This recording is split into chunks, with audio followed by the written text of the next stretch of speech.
969 crores has been withdrawn by the state government without informing the sarpanches by the state government. So this is a serious act of mismanagement of funds by the state government. The funds allocated are meant for strengthening the basic amenities, sanitation, drinking water, supply of the street light, bare maintenance. Sir. Rural economy in Andhra Pradesh is shambles.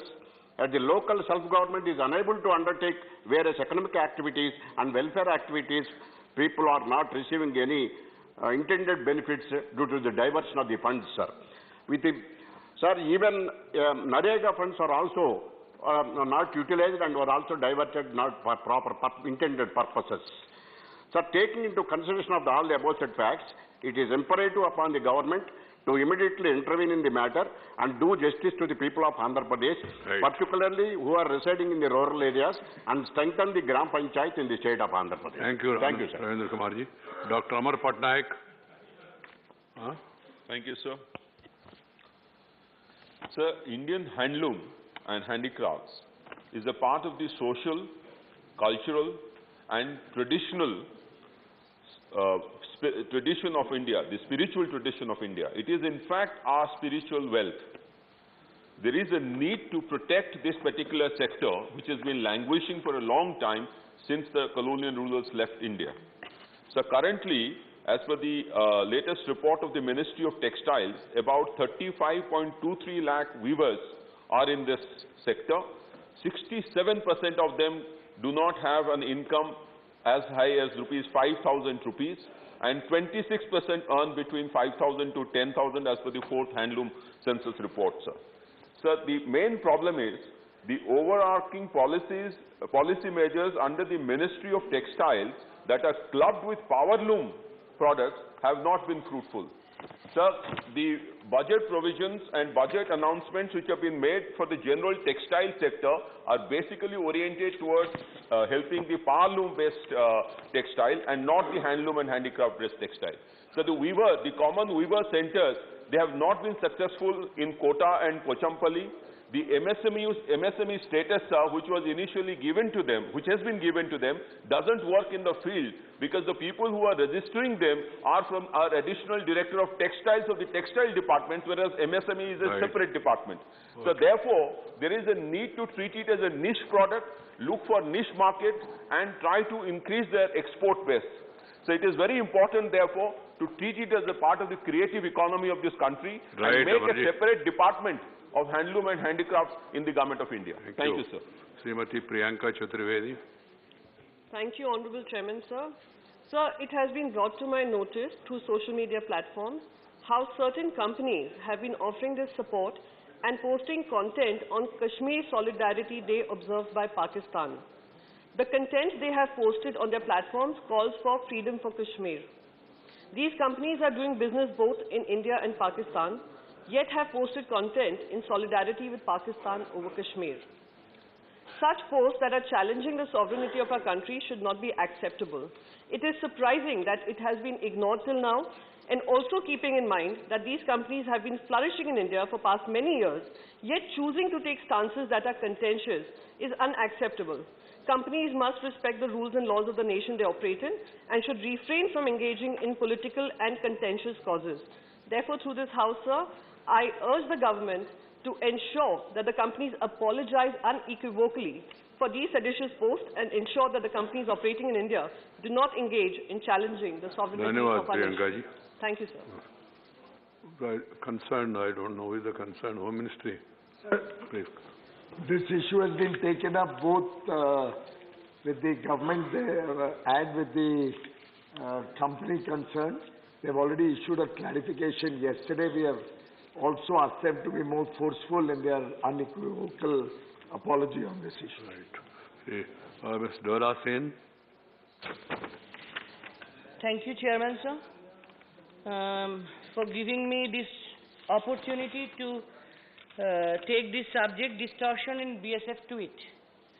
I want to refer the tweet of BSF from the official Twitter handle of BSF on 26 January 2022.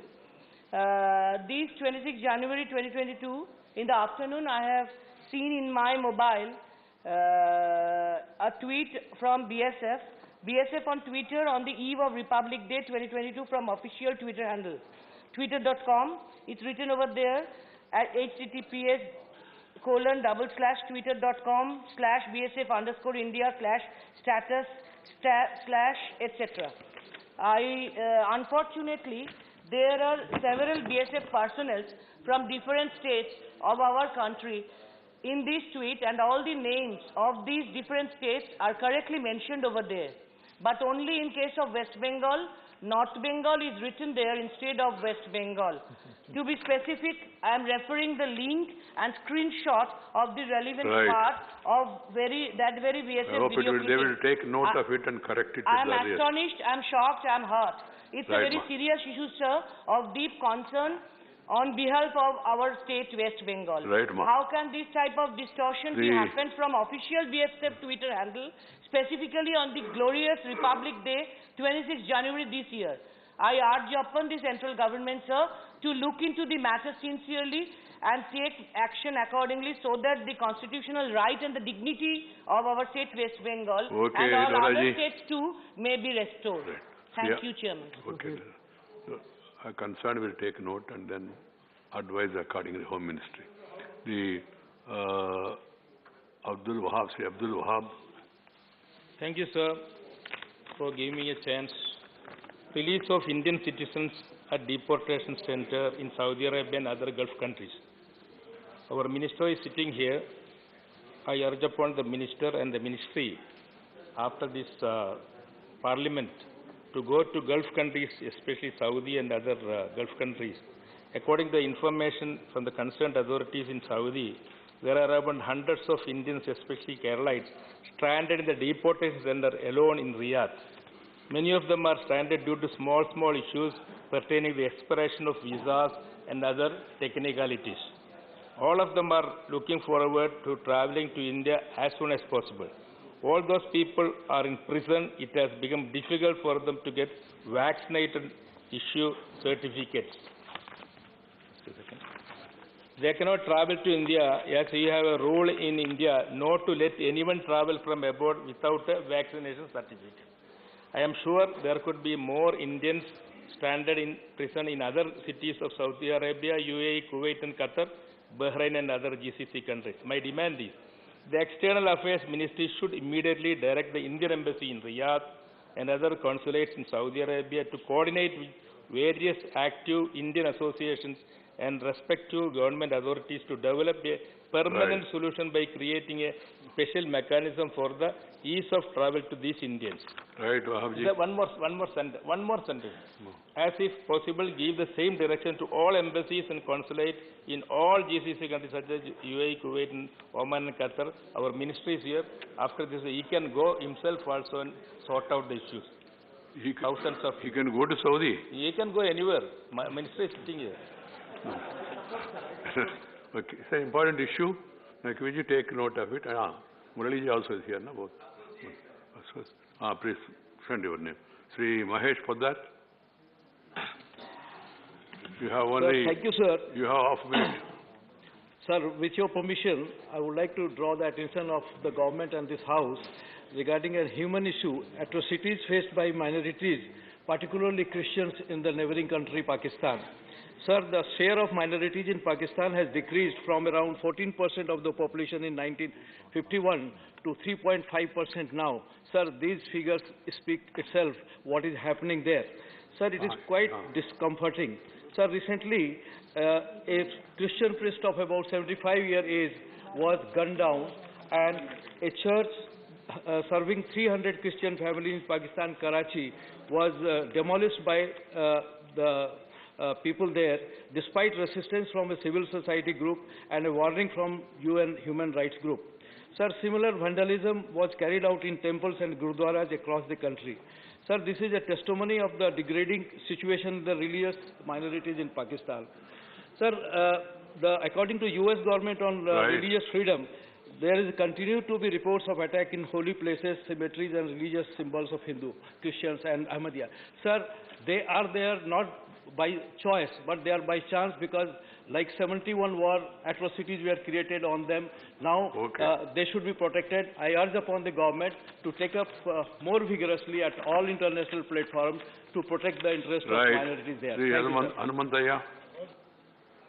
Hanumantaya ji is there. Sir, in some recent incidents in Karnataka, certain education institutions have stopped girl students from the minority community from entering for wearing hijabs. Sir, Article 14 of our Constitution Please. guarantees equality for all. Article 25 guarantees free practicing of religion.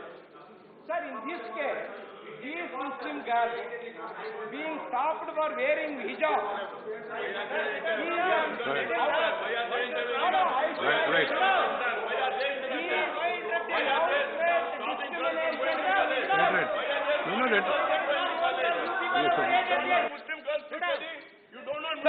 Now the time is over.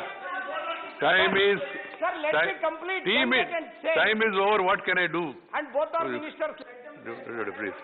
Please, no, please. It's over now. No, we have to... Let us not make allegations. You have raised the issue. Let us try to understand and let them settle the issue in whatever manner it is. There is something called uniform also. That's another problem. Right. Okay. Please. Please. Nazir, भाई, आप जो बोल रहे हैं वो record में नहीं जा रहे. Please, Mr. Nazir Hussain, I will have to name you.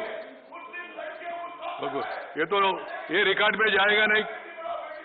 Record में. What is this? The name of Mr. Nazir Hussain has to be there in the bulletin, and then he defied the chair. Okay. Next question over. Question 61, Sri Brijlal. कल भी आपका first number आया question. इसको भी. Question number 61. माननीय मंत्री जी, first supplementary. Sir, मैं सरकार को धन्यवाद देना चाहता हूं कि जिन्होंने नीम कोटेड यूरिया का प्रोडक्शन शुरू किया. लेकिन महोदय, नीम कोटेड यूरिया शुरू होने के बाद भी कई इंडस्ट्री ऐसी हैं जो उसका दुरुपयोग करके पेंट इंडस्ट्री और प्लाईवुड इंडस्ट्री में इसका दुरुपयोग कर रही हैं. मैं माननीय मंत्री जी से जानना चाहता हूं कि नीम कोटेड यूरिया के दुरुपयोग को रोकने के लिए सरकार द्वारा क्या प्रयास किए जा रहे हैं? सभापति महोदय, यूरिया के दुरुपयोग के लिए हमने राज्य सरकारों को सारा निर्देश दिया है कि कौन सा इंडस्ट्रीज वहां पर दुरुपयोग हो रहा है, और उसी के अलावा ज्यादा फर्टिलाइजर कौन खरीदता है इसके ऊपर भी हमने कार्रवाई करने के लिए राज्य सरकारों को कहा है.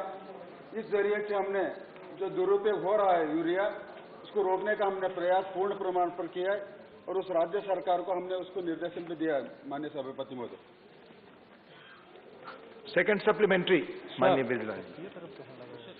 गोरखपुर खाद कारखाना 1968 में बना था और 1990 में बंद हो गया. मैं उत्तर प्रदेश प्रधानमंत्री मोदी जी को बार बार धन्यवाद देता हूं कि उन्होंने उस फैक्ट्री को दोबारा अभी चालू किया. महोदय, गोरखपुर के अलावा देश में और कई खाद कारखाने ऐसे थे जो बंद हो गए थे कुप्रबंधन के कारण पूर्ववर्ती सरकारों में. मैं माननीय मंत्री जी से जानना चाहता हूं कि जो कारखाने देश में और बंद पड़े हैं उसको पुनर्जीवित करने के क्या प्रयास किए जा रहे हैं, उसका डिटेल. धन्यवाद. माननीय सभापति महोदय, जो हमारे भारत सरकार के जो उर्वरक कारखाना बंद पड़ा था, गोरखपुर, सिंदरी, बरौनी, रामगुंडम और तलचर, आज वो सारे कारखाने रामगुंडम पिछला मार्च में चालू हो चुका है, और गोरखपुर 7 दिसंबर 2021 को माननीय प्रधानमंत्री कर्म कमलों से चालू हो चुका है, और बाकी के सिंदरी, बरौनी और तलचर वो प्लांट अभी इन प्रोग्रेस में है. आने वाले दिनों में उसका प्रोडक्शन भी चालू हो जाएगा। माननीय सभापति महोदय। धन्यवाद। Doctor Fauzia Khan ji, doctor Fauzia Khan from Lok Sabha, please आप सवाल पूछें। सर राज्यसभा में मैं आपको लोकसभा की ओर देख रहा हूं, please. Sir, it was observed this year that the allocation for urea subsidy, including the payment for indigenous urea and direct benefit transfer in fertilizer subsidy, have suffered a heavy decline despite the government's mission for doubling farmers' income, sir. So, what exactly is the rationale behind this? Thank you. Thank you. Deputy chairman साहब, urea हमारे देश के किसानी के लिए सबसे important खाद है। देश में 240 से 245 लाख मैट्रिक टन यूरिया का इंडिजीनियस प्रोडक्शन होता है और 300 से 325 लाख मैट्रिक टन यूरिया हमें कुल मिला के ईयरली हमारा कंजप्शन है। उसमें से 17 से 75 लाख मैट्रिक टन यूरिया हमें इंपोर्ट करना पड़ता है। यहाँ माननीय सदस्य ने प्रश्न पूछा है कि खाद की सब्सिडी कम की गई है। माननीय अध्यक्ष महोदय, मैं आपके माध्यम से माननीय सदस्य को और सदन को ये इंफॉर्मेशन देना चाहता हूँ कि देश में खाद की कमी ना हो, इसलिए इंडिजीनियस प्रोडक्शन बढ़े और इम्पोर्टेंट डिपेंडेंसी कम रहे, उसके लिए प्रयास किया जा रहा है। इस साल गैस की प्राइस बढ़ने से यूरिया की प्राइस बहुत बढ़ गई। ऐसी स्थिति में भारत सरकार ने दुनिया से फर्टिलाइजर जो हमें इंपोर्ट करना था वो 900 सामान्यतः वो 300 से $350 मैट्रिक टन दुनिया से हमें मिलता था, लेकिन इस बार उसकी प्राइस बढ़ के $900 प्रति मैट्रिक टन हो गई। यानी कि आज हम किसान को यूरिया की एक बैग 266 रुपीज में देते हैं और 266 रुपीज के पीछे आज जो $900 का यूरिया जब हम इंपोर्ट करते हैं तो हमें 2,500 रुपया प्रति बैग सब्सिडी देनी पड़ती है। माननीय अध्यक्ष महोदय, हमने ये सब्सिडी दी, किसान पर बोझ नहीं बढ़ाया और इस साल यूरिया और ऑल फर्टिलाइजर की सब्सिडी बढ़ के 1,49,000 करोड़ रुपया हो गए। 100,49,000 की सब्सिडी दे इस साल भारत सरकार ने फर्टिलाइजर खाद के लिए दी है। भूतकाल में इतनी सब्सिडी कभी नहीं दी गई है। हमारा कमिटमेंट है कि किसान को खाद मिलता रहे, सब्सिडी का बोझ जितना बढ़ना हो इतना बढ़े। माननीय अध्यक्ष महोदय, मैं आपको ये भी बता दूं, इस साल एक ऐसी स्थिति निर्माण हो गई थी कोविड क्राइसिस के हिसाब से इंटरनेशनल मार्केट में फॉस्फोरिक एसिड की प्राइस बढ़ गई, डीएपी दुनिया में मिलता नहीं था, स्ट्रिप मिलती नहीं थी। ऐसी स्थिति में देश में डीएपी की डिमांड होती थी। जब किसान खाद की आवश्यकता होती है तब हो जाता है खाद खरीदने के लिए, वो वेट नहीं करता। जब उसको खाद नहीं मिलती तो तुरंत ही किसान अपनी बात को रखते। इसी स्थिति में माननीय अध्यक्ष महोदय, देश में डीएपी की कमी ना रहे, इंटरनेशनल प्राइस बढ़ गई, लेकिन भी एक बैग पर 1,650 रुपया की सब्सिडी दी, लेकिन किसानों से हमने ज्यादा पैसा नहीं लिया। डीएपी 1200 रुपया में ही हमने देश के किसानों को उपलब्ध करा के हमने सब्सिडी इस साल सबसे हाईएस्ट किसानों के लिए यूज किया। माननीय सुशील मोदी जी। माननीय उपसभापति महोदय, मैं माननीय मंत्री से ये जानना चाहता हूँ कि बिहार के बरौनी के अंदर जो फर्टिलाइजर कारखाना है उसका डेट उद्घाटन का लगातार बढ़ता जा रहा है, तो कब तक उसमें उत्पादन प्रारंभ हो जाएगा और उसका इन्वेस्टमेंट कितना है और अभी तक कितना खर्च हो चुका है? माननीय अध्यक्ष महोदय, जैसा मेरे राज्य मंत्री ने बताया, भारत सरकार आत्मनिर्भर भारत के तहत देश में ही हमारी देश की रिक्वायरमेंट के अनुसार खाद्य उत्पादन हो, इसलिए 5 प्लांट का रिवाइवल कर रहे हैं। उसमें से रामागुंडम प्लांट ऑलरेडी कमीशन हो गया है, गोरखपुर प्लांट ऑलरेडी कमीशन हो गया है, सिंदरी और बरौनी दोनों फर्टिलाइजर प्लांट का काम गति से चल रहा है। मैं बरौनी के संदर्भ में माननीय सदस्य ने जो इन्फॉर्मेशन मांगी है वो 2016 में उसका जैविक फाइनल हुआ था और उसके बाद उसकी प्रोजेक्ट कॉस्ट तय की गई थी 8,388 करोड़ रुपया। और उसका फाउंडेशन स्टोन 2019 में 17 फरवरी को फाउंडेशन स्टोन ले किया गया था। उसका ओवरऑल प्रोग्रेस आज माननीय अध्यक्ष महोदय, मैं माननीय सदस्य को मुझे बताते हुए खुशी हो रही है, बहुत तेजी से काम चल रहा है। कोविड क्राइसिस की वजह से थोड़ा सा लेट हुआ है, 6-7 महीना लेट हुआ है, लेकिन हम आज 95% काम पूरा कर दिया है और जून 2022 में हम उसको कमीशन करके डेडिकेशन टू नेशन कर देंगे। Thank you. माननीय जयप्रकाश निषाद। माननीय उप सभापति महोदय,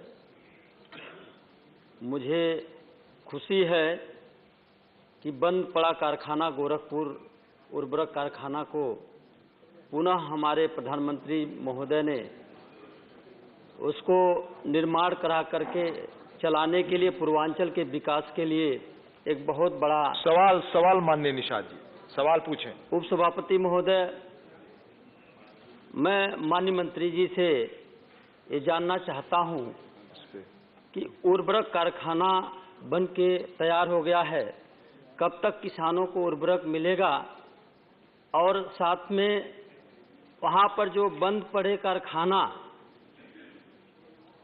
के जो पुराने एम्प्लॉय थे उनको क्या पुनः सरकार लेने का काम करेगी? धन्यवाद। एक ही सवाल पूछना है माननीय अध्यक्ष महोदय, गोरखपुर फर्टिलाइजर प्लांट के सहित 5 प्लांट बंद हो गए थे। 1990 के नियरेस्ट टाइम में बंद हुआ। फर्टिलाइजर की डिमांड तो बढ़ ही रही थी, लेकिन उसके प्रति उपेक्षा भाव रखा गया, उसको समय समय पर संभाला नहीं गया और इसलिए गोरखपुर प्लांट के समेत 5 प्लांट बंद हो गया था। लेकिन प्रधानमंत्री जी ने तय किया कि देश में खाद का उत्पादन होना चाहिए और ये उत्पादन हो, इसलिए 5 प्लांट को रिवाइवल करने के लिए डिसीजन लिया। गोरखपुर में भी रिवाइवल करने के लिए डिसीजन लिया गया 2016 में और 2016 में डिसीजन के बाद तेजी से काम चलाया गया और स्टेट ऑफ आर्ट, विश्व में बेस्ट टेक्नोलॉजी का उपयोग करके गोरखपुर में प्लांट लगाया गया है। उसका मैन्युफैक्चरिंग चालू हो गया है और उसकी सप्लाई पूर्वांचल क्षेत्र में मिलना चालू भी आज के दिन में हो चुकी है। ये प्लांट वहां बनने से एक क्षेत्र की इकोनॉमी को भी बूस्टअप होगा। माननीय अध्यक्ष महोदय, जब प्लांट बनता है वहां कई ट्रक आएंगे, ट्रक वहां से खाद लेके जाएंगे, ट्रक में ड्राइवर होंगे, उसको भी रोजगारी मिलेगी, वहाँ छोटा मोटा ढाबा लगेंगे, उसको भी रोजगारी मिलेगी, अंदर काम करने वाले लोगों को रोजगारी मिलेगी, टेक्नीशियन लोगों को रोजगारी मिलेगी, इंजीनियर लोगों को रोजगारी मिलेगी। जब एक बड़ी इकाई निर्माण होती है तो कई लोगों का रोजगारी का सर्जन होता है। गोरखपुर में एक प्लांट के माध्यम से हजारों लोगों को रोजगारी का सर्जन वहाँ हुआ है, उसका लाभ पूर्वांचल को होगा। धन्यवाद। माननीय सदस्यगण और माननीय मंत्रीगण, आप दोनों से आग्रह है, माननीय चेयरमैन का सुझाव है हमेशा कि क्वेश्चन पूछते समय भी टू द पॉइंट और ब्रीफ हो, 0 आवर ना जाए और जवाब देने में भी इसकी सावधानी बरतें प्लीज। क्वेश्चन नंबर 62, माननीय श्री डेरिक ओब्रायन जी, नॉट प्रेजेंट। माननीय मंत्री जी, पटेल पर रखा गया। धन्यवाद। Supplementary one, Mr. Thambi Durai. Deputy Chairman, sir. Minister has said regarding the compensation and the help to the workers who are involved in the COVID situation. Sir, we have to salute the doctors, nurses who sacrifice their life to save the life. That is the one thing. Pradhan Mantri Garib Kalyan Package, what he said, insurance scheme for health workers fighting COVID was launched on 30th March 2022 to provide comprehensive personal accident cover of rupees 50 lakhs to 22 lakhs health care providing. Sir, in that, in Tamil Nadu, it is mentioned 110 cases claimed but given 55 crores. Sir, I am requesting you one question. Please question. Because this is a very serious thing. Whether the minister will consider to enhance that fund to give these doctors and nurses and other people who are involved in saving the COVID thing. Thank you, Mr. Thambiduri. Thank you, please. Thank you. माननीय अध्यक्ष महोदय, मैं आपके माध्यम से देश के health कर्मियों को अभिनंदन देना चाहता हूं, जिन्होंने कोविड क्राइसिस की स्थिति में 1, 2 और 3 तीनों सर्ज में बहुत अच्छी तरह से काम किया। हमने दुनिया के सामने भी देखा है, दुनिया में जब कोविड पीक पर था तब डॉक्टर अपनी हॉस्पिटल छोड़ के चले गए थे, लेकिन हिंदुस्तान में ऐसा नहीं हुआ। हमारे डॉक्टर ने अपनी ड्यूटी की, रात दिन काम किया, और not only for doctor but all health कर्मियों ने जो मेहनत किया, उसकी वजह से देश सक्सेसफुली कोविड क्राइसिस का सामना कर सका। और इस तरह से सरकार ने भी समय पर एफर्ट लिया। जब गरीब कल्याण पैकेज डिक्लेयर किया गया, उसमें हमारे हेल्थ कर्मी जो और फ्रंट लाइनर लोग देश के लोगों को बचाने के लिए काम कर रहे हैं, उसको 50 लाख का बीमा कवच दिया गया था, और आज तक उसको समय समय पर एक्सटेंड करते गए। लास्ट में अक्टूबर 2021 तक उसको एक्सटेंड किया गया, और 1616 देश में कुल मिला के हेल्थ कर्मियों को कंपनसेशन दिया गया, उसको बीमा के तहत सहायता दी गई, और ये सहायता के अनुसार 808 करोड़ रुपया का भुगतान किया गया है, वो राशि 50 लाख के मर्यादा में है। धन्यवाद। माननीय केसी वेणुगोपाल जी। I am also saluting the health workers, those who are worked very hard and lost their lives during the COVID session. But, Honorable Deputy Chairman, sir, it is very shame to say that the government of India still don't have the statistics, exact statistics of how many people, how many health workers died due to COVID. The answer is very clear that the government is telling, we are asking the question 15 days before. Then also government is saying we have no statistics. So this is your question. Therefore, I am coming to the point, man. Yes. Last session also I asked the question, how many people died due to on COVID due to vaccine, due to oxygen shortage? Thank you. The answer was no person died due to no person died on COVID due to oxygen shortage. That was actually a misleading statement. Now also government is my question. Yes. Sir, please allow me. This is one of the important. I am allowing you. I have already allowed you. My question: how many people have been given compensation so far in the country during the COVID? Thank you.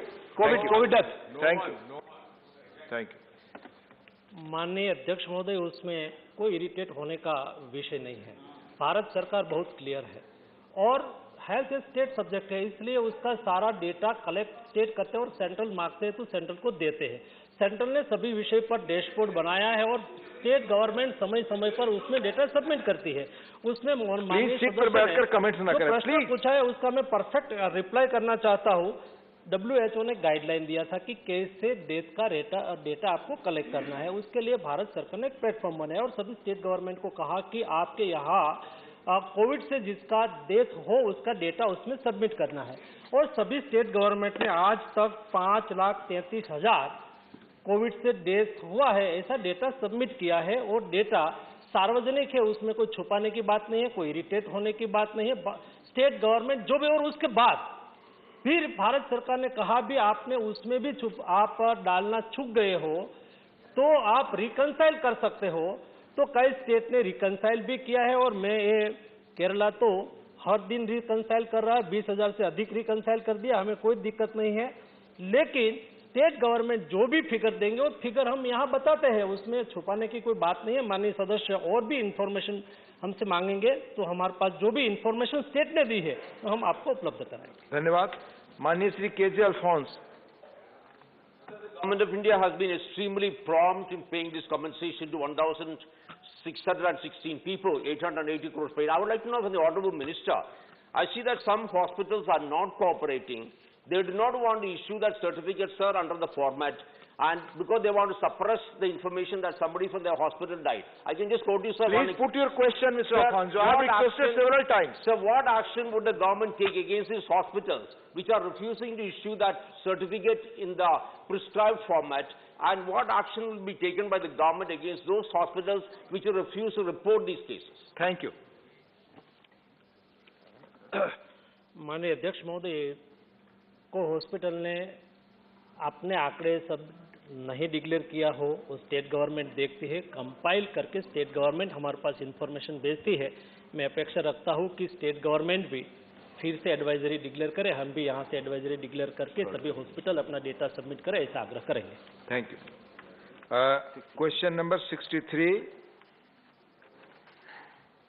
Dr. Kirori Lal Meena. Dr. Kirori Lal, माननीय मंत्री जी. House. First supplementary.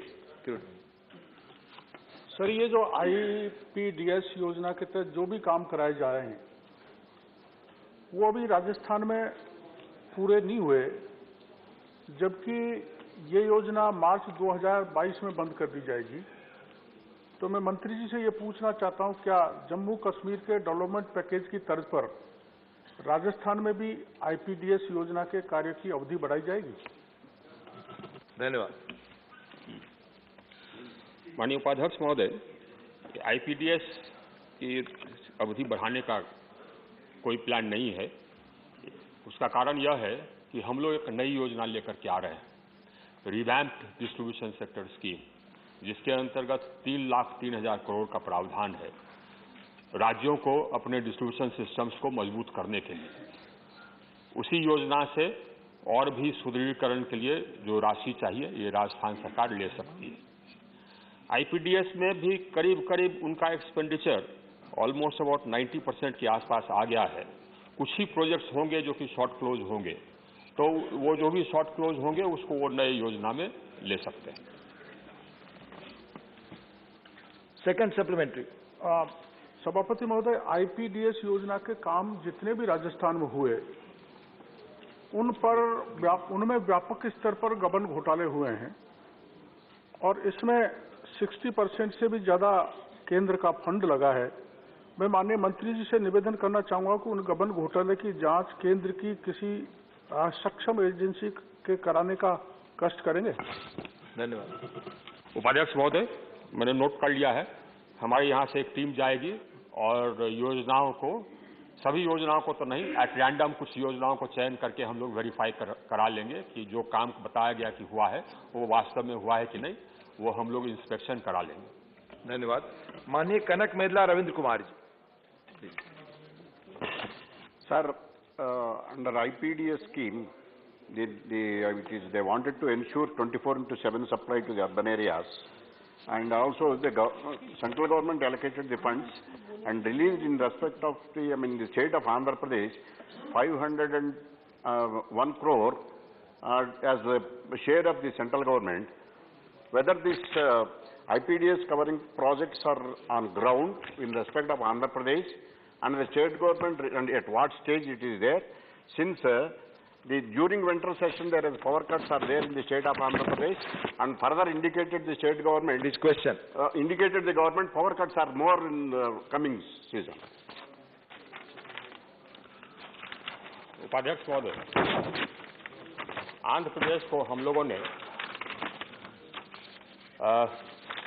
under various schemes, including the IPDS, we've given,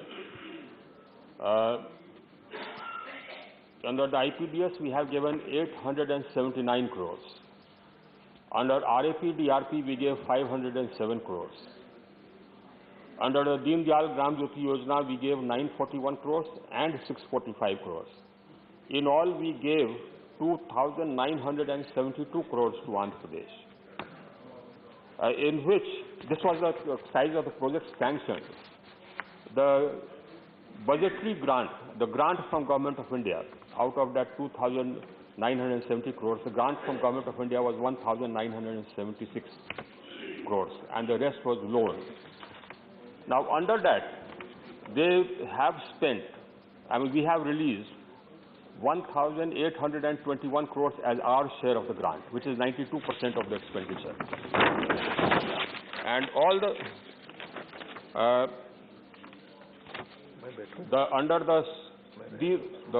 money which we have released, they have constructed 308 new substations,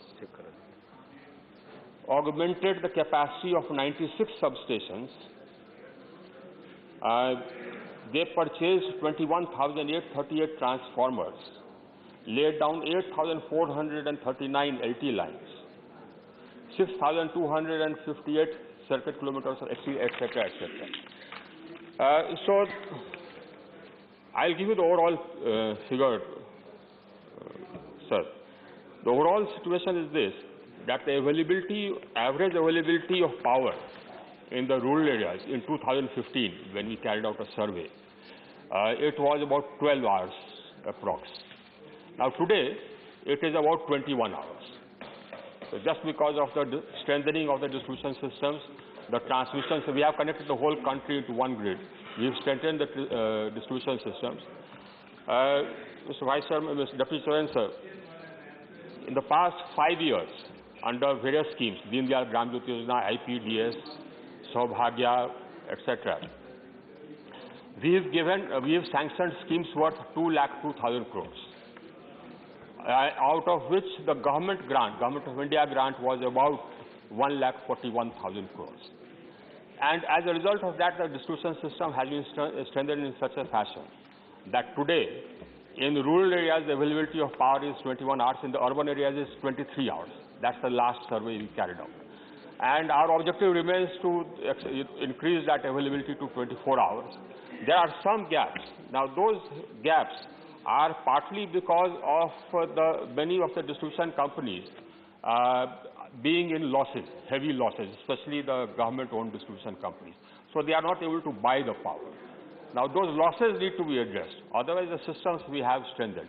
Now, anything remaining, as far as the system strengthening is concerned, we shall do under the new scheme, the revamped distribution sector scheme.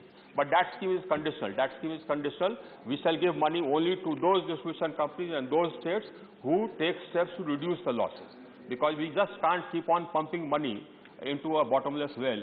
So, I mean, we'll give money for changing HT lines, LT lines, setting up substations, etc.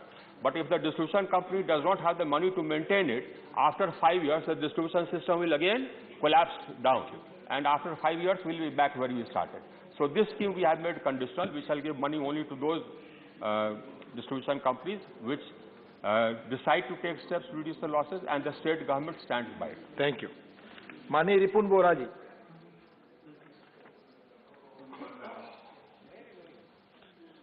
Sir, in the reply, Annexure 1, the Minister has showed here that the total for all the states based of the projects under IPDS approved cost is 30,802 crores. And the Government of India grant is 19,332 crores. Now my question is, sir, whether the remaining part Government of India will give to the state or not, because if the Government of India does not give, the state has no power to complete it. It will be lying half done, sir. Thank you. So I want to know from this. Thank you. Mr. Deputy Sir, most of the schemes are reported to have been completed by the states. There are some gaps, and we have given them time till the end of February to submit the completion reports, after which these funds will be released. So these funds are balance funds which shall be released on the receipt of completion reports. We expect the completion reports of most of the schemes, almost about 95% of the schemes, to reach us by end of February. The scheme sunset date is 31st March. We don't intend to extend it.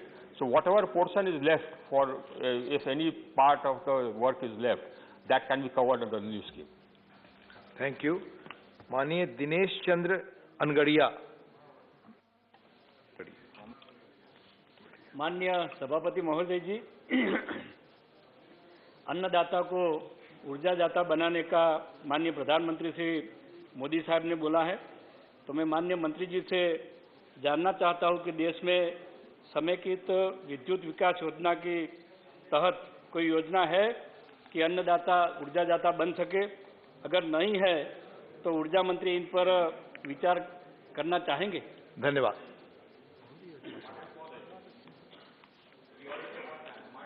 Already scheme है जो कि चल रहा है, उसका नाम है कुसुम। उसके अंतर्गत किसान अपने बंजर भूमि पर सोलर पैनल्स लगा सकते हैं और उससे ऊर्जा जो भी पैदा होगा वो डिस्ट्रीब्यूशन कंपनियां खरीदेंगी। और ये इस योजना के अंतर्गत काम चल रहा है।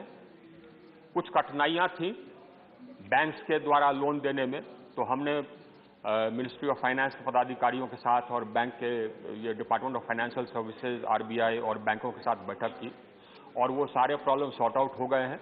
बैंक्स ने अपना नया एक सर्कुलर जारी कर दिया है।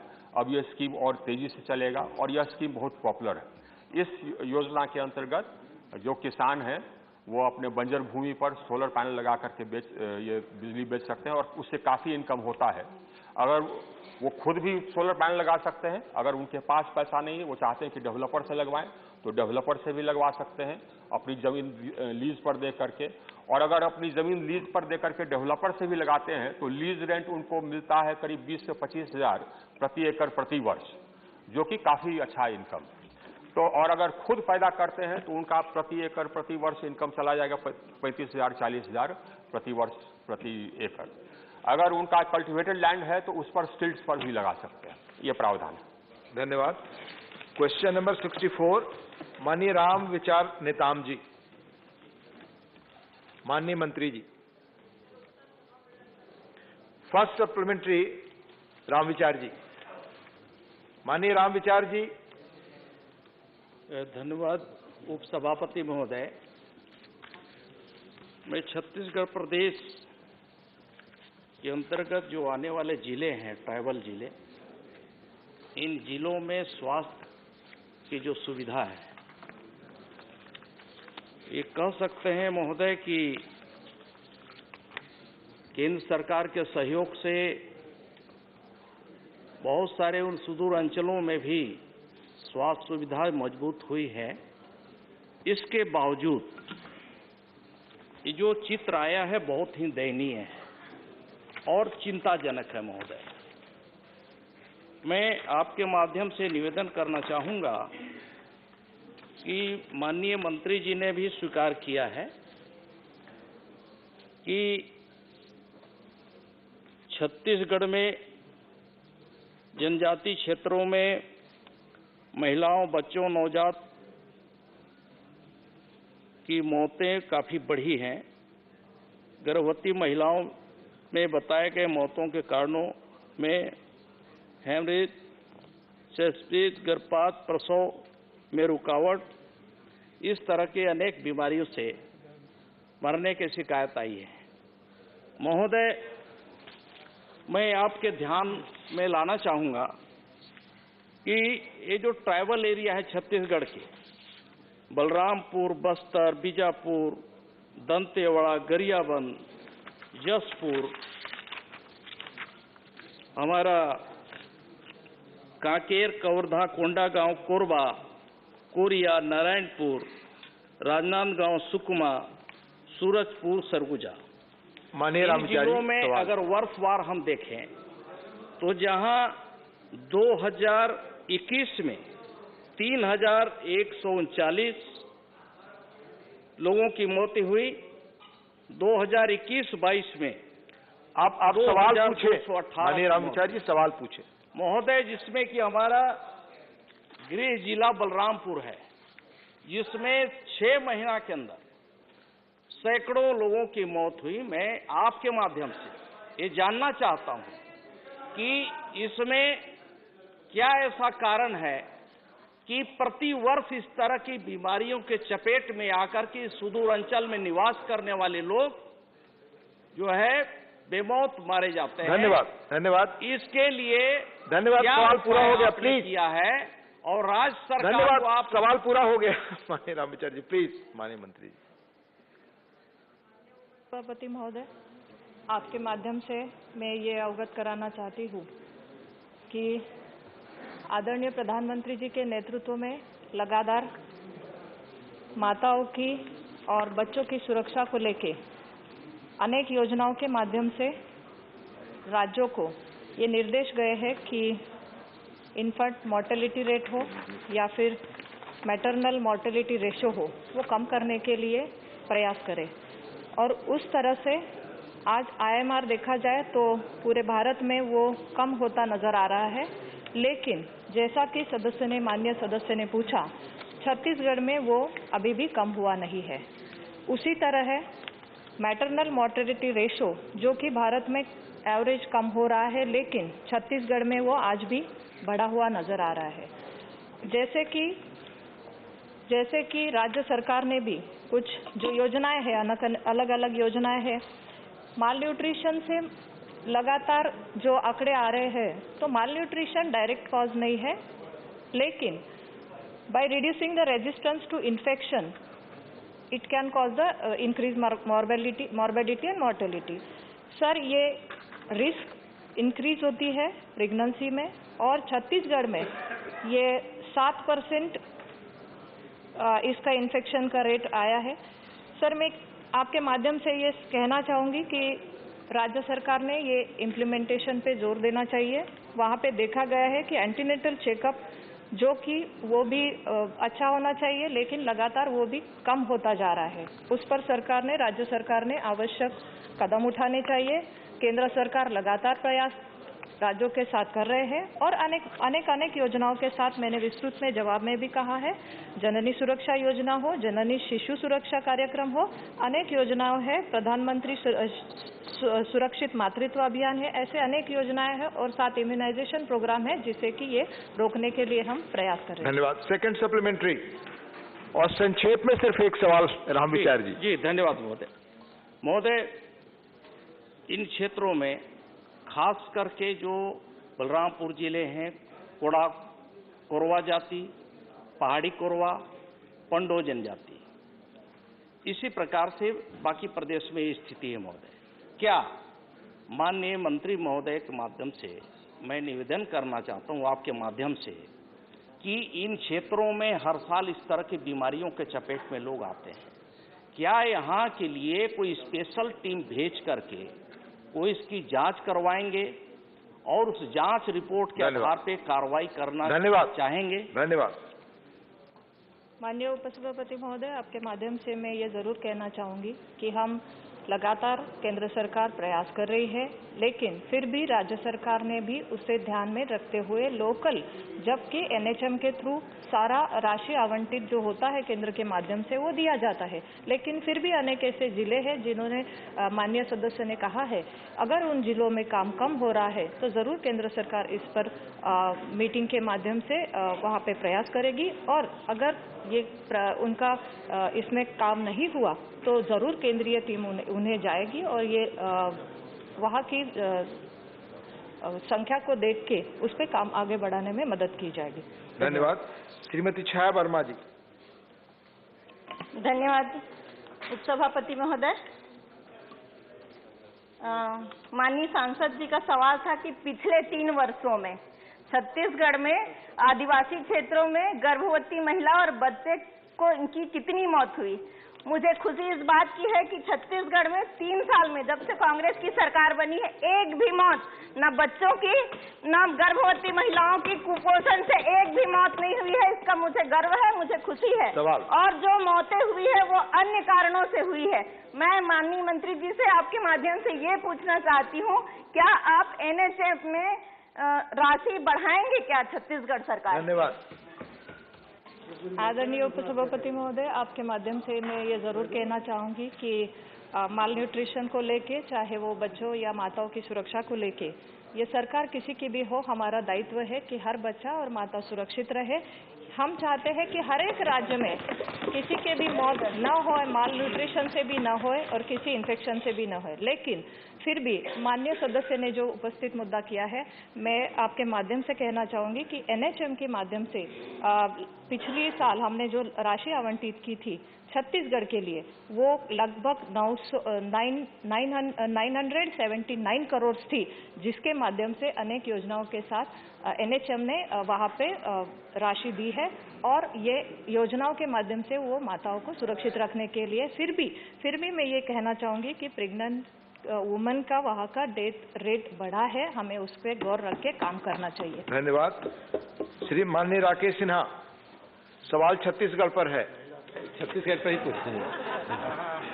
सभापति महोदय, मुझे मालूम है कि ये स्वास्थ्य राज्य का विषय है, लेकिन ट्राइबल क्षेत्रों में जिस प्रकार से गर्भवती महिलाओं और बच्चों की मृत्यु हो रही है, बस्तर, बलरामपुर जैसे क्षेत्रों में लगातार इसके समाचार अखबारों में आ रहे हैं, तो क्या केंद्र सरकार छत्तीसगढ़ में यह देखते हुए कि ट्राइबल बेल्ट में जो मार्जिनलाइज्ड वुमेन और बच्चों की मृत्यु हो रही है, कोई विशिष्ट रूप से सर्वे करवाएगी क्योंकि यह सर्वे इसलिए आवश्यक है कि यदि राज्य सरकार कोई काम ना करे तो केंद्र सरकार ट्राइबल के मामले में चुप नहीं रह सकती है, नहीं रहना चाहिए। धन्यवाद। आदरणीय उपसभापति महोदय, माननीय सदस्य ने जो सवाल उपस्थित किया है, जरूर ट्राइबल एरिया में कुछ भाग ऐसे हैं कि जहाँ पे माताओं की मृत्यु का दर बढ़ा है। आपके माध्यम से मैं लगातार यही कह रही हूँ कि जननी सुरक्षा योजना है जो कि एक प्रमोट करती है कि इंस्टीट्यूशनल डिलीवरी को बढ़ाया जाए। वहाँ पे लगातार हमने पिछले लगभग 1 साल में 1 करोड़ बेनिफिशरीज ने वहाँ पे लाभ उठाया है। जननी शिशु सुरक्षा कार्यक्रम के माध्यम से वहाँ पे फ्री ट्रांसपोर्ट हो, डायग्नोस्टिक हो, मेडिसिन हो, वो प्रोवाइड करें, ये भी हमने निर्देश जारी किए हैं। प्रधानमंत्री सुरक्षित मातृत्व अभियान के माध्यम से इन्वेस्टिगेशंस पे और ड्रग्स के लिए और विशेष करके इन ट्राइबल एरिया में ये सुविधा मिले, इसके लिए केंद्र सरकार ने विशेष कार्यक्रम भी दिया है। इसके अलावा पोषण अभियान के माध्यम से जो कि बच्चों और वुमेन के लिए माल न्यूट्रिशन को मदद करने के लिए, उनका स्वास्थ्य अच्छा रखने के लिए ऐसी अनेक योजनाएं हैं केंद्र सरकार के माध्यम से जो कि लगातार की जा रही है। अनीमिया मुक्त भारत हो, विटामिन ए सप्लीमेंट्स हो और विशेष करके होम बेस्ड न्यूबॉर्न केयर के लिए जो हमारी आशा बहनें घर पे जाती है उससे ये कंट्रोल करने में मदद करता है। धन्यवाद। क्वेश्चन नंबर 65 श्रीमती सीमा द्विवेदी जी। माननीय मंत्री जी, पहला सप्लीमेंट्री माननीय सीमा जी। माननीय सभापति महोदय, मैं सरकार को धन्यवाद देना चाहती हूँ, माननीय मंत्री जी को धन्यवाद देना चाहती हूँ कि कोरोना काल में जन औषधि केंद्र 8000 खोलने से सस्ती दवाइयों से लेकर के वैक्सीन लगाने, वैक्सीन बनाने, वैक्सीन को विदेश भेजने में, विदेशों में मतलब जितने भी देश हैं सबसे ऊंचा स्थान भारत का रहा है। इसके लिए हम सरकार को बधाई देना चाहते हैं। मानव मेरा सवाल ये है, कोरोना होने के बाद जिन व्यक्ति को कोरोना हुआ अथवा उनके परिवार से कोई मर गया अथवा उनका कोई रिश्तेदार मर गया अथवा ऐसी महिलाएं जो गर्भवती थी उनको कोरोना हो गया था, ऐसे लोगों के मन में एक बहुत बड़ा डर समाया हुआ है कोरोना को लेकर के। उनके मन में एक प्रकार से ऐसा वातावरण, सवाल पूछे प्लीज। वही सवाल से करा रहे हैं। ऐसा उनके मन में एक भय समाया हुआ है कोरोना को लेकर के। तो मैं सरकार से जानना चाहती हूँ कि जो यह डर सबके मन में समाया हुआ है, इस डर से निकलने के लिए, इस डर को दूर करने के लिए क्या सरकार कोई ऐसा बना करके उनके मानसिक आधार को बढ़ाने में क्या सरकार कोई प्रयास करेगी? धन्यवाद। माननीय सदस्य ने बहुत ही गंभीर मुद्दा उठाया है कि कोविड के कारण अनेक स्ट्रेस लेवल बढ़े और जिसके कारण सरकार ने भी उसको ध्यान में रखते हुए जो कि हमारा नेशनल मेंटल हेल्थ प्रोग्राम चलता है और जिसके थ्रू हम डिस्ट्रिक्ट पे भी, डिस्ट्रिक्ट लेवल पर डिस्ट्रिक्ट मेंटल हेल्थ प्रोग्राम के थ्रू मदद देते हैं। और खास करके जो कोविड काल में माननीय सदस्य ने उपस्थित किया हुआ सवाल है कि मेंटल हेल्थ पे क्या किया गया, तो इनिशिएटिव्स बहुत सारे लिए गए जिसमें कि एक हेल्पलाइन दी गई जिसके कारण लोग हेल्पलाइन से मदद ले सके और उसके थ्रू लगभग 5,77,743 कॉल्स रिसीव हुए जिसके थ्रू लोगों को हेल्प भी मिली। और जो हमारा टेली कंसल्टेशन है थ्रू ई संजीवनी, उससे लगभग 2 करोड़ लोगों ने भी टेली कंसल्टेशन लिए जिसमें कि मेंटल हेल्थ कंसल्टेशन भी थे। इसके अलावा एडवाइजरीज दिए गए, मीडिया के थ्रू भी स्ट्रेस मैनेजमेंट के लिए प्रचार प्रसार किया गया और अनेक ऐसी गाइडलाइन दी गई जिसमें कि पैंडेमिक में कोई भी स्ट्रेस न ले और इस कोरोना के संकट में हमने मेंटल स्ट्रेस पे विशेष दे के लोगों को अच्छे रहने के लिए इस माध्यम से मदद की। धन्यवाद। माननीय सीमा जी, दूसरा सप्लीमेंट। माननीय सरकार का जवाब बहुत अच्छा आया है कि मानसिक स्वास्थ्य परामर्श और परिचर्चा सेवाओं तक पहुंच में और सुधार करने के लिए बजट 2022-23 में राष्ट्रीय टेली मानसिक स्वास्थ्य कार्यक्रम की घोषणा की है, जिसमें निमहांस बेंगलुरु को नोडल केंद्र बनाते हुए 23 मानसिक स्वास्थ्य केंद्रों का सवाल पूछे प्लीज। मनोहर, अब इसके बाद मेरा सवाल ये है कि उत्तर प्रदेश भारत का लगभग बहुत बड़ा प्रदेश है, तो मैं आपके माध्यम से जानना चाहती हूँ जो ये 23 टेलिक मानसिक केंद्र की स्थापना करी गई है, क्या इसमें उत्तर प्रदेश का भी राज्य का नाम भी कहीं शामिल है? माननीय उपसभापति महोदय, जैसा कि माननीय सदस्य ने कहा कि लगातार आदरणीय प्रधानमंत्री जी के नेतृत्व में सुविधाओं को ध्यान में रखते हुए नेशनल टेलीमेंटल हेल्थ प्रोग्राम, जो कि इस बजट में खास करके जैसे हमने कोरोना काल में देखा कि लोगों के स्ट्रेस लेवल बढ़े हैं, उसको ध्यान में रखते हुए इम्प्रूवमेंट और क्वालिटी एश्योरेंस के लिए, काउंसलिंग केयर के लिए और सर्विस टेस्ट के लिए 23 टेलीमेंटल हेल्थ सेंटर्स ऑफ एक्सेलेंस दिए जाएंगे, जिसका निम्हांस एक नोडल सेंटर बनेगा। मैं आदरणीय सांसद को ये कहना चाहूँगी कि ज़रूर उन्होंने कहा है कि उत्तर प्रदेश एक बड़ा राज्य है। हमारा प्रयास है सर कि ऐसे अनेक सेंटर्स हो जहाँ पे ये सुविधा मिले। पहले भी हमारे 25 सेंटर्स ऐसे काम कर रहे हैं और अलग अलग माध्यम से साइकेट्री डिपार्टमेंट हो, वहाँ के स्ट्रेंथनिंग हो, उसमें भी बढ़ावा दिया जा रहा है। ज़रूर सर, मैं आपके माध्यम से ये कहना चाहूँगी कि ये centre of excellence Uttar Pradesh हो या हमारे सभी राज्यों को सेवा देने में ज़रूर कामयाब रहेंगे। इसके अलावा भी हम डिजिटल के माध्यम से भी ऐसी सुविधा दें कि कोई वंचित ना रहे, उससे वो मदद ज़रूर मिले। धन्यवाद। माननीय Kanimozhi NVN Somu ji. Thank you, sir. Sir, they have said that they would generate awareness about the masses and the mental health. I would like to know who's monitoring this. Is there a doctor who's heading the team, or it's only the psychological people who just done a BSc psychology is heading the team? And they've also said 23 telemental health centers will be allocated. In which states is Tamil Nadu also part of it? And I would also like to... You have already put, this is second question, so please come to now. Yes. There's almost one more question, sir. Yes. Is the counseling a part for all the COVID positive patients? Because not only post-COVID they have a trauma, they do have trauma when they are having that also. Thank you. So I would like to also know on that, sir. Thank you. There are 3 questions. आप तीनों या चाहे एक का जवाब दे, क्योंकि we have to move further. जी, आदरणीय उपसभापति महोदय, जैसे कि मैंने कहा कि इस साल के बजट में जो नेशनल टेलीमेंटल हेल्थ प्रोग्राम दिया है, उसके आधार पर नए 23 सेंटर ऑफ एक्सीलेंस बनेंगे और लगातार माननीय सदस्य सभी की इच्छा है कि हमारे राज्य में ये सेंटर्स बने। ये बड़ी अच्छी बात है और ये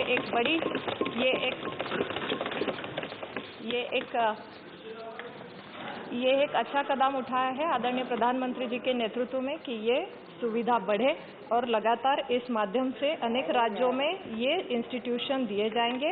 वो तमिलनाडु हो, उत्तर प्रदेश हो, जैसे कि सदस्य ने कहा है, ज़रूर इन पे हम इस माध्यम के उत्तर के माध्यम से उन्हें ये दिया जाएगा कि तमिलनाडु में भी खुलेगा। माननीय प्रसन्नाचार्य जी। Refer to the social stigma that is attached to mental health. Sir, it is a fact that in our society, generally stigma is associated with mental health, and in many cases, sir, the mental patient is deserted by the family members and leaving the patient to utmost suffering. I would like to know from the Honorable Minister whether government has any specific program to provide shelter and treatment to such deserted patients who are every day seen loitering on the street in a very miserable condition. Thank you, माननीय प्रश्न। Sir, बहुत ही अहम मुद्दा है। आपके माध्यम से मैं ये कहना चाहूँगी कि जैसे कुछ पेशेंट्स डॉक्टर के पास जाने में शायद देर करते हैं, क्योंकि ये जैसे सोशल स्टिग्मा से जुड़ा हुआ आपका एक सांसद, आदरणीय सांसद महोदय का मुद्दा है, लेकिन फिर भी वही हम दोहरा रहे हैं कि आदरणीय प्रधानमंत्री जी के नेतृत्व में इस पर विशेष जोर दिया और खास करके कोविड-19 के कारण जो कि एक मेंटल स्ट्रेस का मुद्दा बना और टेली कंसल्टेशन से भी हमने उसको हेल्प करने का प्रयास किया। सेंट्रल मेंटल हेल्थ इंस्टीट्यूशन है जो कि निमांस है, रांची में है और आसाम में है, जहाँ के बेसिक, सेकेंडरी, टर्शरी के लिए मदद दी जाती है। उसके अलावा नेशनल डिजिटल एकेडमी जो कि ट्रेनिंग भी देती है और हर एक के मदद के लिए आज तक हमने इस कार्यकाल में जो कि लास्ट कोविड के कार्यकाल में लगभग 16,000 के ऊपर सर ट्रेनिंग भी दिए, जिसके माध्यम से हर एक को डिजिटल माध्यम से मदद भी मिले और ये सोशल स्टिग्मा ना ही रहे, क्योंकि हम सब एक दूसरे के साथ इस माध्यम से मदद करके कोई भी स्ट्रेस में ना रहे, कोई भी ये साइकोलॉजिकल डॉक्टर के पास जाने के डर से बाहर आए, इसके कारण ये बड़े पैमाने पर ये बजट भी आवंटित किया है। धन्यवाद। माननीय आनंद शर्मा जी। सभापति महोदय, मैं मंत्री महोदय से पूछना चाहता हूं, स्वागत करते हुए national tele mental health programme जो बजट में अनाउंस हुआ है कि जो कई तरह के मेंटल हेल्थ इश्यूज होते हैं वो एक बास्केट में नहीं डाले जा सकते। क्या वयस्क लोग जो हैं, एडल्ट्स और बड़ी उम्र के लोग, कई बच्चे बड़े होते हैं, माँ बाप चले जाते हैं, अनाथ हो जाते हैं, और जो एडल्ट्स हैं, बूढ़े लोग हैं, वृद्धावस्था में कोई उनकी देखरेख नहीं करता, क्या केंद्र सरकार राज्यों से बात करके पूरे देश के अंदर अनाथ लोगों के लिए, वयस्क जिनको कोई देख नहीं कर सकता, और वृद्ध लोगों के लिए शेल्टर होम्स बनाने की पे विचार करेगी? धन्यवाद। माननीय उपसभापति महोदय, बहुत ही गंभीर मुद्दा है जो माननीय सदस्य ने उपस्थित किया है, लेकिन फिर भी मैं आपके माध्यम से यही कहना चाहूँगी कि नेशनल मेंटल हेल्थ प्रोग्राम के तहत हर एक डिस्ट्रिक्ट में डिस्ट्रिक्ट मेंटल हेल्थ प्रोग्राम के तहत जो भी डिस्ट्रिक्ट लेवल पे समस्याएं हैं वो NHM के माध्यम से वहाँ पे भी उपलब्ध होगी। हर एक डिस्ट्रिक्ट में 10 बेड भी ऐसे रिजर्व रखे जाएंगे जिसमें कि साइकेट्रिस्ट हो या फिर साइकोलॉजिकल मदद करने के लिए। और सर, मैं आपके माध्यम से माननीय सदस्य को ये कहना चाहूँगी कि शायद वहाँ पे अगर उनके जिलों में ये सुविधा नहीं होगी तो हमें ध्यान देकर वो PIP के प्रोग्राम के थ्रू, NHM के थ्रू अगर आप दे सकते हैं तो हम उस माध्यम से केंद्र सरकार मदद करने में वो राशि भी आवंटित करती है। सर, उसमें फंड्स भी दिए जाते हैं जिसमें कि IAC और अवेयरनेस के लिए भी मदद दी जाती है। बहुत बहुत धन्यवाद। धन्यवाद। क्वेश्चन नंबर 66, माननीय TG वेंकटेश जी। माननीय TG Venkatesh. 66 Lok Sabha. Yes sir. अच्छा, माननीय मंत्री जी। पहला सप्लीमेंट्री माननीय वेंकटेश जी। My first additional question, sir. Minister, through you, number one, the vaccine manufacturing, coronavirus controlling, developed by Modi ji government successfully and distributing more than 100 crores people vaccinated and globally in a position to supply. But this is a vaccine will be preventive, sir. Please be brief in your question. Spreading of the virus, this will not help. Masks will not help, sir.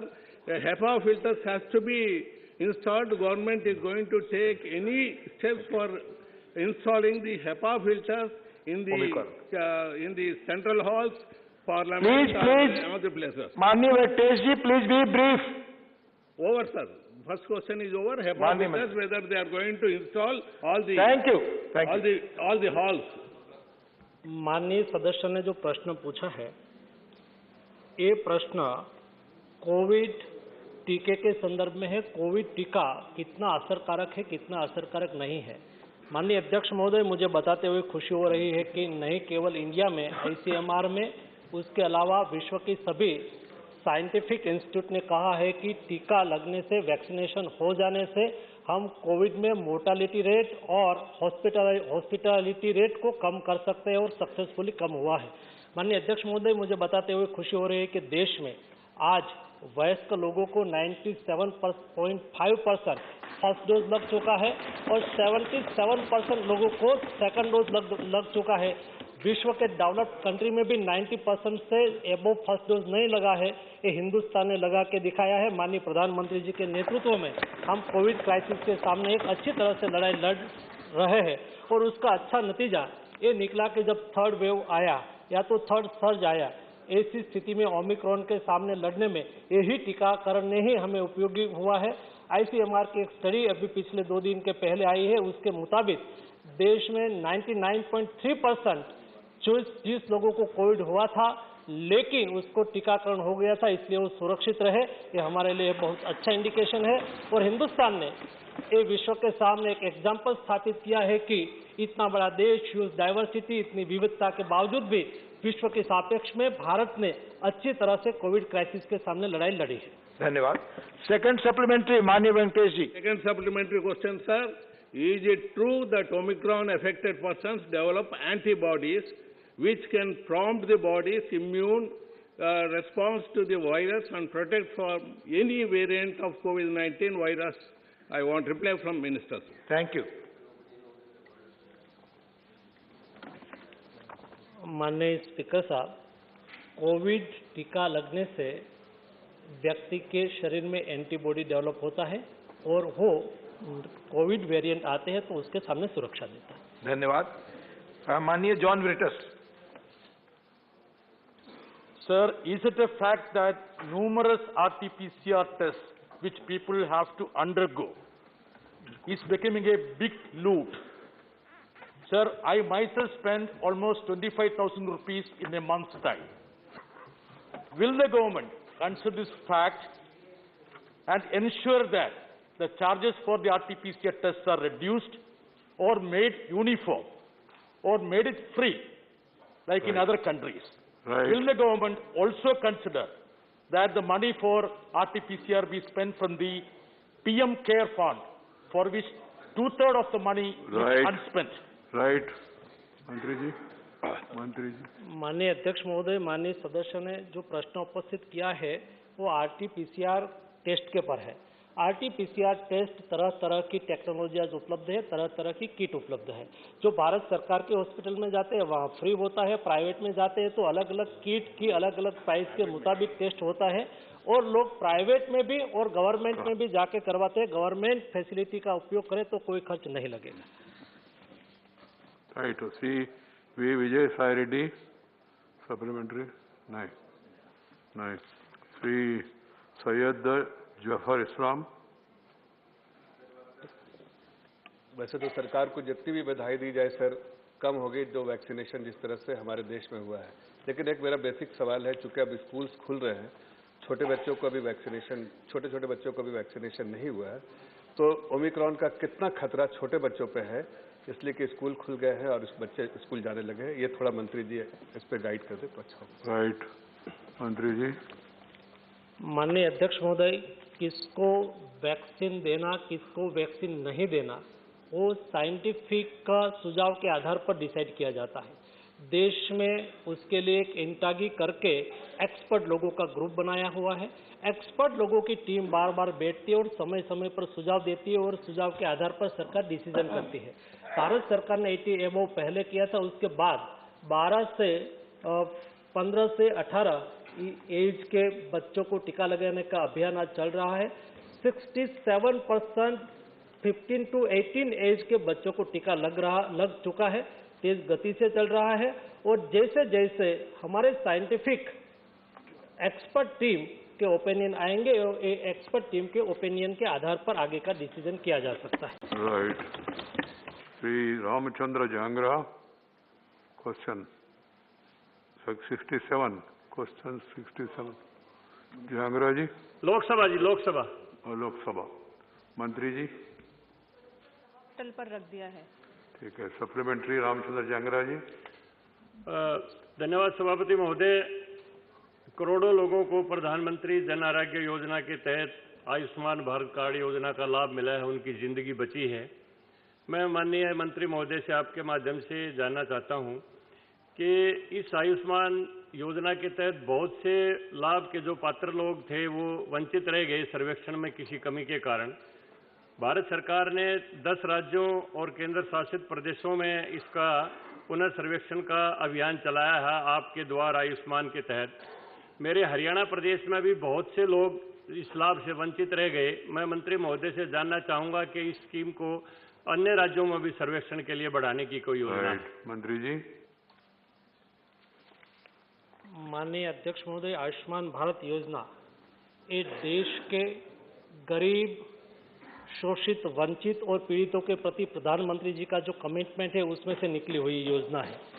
माननीय अध्यक्ष महोदय, देश के गरीब लोग, और कोई गरीब के यहाँ बीमारी आती है, बीमारी तो कभी किसी को पूछ के नहीं आती है, वो अमीर के यहाँ भी आती है और गरीब के यहाँ भी आती है। जब अमीर के यहाँ कोई बीमारी आती है तो उसके जेब में पैसा होता है, लेकिन कोई गरीब के यहाँ बीमारी आती है तो उसके जेब में पैसा नहीं होता है। इसलिए वो कभी अपना इलाज नहीं करवा सकते थे और कई बार ऑपरेशन भी नहीं करवा सकते थे। और परिवार के मुखिया जो घर का संचालन करते थे, कमाई का एक ही व्यक्ति माध्यम हो, ऐसे व्यक्ति परिवार में नहीं रहने से परिवार के बहुत नेगेटिव इफेक्ट होती थी। ऐसी स्थिति में आयुष्मान भारत योजना का इम्प्लीमेंटेशन प्रधानमंत्री जी ने किया। और माननीय अध्यक्ष महोदय, दुनिया में एक बार आज से 8 साल पहले अमेरिका में ओबामा केयर योजना चलाई गई थी। ओबामा केयर योजना में 10 करोड़ लोगों को हेल्थ सिक्योरिटी दी गई थी और दुनिया में उसकी वाहवाही हुई थी। माननीय अध्यक्ष महोदय, ये 10 करोड़ फैमिली यानी कि 50 करोड़ लोगों के लिए हेल्थ सिक्योरिटी योजना है। आज तक 3 करोड़ लोग इस योजना के मुताबिक अपनी ट्रीटमेंट करवा चुके हैं और गरीब लोगों के परिवार के सदस्य का भी उससे इलाज हुआ, ऑपरेशन हुआ है और उसका परिवार सशक्त हुआ है। सेकंड सप्लीमेंट्री जांगरा जी मान्यवर, मेरा मंत्री जी से सवाल ये है कि इसमें जो डाटाबेस है वो 2011 की जनगणना का लिया गया है, जिसमें टोटल जो अभी तक जो सर्वेक्षण में आए हैं वो 15 करोड़ 73 लाख के लगभग आए हैं, जो हिंदुस्तान की जनसंख्या के हिसाब से काफी कम है। तो मैं मंत्री महोदय से पुनः यही जानना चाहता हूं कि इसका पुनः सर्वेक्षण की कोई योजना है ताकि जो लाभ के पात्र हैं, जो वंचित रहे, उनको दोबारा लिया जाए। Time is over.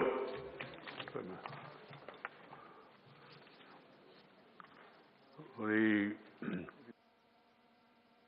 discussion on the motion moved by Srimati Geeta alias Chandra Prabhaji is concluded.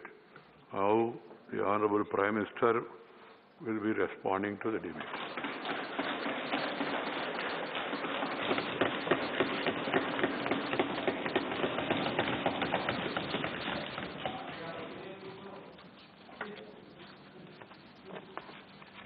माननीय सभापति जी, राष्ट्रपति जी के अभिभाषण पर यहाँ पर विस्तार से चर्चा हुई है। मैं राष्ट्रपति जी का धन्यवाद करने के लिए इस चर्चा में हिस्सा लेने के लिए आपने समय दिया, मैं आपका बहुत आभारी हूं। आदरणीय राष्ट्रपति जी ने बीते दिनों कोरोना के इस कठिन कालखंड में भी देश ने चहुं दिशा में किस प्रकार से इनिशिएटिव लिए, देश के दलित, पीड़ित, गरीब, शोषित, महिला, युवा, उनके जीवन को सशक्तिकरण के लिए, उनके जीवन में बदलाव के लिए देश में जो कुछ भी गतिविधि हुई है उसका एक संक्षिप्त खाका देश के सामने प्रस्तुत किया और उसमें आशा भी है, विश्वास भी है, संकल्प भी है, समर्पण भी है। अनेक माननीय सदस्यों ने विस्तार से चर्चा की है। माननीय खड़गे जी ने कुछ देश के लिए, कुछ दल के लिए, कुछ खुद के लिए काफी कुछ बातें बताई थी। आनंद शर्मा जी ने भी, उनको जरा समय की तकलीफ रही, लेकिन फिर भी उन्होंने कोशिश की और उन्होंने ये कहा कि देश की उपलब्धियों को स्वीकारा जाए। श्रीमान मनोज झा जी ने राजनीति से अभिभाषण परे होना चाहिए, इसकी अच्छी सलाह भी दी। प्रसन्न आचार्य जी ने वीर बाल दिवस और नेताजी से जुड़े कामों के संबंध में भी विस्तार से सराहना की। डॉक्टर फौजिया खान जी ने संविधान की प्रतिष्ठा को लेकर विस्तार से चर्चा की। हर सदस्य ने अपने अनुभव के आधार पर अपनी राजनीतिक सोच के आधार पर और राजनीतिक स्थिति के आधार पर अपनी बातें हमारे सामने रखी है। मैं सभी माननीय सदस्यों का इसके लिए हृदय से आभार भी व्यक्त करता हूं। आदरणीय सभापति जी, आज देश आजादी का अमृत महोत्सव मना रहा है।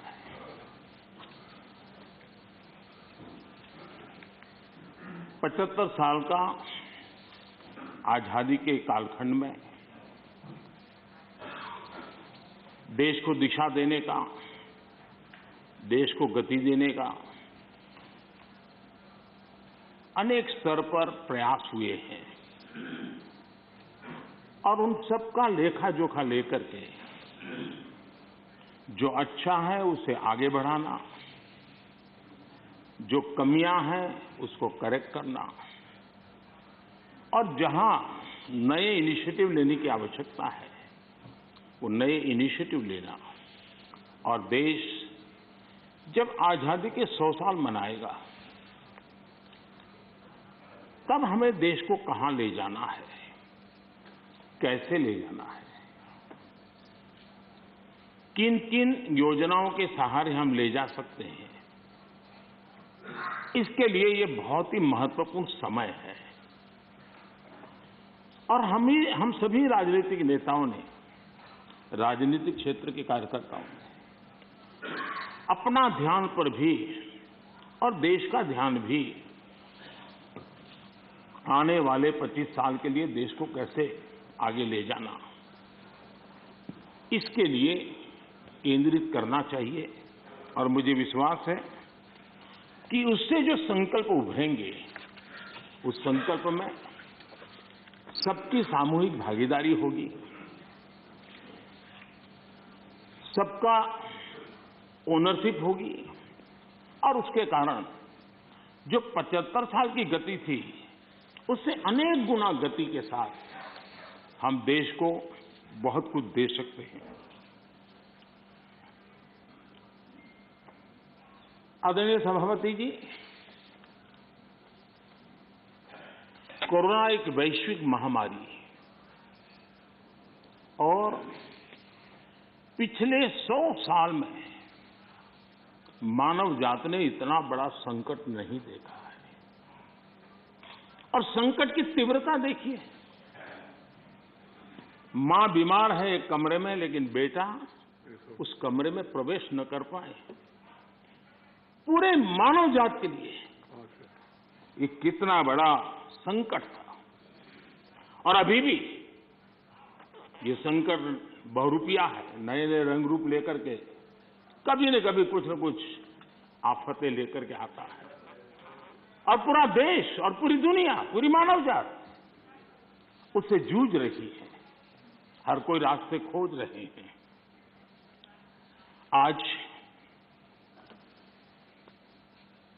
130 करोड़ के भारत के लिए दुनिया में जब प्रारंभिक कोरोना का प्रारंभ हुआ, चर्चा यही थी भारत का क्या होगा और भारत के कारण दुनिया की कितनी बर्बादी होगी, इसी दिशा में चर्चा हो रही थी। लेकिन ये 130 करोड़ देशवासियों की संकल्प शक्ति, उनका सामर्थ्य और उन्होंने जो भी जीवन में उपलब्ध था उसके बीच भी डिसिप्लिन का पालन करने का प्रयास किया कि आज विश्व में भारत के प्रयासों की सराहना हो रही है।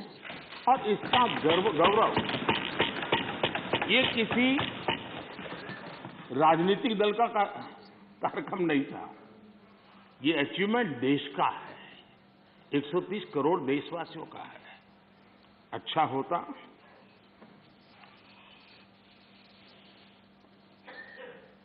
इसका यश लेने की भी कोशिश करते आप लोग तो आपके खाते में कुछ जमा होता, लेकिन अब ये भी सिखाना पड़े। खैर, वैक्सीनेशन के संबंध में अभी प्रश्नकाल में हमारे आदरणीय मंत्री जी ने विस्तार से बात तो बताई है कि जिस प्रकार से भारत वैक्सीनेशन बनाने में, इनोवेशन में, रिसर्च में और उसके इम्प्लीमेंटेशन में।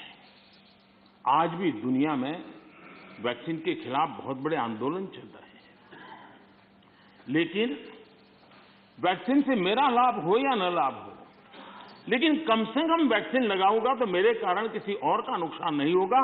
इस एक भावना ने 130 करोड़ देशवासियों को वैक्सीन लेने के लिए प्रेरित किया। ये भारत का मूलभूत चिंतन का प्रतिबिंब है जो विश्व के लोगों के सामने रखना हर हिंदुस्तानी का कर्तव्य है।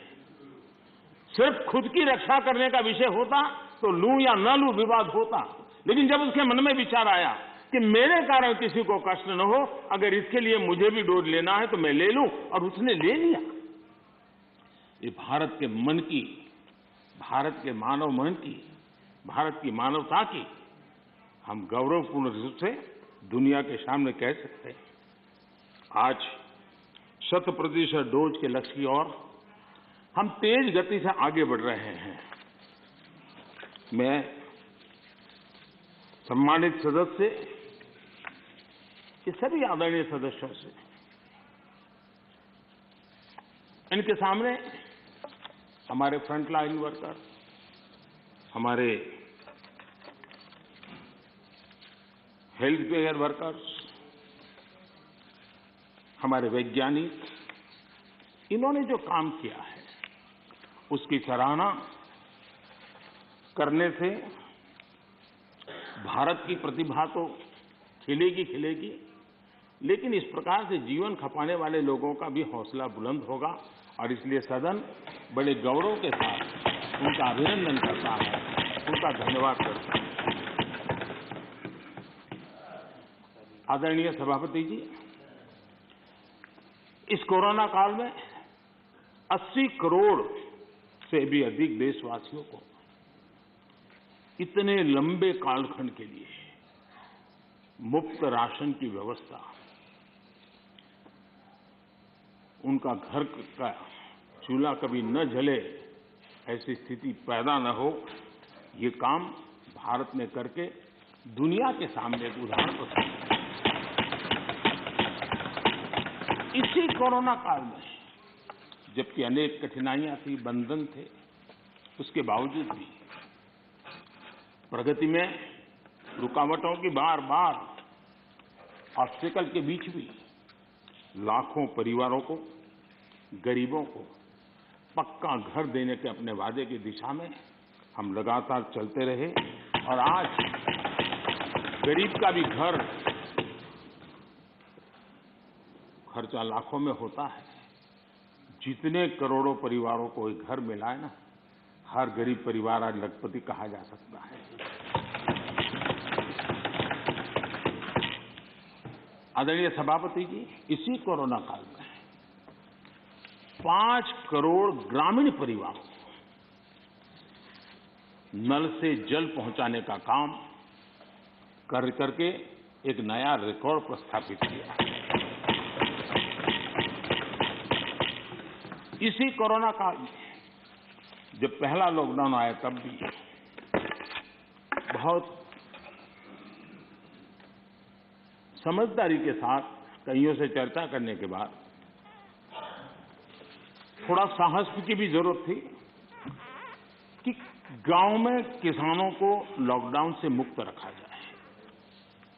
निर्णय बड़ा महत्वपूर्ण था, लेकिन किया, और उसका परिणाम ये आया कि हमारे किसानों ने कोरोना के इस कालखंड में भी बम्पर पैदावार की,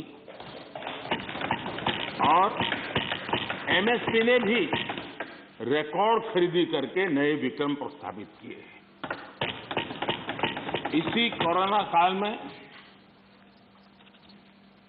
इंफ्रास्ट्रक्चर से जुड़े हुए कई प्रोजेक्ट्स पूरे किए गए, क्योंकि हम जानते हैं कि ऐसे संकट के काल में इंफ्रास्ट्रक्चर का जो इन्वेस्टमेंट होता है वो रोजगार के अवसरों को सुनिश्चित करता है, और इसलिए हमने उस पर भी बल दिया ताकि रोजगार भी मिलता रहे और सारे प्रोजेक्ट्स हम पूरे भी कर पाए।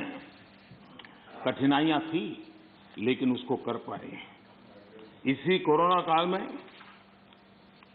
चाहे जम्मू कश्मीर हो चाहे नॉर्थ ईस्ट हो, हर कालखंड में विस्तार से इसका विकास की यात्रा को आगे बढ़ाया गया और उसको हमने चलाया है।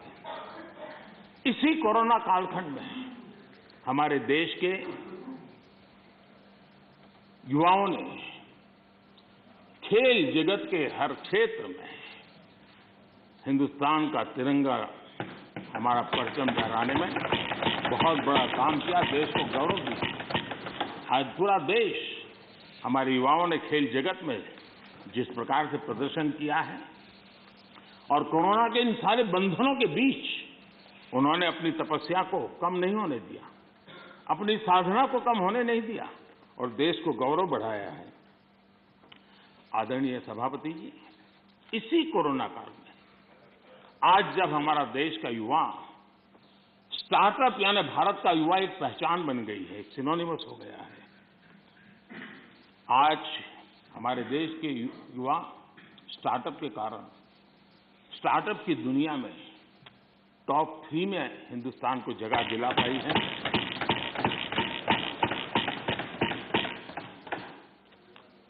आदरणीय सभापति जी, इसी कोरोना काल में चाहे COP26 का मामला हो, चाहे G20 समूह का क्षेत्र हो या चाहे समाज जीवन के अंदर अनेक अनेक विषयों में काम करना हो, चाहे दुनिया के 150 देशों को दवाई पहुंचाने की बात हो, भारत ने एक लीडरशिप रोल लिया है। आज भारत की इस लीडरशिप की दुनिया में चर्चा है, उसकी स्वीकृति है। आदरणीय सभापति जी, जब संकट का काल होता है, चुनौतियां अपार होती हो, विश्व की हर शक्ति अपने ही बचाव में लगी होती है, कोई किसी की मदद नहीं कर पाता है, ऐसे कालखंड में उस संकटों से बाहर निकालना, आज मुझे अटल बिहारी वाजपेयी जी की कविता के उन शब्द हम सबके लिए प्रेरणा दे सकते हैं। अटल जी ने लिखा था, व्याप्त हुआ बर्बर अंधियारा, व्याप्त हुआ बर्बर अंधियारा, किंतु चीरकर तम की छाती, किंतु चीरकर तम की छाती, चमका हिंदुस्तान हमारा। किंतु चीरकर तम की छाती, चमका हिंदुस्तान हमारा, शत शत आघातों को सहकर, शत शत आघातों को सहकर, जीवित हिंदुस्तान हमारा, जीवित हिंदुस्तान हमारा। जग के मस्तर पर रोली सा, जग के मस्तर पर रोली सा, शोभित हिंदुस्तान हमारा, शोभित हिंदुस्तान हमारा। अटल जी के शब्द आज के इस कालखंड में भारत के सामर्थ्य का परिचय कराते हैं। आदरणीय सभापति जी, इस कोरोना काल में सभी क्षेत्रों को रुकावटों के बीच भी आगे बढ़ने के लिए भरपूर प्रयास किए गए, लेकिन इसमें कुछ क्षेत्र थे जिस पर थोड़ा विशेष बल भी दिया गया, क्योंकि वो व्यापक जनहित में आवश्यक था, युवा पीढ़ी के लिए आवश्यक था। कोरोना काल में जिन विशेष क्षेत्रों पर फोकस किया, उसमें से मैं 2 की चर्चा जरूर करना चाहूंगा। एक MSME सेक्टर, सबसे ज्यादा रोजगार देने वाला एक क्षेत्र है। हमने शिक्षित किया, उसी प्रकार से खेतीबाड़ी क्षेत्र, उसमें भी कोई रुकावट ना आए, उसको निश्चित किया और उसी की वजह से, जैसे मैंने वर्णन किया, बम्पर क्रॉप हुआ, सरकार ने रिकॉर्ड खरीद भी की। महामारी के बावजूद गेहूं, धान की खरीदी के नए रिकॉर्ड बने। किसानों को ज्यादा एमएसपी मिला और वो भी डायरेक्ट बेनिफिट ट्रांसफर की स्कीम के तहत मिला। पैसा सीधा उनके बैंक खातों में जमा हुआ। और मैंने तो पंजाब के लोगों के कई वीडियो देखे, क्योंकि पंजाब में पहली बार डायरेक्ट बेनिफिट ट्रांसफर से पैसा गया। उन्होंने कहा साहब मेरा खेत तो उतना ही साइज है, हमारी मेहनत उतनी ही है, लेकिन खाते में इतना रुपया एक साथ आता है, ये पहली बार जिंदगी में।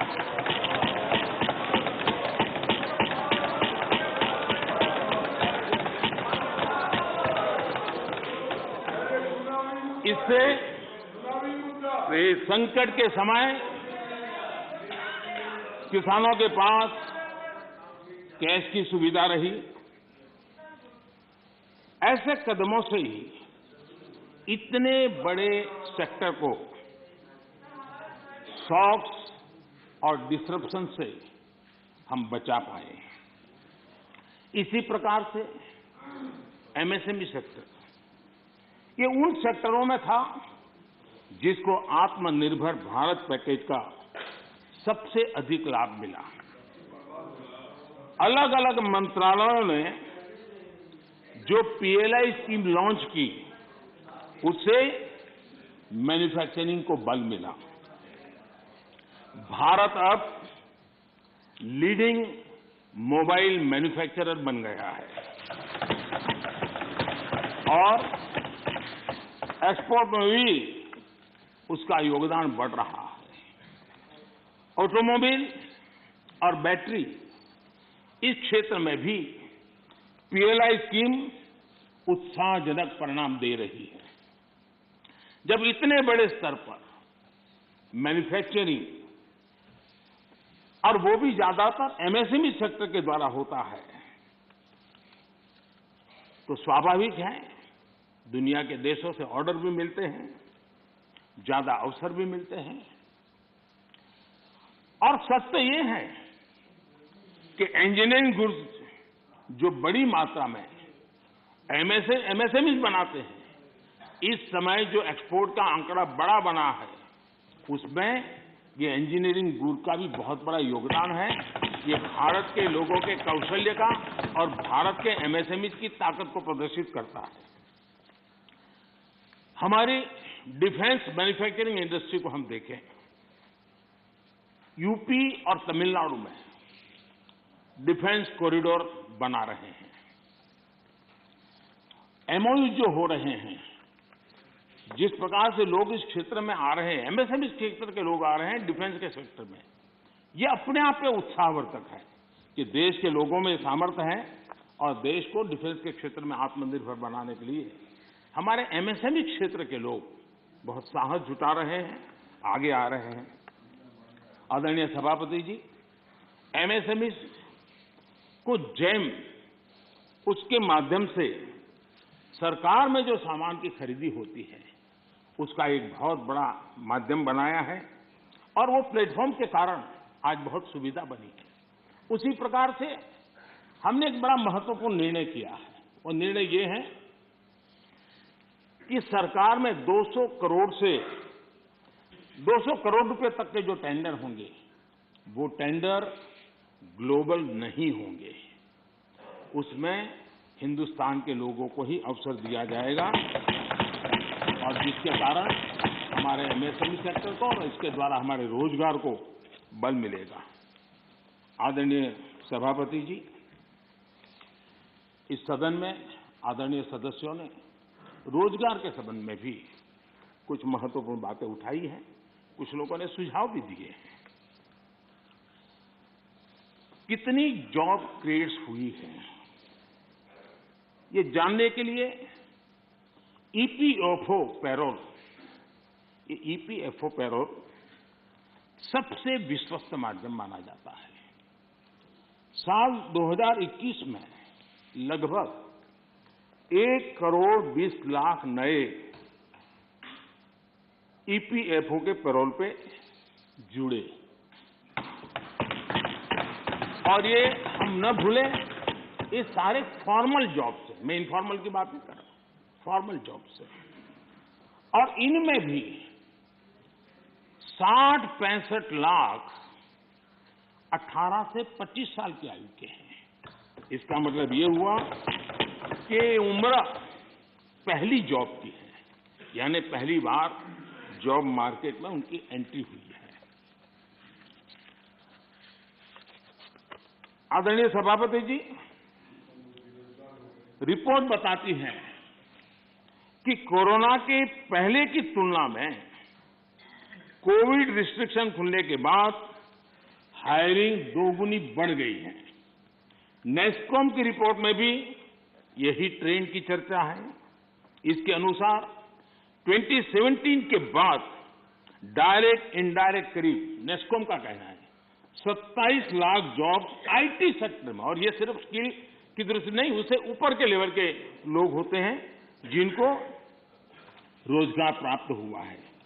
मैन्युफैक्चरिंग बढ़ने की वजह से भारत के ग्लोबल एक्सपोर्ट में वृद्धि हुई है और उसका लाभ रोजगार के क्षेत्र में सीधा सीधा होता है। आदरणीय सभापति जी, साल 2021 में, यानी सिर्फ एक साल में भारत में जितने यूनिकॉर्न्स बने हैं वो पहले के वर्षों में बने कुल यूनिकॉर्न से भी ज्यादा है। और ये सब रोजगार की गिनती में अगर नहीं आता है तो फिर तो रोजगार से ज्यादा राजनीति की चर्चा ही मानी जाती है। आदरणीय सभापति जी, कई माननीय सदस्यों ने महंगाई की भी चर्चा की है। 100 साल में आई इस भयंकर वैश्विक कोरोना की महामारी पूरी दुनिया को प्रभावित किया है। अगर महंगाई की बात करें तो अमेरिका में 40 साल में सबसे अधिक महंगाई का ये दौर अमेरिका झेल रहा है। ब्रिटेन 30 साल में सबसे अधिक महंगाई के मार से आज परेशान है। दुनिया के 19 देशों में जहां यूरो करेंसी है, वहां महंगाई का दर हिस्टोरिकली हाईएस्ट है, उच्चतम है। ऐसे माहौल में भी महामारी के दबाव के बावजूद हमने महंगाई को एक लेवल पर रोकने का बहुत प्रयास किया है, ईमानदारी से कोशिश की। 2014 से लेकर 2020 तक ये दर 4 से 5% के आसपास थी। इसकी तुलना जरा यूपीए के दौर से करें तो पता चलेगा कि महंगाई होती क्या है। यूपीए के समय महंगाई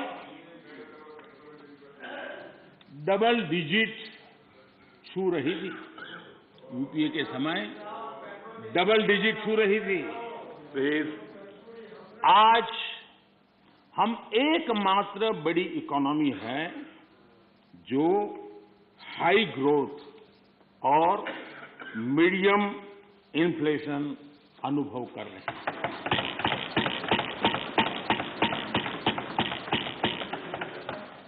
बाकी दुनिया की इकोनॉमी को देखें तो वहां की अर्थव्यवस्थाओं में या तो ग्रोथ स्लो हुई है या फिर महंगाई दशकों के रिकॉर्ड तोड़ रही है। आदरणीय सभापति जी,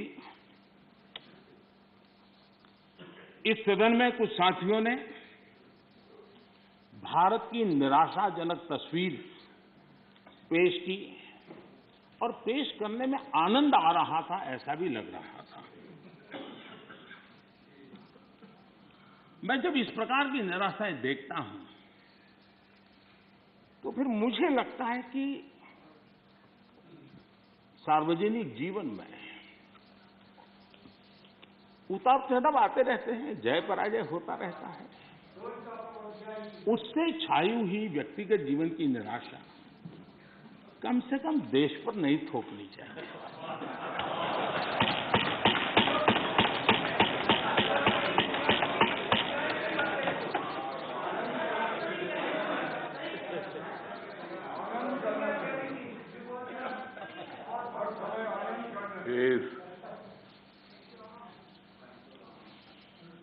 मैं जानता नहीं, लेकिन हमारे यहाँ गुजरात में एक बात है, शरद राव जानते होंगे, वो यहाँ महाराष्ट्र में भी होगा।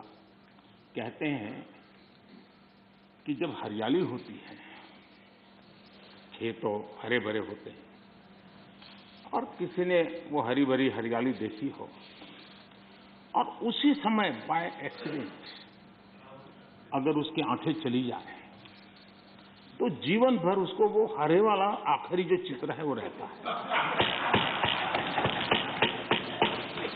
वैसा 2013 तक के जो दुर्दशा में गुजारा और 14 में अचानक देश की जनता ने जो रोशनी की, उसमें जो आंखें किसी की चली गई हैं, उनको पुराने दिन ही दिखते हैं। आदरणीय सभापति जी,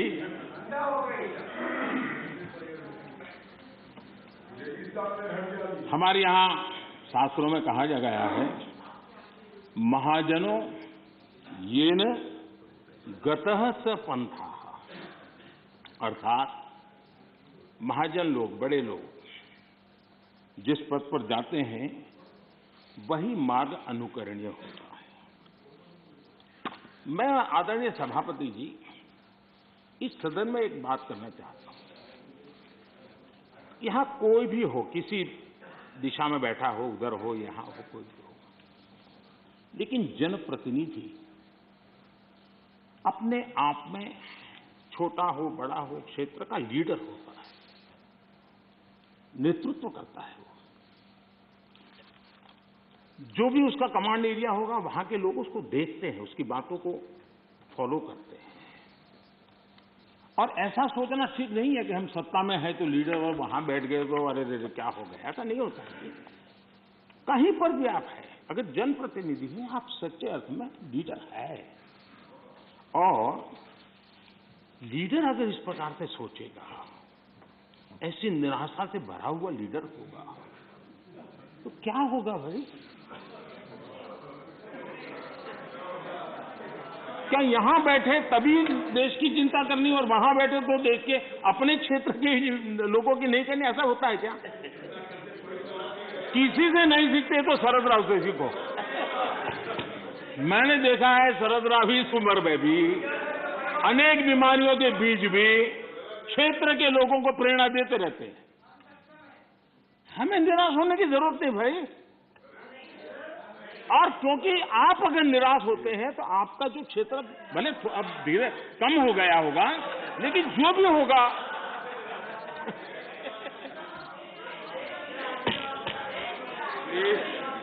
ये बैठ के रनिंग कमेंट्री करना उचित नहीं है, पद्धति में नहीं है।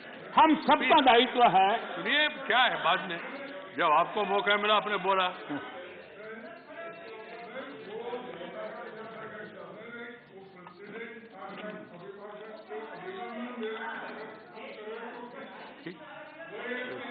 ठीक है, ठीक है। करके जी आपको बुलाएंगे। ठीक। नहीं, ये तो ये रिकॉर्ड में जाएगा नहीं। ये रिकॉर्ड में नहीं जा रहे, अननेसेसरी।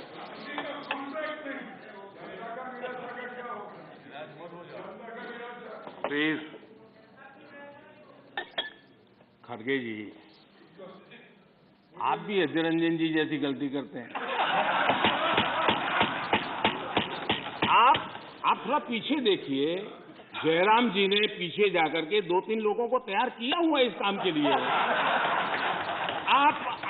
आप इस प्रतिष्ठा से रहिए, पीछे है, रखा है व्यवस्था। जयराम जी साथ जाकर के बाहर जाकर के सूचना लेकर के आए, समझा रहे थे। अभी थोड़ी देर में शुरू होने वाला है।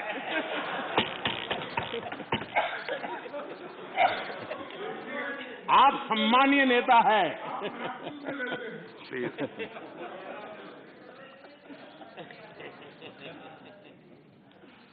आदरणीय सभापति जी, सत्ता किसी की भी हो, सत्ता में कोई भी हो, लेकिन देश के सामर्थ्य को कम नहीं आंकना चाहिए। हमने देश के सामर्थ्य का पूरे विश्व के सामने खुले मन से गौरवगान करना चाहिए, देश के लिए बहुत आवश्यक होता है। आदरणीय सभापति जी, सदन में हमारे एक साथी ने कहा, vaccination is not a big deal. Vaccination is not a big deal. मैं ये देखकर हैरान हूं, कुछ लोगों को भारत की इतनी बड़ी उपलब्धि नहीं लग रही है।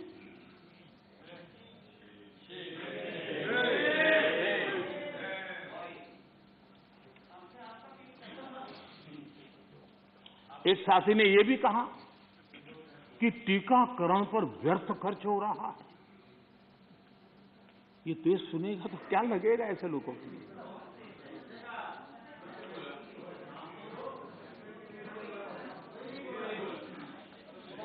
आदरणीय सभापति जी, कोरोना जब से मानव जात पर संकट में पैदा कर रहा है, सरकार ने देश और दुनिया में उपलब्ध हर संसाधन जुटाने के लिए भरपूर कोशिश की है। हमारे देश के नागरिकों की रक्षा करने के लिए जितना भी हमारी सामर्थ्य था, समझ थी, शक्ति थी, और सबको साथ लेकर के चलने का हमने प्रयास किया है। और जब तक महामारी रहेगी, तब तक सरकार गरीब से गरीब परिवार का जीवन बचाने के लिए जितना खर्च करना पड़ेगा, खर्चा करने के लिए प्रतिबद्ध है।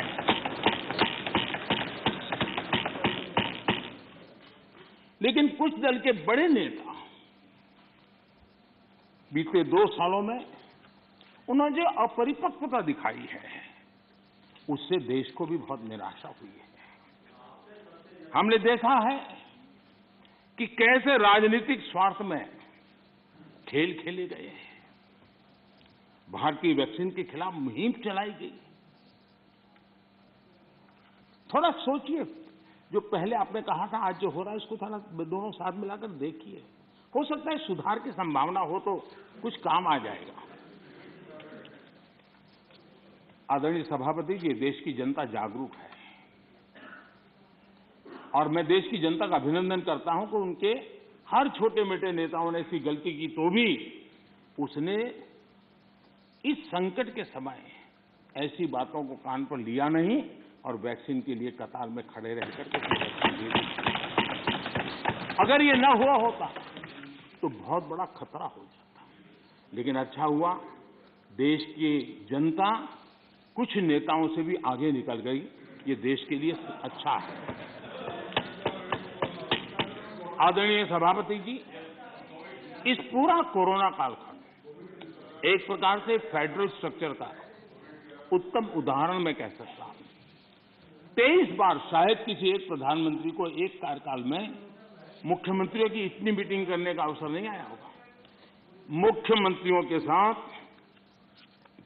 23 मीटिंगें की गई और विस्तार से चर्चाएं की और मुख्यमंत्रियों के सुझाव और भारत सरकार के पास जो जानकारियां थी उसमें मिलजुल करके, क्योंकि सदन में राज्यों से जुड़े हुए वरिष्ठ नेता यहां बैठे हैं और इसलिए मैं ये कहना चाहूंगा, ये अपने आप में बहुत बड़ी घटना है। 23 मीटिंगें करना इस कालखंड में और विस्तार से चर्चा करके रणनीति बनाना और सबको ऑन बोर्ड लेकर के चलना, और चाहे केंद्र सरकार हो, राज्य सरकार हो या स्थानीय स्वराज की संस्था की इकाइयां हो, सबने मिलकर के प्रयास किया है। हम किसी की योगदान को कम नहीं आंकते, हम तो इसको देश की ताकत मानते हैं। लेकिन आदरणीय सभापति जी, कभी आत्मचिंतन करने की जरूरत है कुछ लोगों को। जब कोरोना की ऑल पार्टी मीटिंग बुलाई गई, सरकार की तरफ से विस्तार से प्रेजेंटेशन देना था, और एक तरफ से कोशिश की गई कि कुछ दल न जाए, उनको समझाने की कोशिश हुई और खुद भी नहीं आए, ऑल पार्टी मीटिंग का बहिष्कार किया। और मैं शरद राव जी का फिर से आभार व्यक्त करना चाहूंगा। शरद राव जी ने कहा, देखिए भाई, ये कोई यूपीए का निर्णय नहीं है, मैं जिसको कह सकता हूं मैं कहूंगा।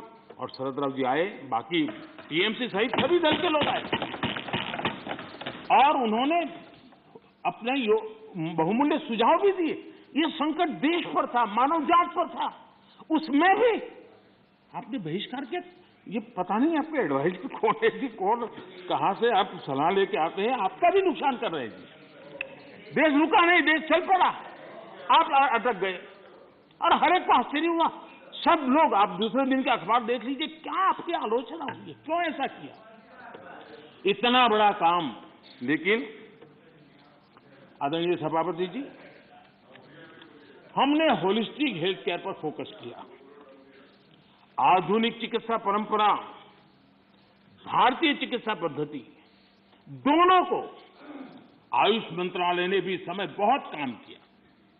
सदन में कभी कभी ऐसे मंत्रालयों की चर्चा भी नहीं होती है, लेकिन ये देखना होगा, आज विश्व में हमारे आंध्र तेलंगाना के लोग बताएंगे, हमारी हल्दी का एक्सपोर्ट जो बढ़ रहा है, वो इस कोरोना ने लोगों को भारत की उपचार पद्धति पर आकर्षित किया, उसका परिणाम है।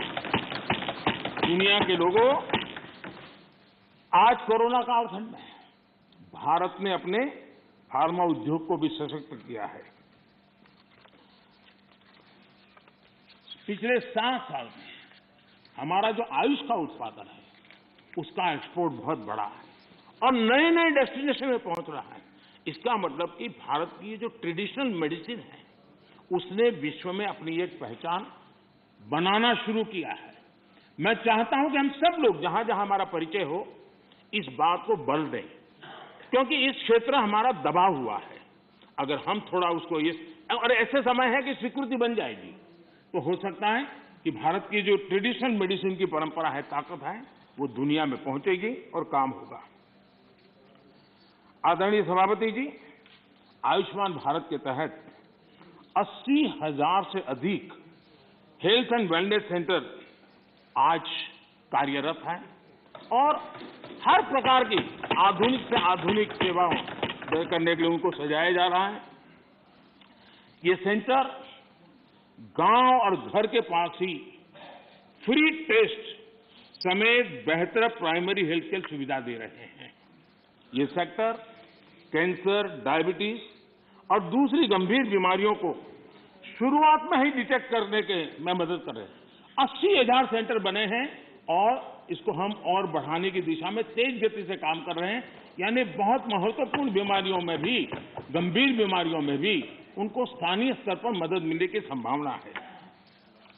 आदरणीय सभापति जी, वैसे पुरानी परंपरा ये थी कि बजट के पहले कुछ टैक्स लगा दो ताकि बजट में चर्चा न हो, बजट में दिखे नहीं और उस दिन शेयर मार्केट गिर न जाए। हमने ऐसा नहीं किया, हमने उल्टा किया।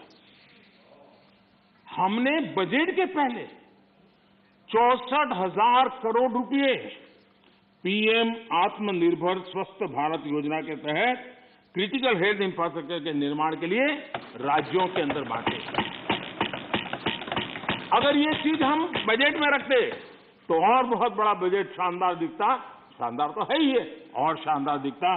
लेकिन हम उस मोह के में रखने के बजाय कोरोना के समय इसकी तत्काल व्यवस्था करने के लिए हमने पहले इसको किया और 64,000 करोड़ रुपए हमने इस काम के लिए दिए। आदरणीय सभापति जी, इस बार खड़गे जी बड़ा विशेष बोल रहे थे और कह रहे हैं कि मुझे तो कह रहे हैं कि मैं उस पर बोलूं, इधर उधर ना बोलूं, लेकिन वो क्या बोले हैं उसको भी एक बार चेक कर लिया जाए। सदन में कहा गया, आदरणीय सभापति जी, ये सदन में ऐसे ही हंसी मजाक में कही गई बात नहीं थी, ये उस गंभीर सोच का परिणाम है और वही देश के लिए खतरनाक है। और वो है कुछ लोग यही मानते हैं कि हिंदुस्तान 1947 में पैदा हुआ और उसी के कारण ये समस्या होती है। और इसी सोच का परिणाम है कि भारत में पिछले 75 साल में जिसको काम करने का 50 साल मौका मिला था, उनकी नीतियों पर भी इस मानसिकता का प्रभाव रहा है और उसी के कारण कई विकृतियां पैदा हुई है। ये डेमोक्रेसी आपकी मेहरबानी से नहीं है, हमारे कुर्बानी से। और आपको 1975 में डेमोक्रेसी का गला घोंटने वालों को डेमोक्रेसी का गौरव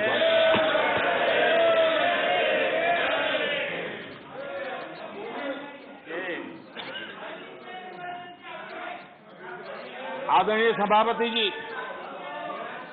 ये 47 में पैदा हुए हैं ना, ऐसी जो सोच वाले लोग हैं, उन्होंने एक बात दुनिया के सामने गाजे बाजे के साथ कहनी चाहिए थी, वो कहने से कतरा गए।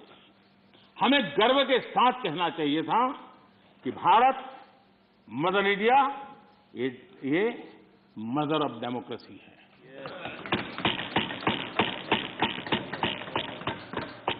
डेमोक्रेसी डिबेट ये भारत में सदियों से चल रहा है और कांग्रेस की कठिनाई ये है, डायनेस्टी के आगे उन्होंने कुछ सोचा ही नहीं, ये उनकी परेशानी है। और पार्टी में जो डेमोक्रेसी की बात करते हैं ना, वो जरा समझे, भारत के लोकतंत्र को सबसे बड़ा खतरा परिवारवादी पार्टियों का है, ये मानना पड़ेगा।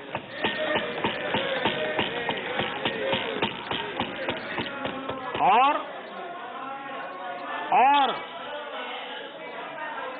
पार्टी में भी जब कोई परिवार सर्वोपरि होता है, तब सबसे पहली कैजुअलिटी, जब पार्टी में भी कोई एक परिवार सर्वोपरि हो जाता है, तो सबसे पहली कैजुअलिटी टैलेंट की होती है।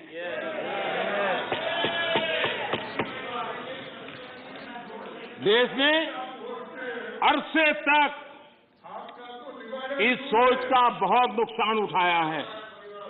मैं चाहता हूं कि सभी राजनीतिक दल लोकतांत्रिक आदर्शों और मूल्यों को अपने दलों में भी विकसित करें, उसको समर्पित करें और हिंदुस्तान की सबसे पुरानी पार्टी के रूप में कांग्रेस इसकी जिम्मेवारी ज्यादा उठाएं।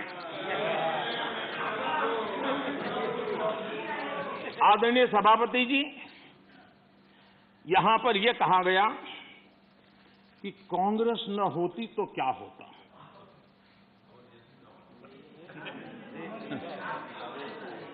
India is Indira, Indira is India, यही सोच का परिणाम है। आदरणीय सभापति जी, मैं जरा बताना चाहता हूं, ये कहा गया है, मैं सोच रहा हूं कि कांग्रेस न होती तो क्या होता, क्योंकि महात्मा गांधी की इच्छा थी। क्योंकि महात्मा गांधी को मालूम था कि इनके रहने से क्या क्या होने वाला है, और इन्होंने कहा था पहले से इसको खत्म करो, इसको बिखेर दो, महात्मा गांधी ने कहा था।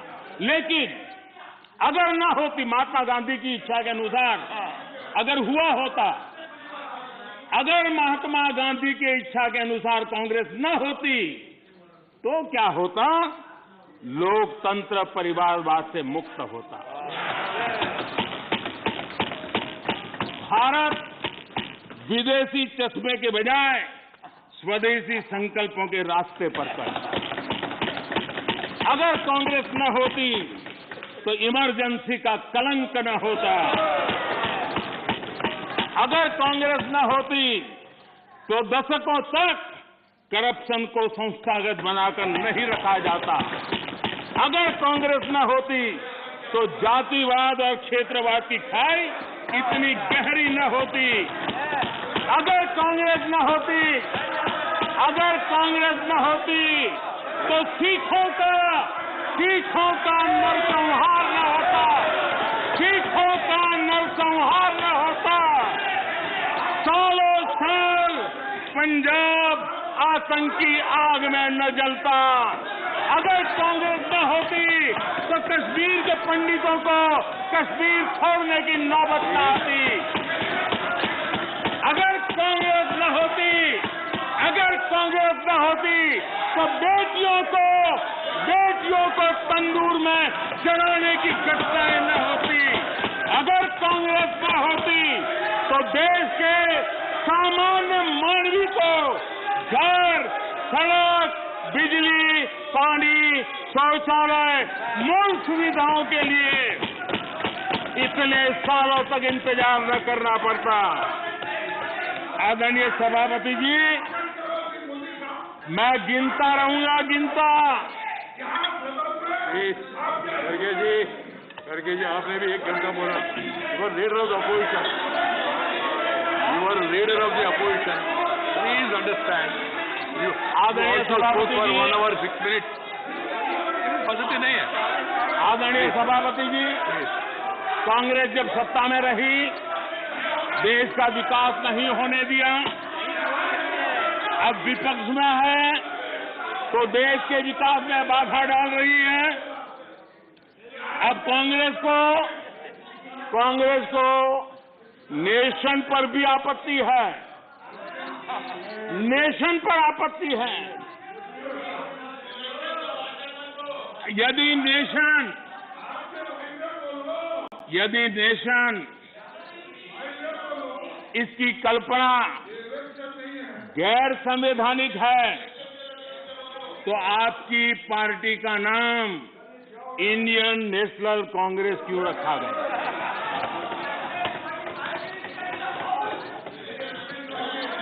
अब आपकी ये नई सोच आई है तो इंडियन नेशनल कांग्रेस नाम बदल दीजिए और आप फेडरेशन ऑफ कांग्रेस कर दीजिए।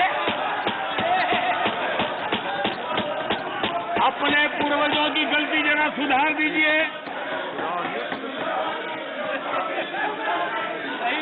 आदरणीय सभापति जी,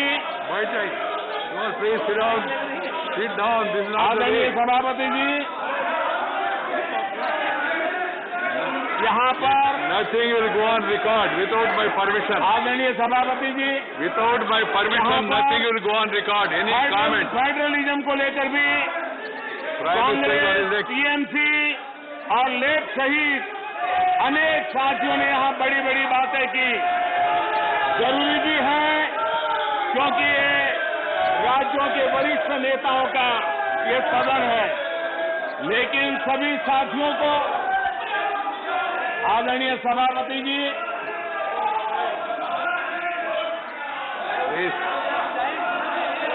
This nothing will go on record except what is permitted by the chair.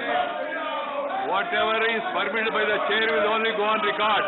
No comment, no noise, no demonstration will go on record. Please, बैठ जाइए।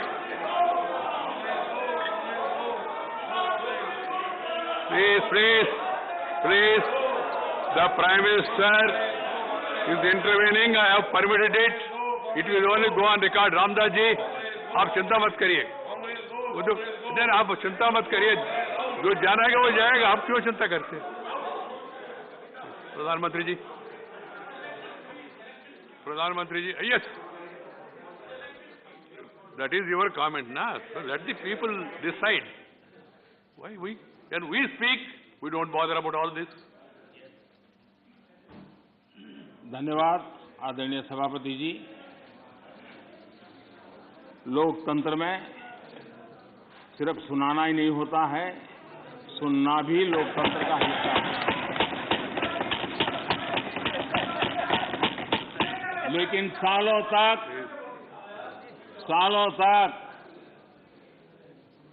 उपदेश देने की आदत रखी है, इसलिए जरा बातें सुनने में मुश्किल हो रहा है। आदरणीय सभापति जी, फेडरलिज्म को लेकर कांग्रेस, टीएमसी और लेफ्ट सहित अनेक साथियों ने यहां कई विचारों को प्रस्तुत किया है और बहुत स्वाभाविक है, और इस सदन में इसकी चर्चा होना और स्वाभाविक है क्योंकि यहां राज्य के वरिष्ठ नेता, उनका मार्गदर्शन इस सदन में हमें मिलता रहता है। लेकिन जब ये बात करते हैं तब मैं आज सबसे आग्रह करूंगा कि हम फेडरलिज्म के संबंध में हमारे जो कुछ भी विचार हैं, कभी बाबा साहब आम्बेडकर को जरूर पढ़ें, बाबा साहब आम्बेडकर की बातों का स्मरण करें। बाबा साहब आम्बेडकर जी ने जो संविधान सभा में कहा था, उसी को मैं कोट कर रहा हूं।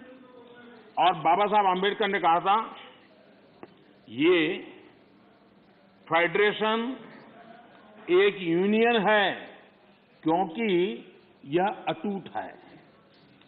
प्रशासनिक सुविधा हेतु देश और लोगों को विभिन्न राज्यों में विभाजित किया जा सकता है। प्रशासन के लिए विभिन्न राज्यों में विभाजित किया जा सकता है, लेकिन देश अभिन्न रूप से एक है। उन्होंने एडमिनिस्ट्रेटिव व्यवस्थाएं और नेशन की कल्पना को स्पष्ट किया है, और ये बाबा साहब आम्बेडकर ने संविधान सभा में कहा है। मैं समझता हूं फेडरलिज्म को समझने के लिए बाबा साहब आम्बेडकर के इतने गहन विचारों से अधिक मैं समझता हूं कि मार्गदर्शन के लिए किसी बात की जरूरत है। लेकिन विशेषता ये है, क्या हुआ है हमारे देश में?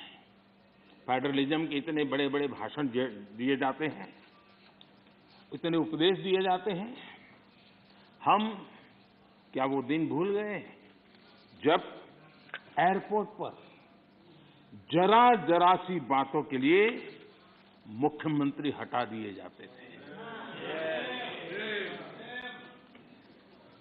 आंध्र प्रदेश के पूर्व मुख्यमंत्री टी अंजय जी के साथ क्या हुआ था, ये सदन के अनेक नेता अच्छी तरह जानते हैं।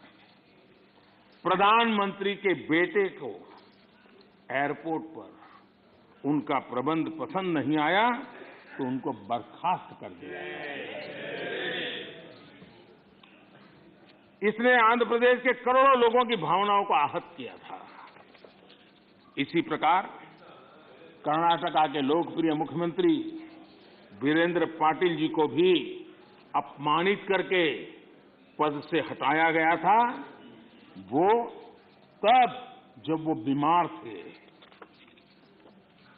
हमारी सोच कांग्रेस की तरह संकीर्ण नहीं है।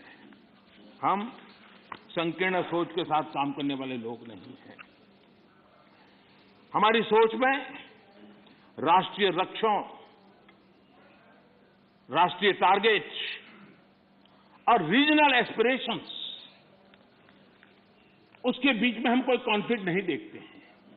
हम मानते हैं कि रीजनल एस्पिरेशंस को उतने ही इज्जत के साथ एड्रेस करना चाहिए, समस्याओं का समाधान करना चाहिए। और भारत की प्रगति भी तब होगी जब देश विकास को ध्यान में रखते हुए रीजनल एस्पिरेशंस को एड्रेस करें। ये दायित्व बनता है। जब हम इस बात को कहते हैं देश को आगे बढ़ाना, लेकिन इसकी ये भी शर्त है कि जब राज्य प्रगति करते हैं तब देश की तरक्की होती है। राज्य प्रगति न करे और देश की तरक्की के लिए हम सोचे तो हो नहीं सकता है। और इसलिए पहली शर्त है राज्य प्रगति करे तब देश की तरक्की होती है। और जब देश की तरक्की होती है, देश समृद्ध होता है, देश के अंदर समृद्धि आती है, तो समृद्धि राज्यों में पर्कोलेट होती है और इसके कारण देश समृद्ध बनता है। इस सोच के साथ हम चलते हैं। और मैं तो जानता हूं, मैं गुजरात में था, मुझ पर क्या क्या जुल्म हुए हैं दिल्ली सरकार के द्वारा, इतिहास गवाह है। क्या कुछ नहीं हुआ मेरे साथ, गुजरात के साथ क्या क्या क्या नहीं हुआ। लेकिन उस कालखंड में भी हर दिन, आप मेरे रिकॉर्ड देख लीजिए, मुख्यमंत्री के नाते मैं हमेशा एक ही बात कहता था कि गुजरात का मंत्र क्या है, देश के विकास के लिए गुजरात का विकास।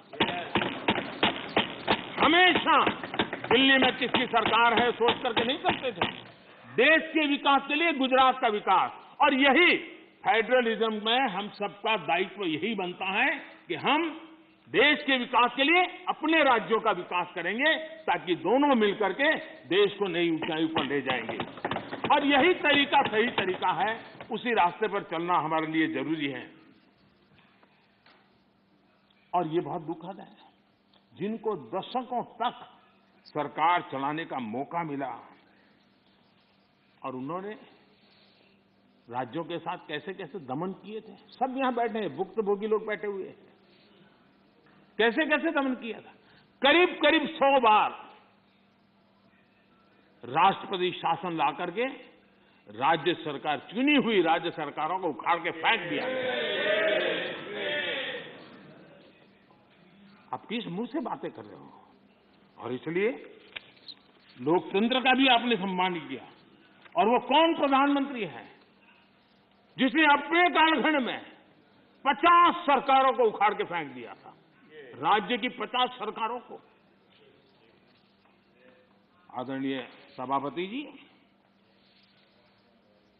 इन सारे विषयों के जवाब हर हिंदुस्तानी जानता है और उसी की सजा आज उनको भुगतनी पड़ रही है।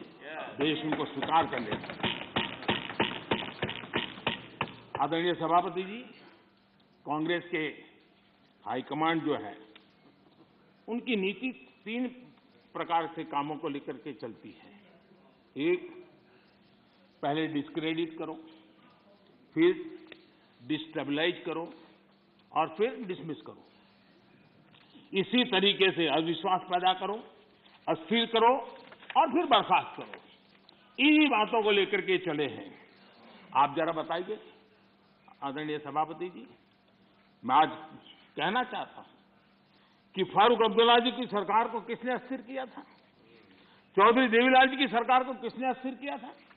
चौधरी चरण सिंह जी की सरकार को किसने अस्थिर किया था? पंजाब में सरदार बादल की सरकार के किसने बर्खास्त किया था? महाराष्ट्र में बाला साहब ठाकरे को बदनाम करने के लिए किसने डरते टिक्स का उपयोग किया था? कर्नाटका में रामकृष्ण हेगड़े और एसआर बम्बई की सरकार को किसने गिराया था? 50 के दशक में केरला की चुनी हुई कम्युनिस्ट सरकार को किसने गिराया था? उस कालखंड में 50 साल पहले तमिलनाडु में इमरजेंसी के दौरान करुणानिधि जी की सरकार को किसने गिराया था? 1980 में एमजीआर की सरकार को किसने डिसमिस किया था? आंध्र प्रदेश में किसने एनटीआर की सरकार को अस्थिर करने की कोशिश की थी, और वो भी जब वो बीमार थे? वो कौन सा दल है जिसने मुलायम सिंह जी यादव जी को सिर्फ इसलिए तंग किया था क्योंकि मुलायम सिंह जी केंद्र की बातों के साथ सहमत नहीं होते थे? कांग्रेस ने अपने नेताओं तक नहीं छोड़ा है। आंध्र प्रदेश में कांग्रेस सरकार अहम भूमिका निभाई, उसके साथ क्या किया? जिस केंद्र ने यहां सत्ता में बैठने के लिए उनको मौका दिया था, उनके साथ क्या किया? उन्होंने बहुत शर्मनाक तरीके से आंध्र प्रदेश का विभाजन किया। माइक बंद कर दिए गए, मिर्ची स्प्रे की गई, कोई डिस्कशन नहीं हुई। क्या यह तरीका ठीक था? क्या यह लोकतंत्र था? क्या अटल जी की सरकार ने भी 3 राज्य बनाए थे। राज्य बनाना हमने विरोध नहीं किया है, लेकिन तरीका क्या था? अटल जी ने 3 राज्य बनाए थे, छत्तीसगढ़, झारखंड, उत्तराखंड, लेकिन कोई तूफान नहीं आया। शांति से सारा निर्णय हुआ, सबने मिल बैठ करके निर्णय किया। आंध्र तेलंगाना के भी हो सकता था, हम तेलंगाना के विरोधी नहीं है, साथ मिलकर के किया जा सकता है, लेकिन आपका अहंकार, सत्ता का नशा, उसने देश के अंदर इस कटुता पैदा की। और आज भी तेलंगाना और आंध्र के बीच में वो कटुता के बीच तेलंगाना का भी नुकसान कर रहे हैं, आंध्र का भी नुकसान कर रहे हैं, और आपको कोई राजनीतिक फायदा नहीं हो रहा है। और हमें समझा रहे हैं आदरणीय सभापति जी, हम कोऑपरेटिव फेडरलिज्म के साथ साथ एक नए बदलाव की ओर चले और हमने कोऑपरेटिव कॉम्पिटिटिव फेडरलिज्म की बात कही है। हमारे राज्यों के बीच में विकास की स्पर्धा हो, तंदुरुस्त स्पर्धा हो, हम आगे बढ़ने की कोशिश करें। दल किसी का भी कोई राज क्यों ना करता हो, और उसको प्रोत्साहन देना हमारा काम है और हम दे रहे हैं। आदरणीय सभापति जी, मैं आज उदाहरण देना चाहता हूं। जीएसटी काउंसिल की रचना, जीएसटी काउंसिल की रचना अपने आप में भारत के सशक्त फेडरलिज्म के लिए एक उत्तम स्ट्रक्चर का नमूना है।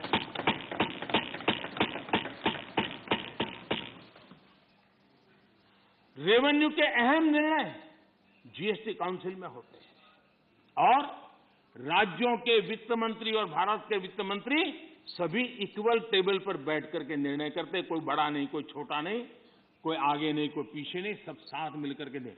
और देश को गर्व होना चाहिए, इस सदन को ज्यादा गर्व होना चाहिए कि जीएसटी के सारे निर्णय, सैकड़ों निर्णय हुए हैं, सबके सब सर्वानुमति से हुए। सभी राज्यों के वित्त मंत्री और भारत के वित्त मंत्री ने मिलकर के किए हैं। इससे बड़ा फेडरलिज्म का उत्तम स्वरूप क्या हो सकता है? कौन इसका गौरव नहीं करेगा? लेकिन हम इसका भी गौरव नहीं करते हैं। आदरणीय सभापति जी, एक और उदाहरण मैं देना चाहता हूं फेडरलिज्म का। हमने देखा कि जैसे सामाजिक न्याय ये देश में बहुत अनिवार्य होता है, वरना देश आगे नहीं बढ़ता है, वैसे भी क्षेत्रीय न्याय भी उतना ही जरूरी होता है। अगर कोई क्षेत्र विकास में पीछे रह जाएगा तो देश आगे नहीं बढ़ सकता।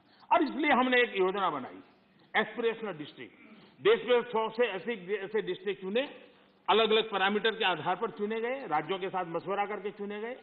और उन 100 से अधिक जो डिस्ट्रिक्ट हैं वो राज्य के जो एवरेज डिस्ट्रिक्ट है उसकी बराबरी तो कम से कम आ जाए तो बोझ कम हो जाएगा। और उस काम को हमने किया और आज मैं बड़े संतोष के साथ कहूंगा, बड़े गौरव के साथ कहूंगा, योजना का विचार भले भारत सरकार को आया, लेकिन एक राज्य को छोड़कर के सभी राज्यों ने इसको ओन किया। 100 से अधिक जिलों की स्थिति बदलने के लिए केंद्र सरकार, राज्य सरकार और जिला इकाई आज मिलकर के काम कर रहे हैं। और उसमें सभी दलों की सरकार वाले राज्य हैं, ऐसा नहीं है कि वो भारतीय जनता पार्टी के राज्य वाली सरकारें हैं। और सबने मिलकर के इतने उत्तम परिणाम दिए हैं कि बहुत कम समय में एस्पिरेशनल डिस्ट्रिक्ट कई पैरामीटर में अपने राज्य की एवरेज से भी कुछ आगे निकल गए हैं। और ये मैं समझता हूं कि उत्तम से उत्तम काम है। और मैं बताऊं, कुछ आकांक्षी जिले जो एस्पिरेशनल डिस्ट्रिक्ट हैं उनके जनधन अकाउंट पहले की तुलना में 4 गुना ज्यादा जनधन अकाउंट खोलने का काम किया है। हर परिवार में शौचालय मिले, बिजली मिले, इसके लिए भी उत्तम काम इस एस्पिरेशनल डिस्ट्रिक्ट में सभी राज्यों ने मिलकर के किया है। मैं समझता हूं यही फेडरल स्ट्रक्चर का उत्तम उदाहरण है और उसी से देश की प्रगति के लिए फेडरल स्ट्रक्चर का ताकत का उपयोग होना ये उसका उदाहरण है। आदरणीय सभापति जी, मैं आज एक और कैसे आर्थिक मदद होती है राज्यों को, किस तरीके से नीतियां कैसे बदलाव लाने से परिवर्तन आता है, उसका भी उदाहरण देना चाहता हूं। वो भी एक समय था जब हमारे प्राकृतिक संसाधन सिर्फ कुछ लोगों की तिजोरियां भरने के लिए काम आते थे। ये दुर्दशा हमने देखी है, उसकी चर्चाएं बहुत चली है। अब इस संपदा राष्ट्र का खजाना बढ़ रही है। हमने कोयले और माइनिंग सेक्टर में रिफॉर्म किए। 2000 में हमने पारदर्शी प्रक्रिया के साथ खनिज संसाधनों का ऑक्शन किया। हमने रिफॉर्म्स की प्रक्रिया को जारी रखा, जो जैसे वैध लाइसेंस की बिना चार्ज के ट्रांसफर, 50% प्रोड्यूसर्स की ओपन मार्केट में सेल बिक्री, अर्ली ऑपरेशनलाइजेशन पर 50% रिबेट। बीते 1 साल में माइनिंग रेवेन्यू लगभग 14,000 करोड़ रुपए से बढ़कर लगभग 35,000 करोड़ रुपए पर पहुंचा है। ऑक्शन से जितना भी रेवेन्यू आया वो राज्य सरकारों को मिला है। ये निर्णय किया है। सबसे बड़ी बात ये है, ये सुधार जो लागू हुए हैं इससे राज्य का ही भला हुआ है और राज्य का भला होने में देश का भला है ही है।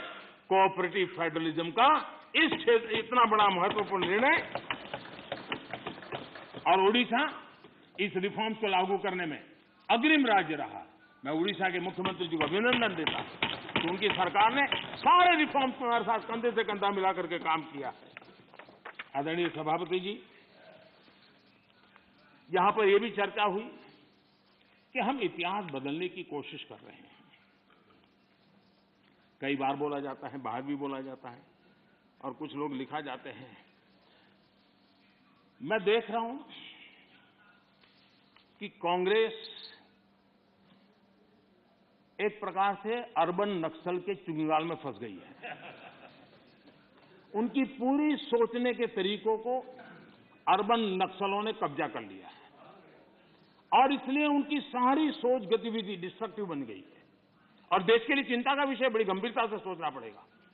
अर्बन नक्सल ने बहुत चालाकीपूर्वक कांग्रेस की इस दुर्दशा का फायदा उठा करके उसके मन को पूरी तरह कब्जा कर लिया, उसके विचार प्रवाह को कब्जा कर लिया है और उसी के कारण बार बार ये बोल रहे हैं इतिहास बदल रहा है।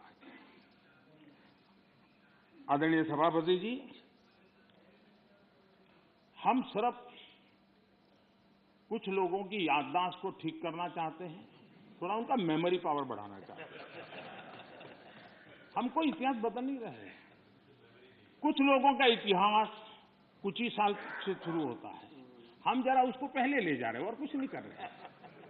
अगर उनको 50 साल के इतिहास में ही मजा आता है तो हमको 100 साल तक ले जा रहे हैं, किसी को 100 साल तक मजा आता है तो हम 200 साल के इतिहास में ले जाते हैं, किसी को 200 से जाता है हम 300 ले जाते हैं। अब जो 300 साढ़े 300 ले जाएंगे तो छत्रपति शिवाजी का नाम आएगा ही आएगा।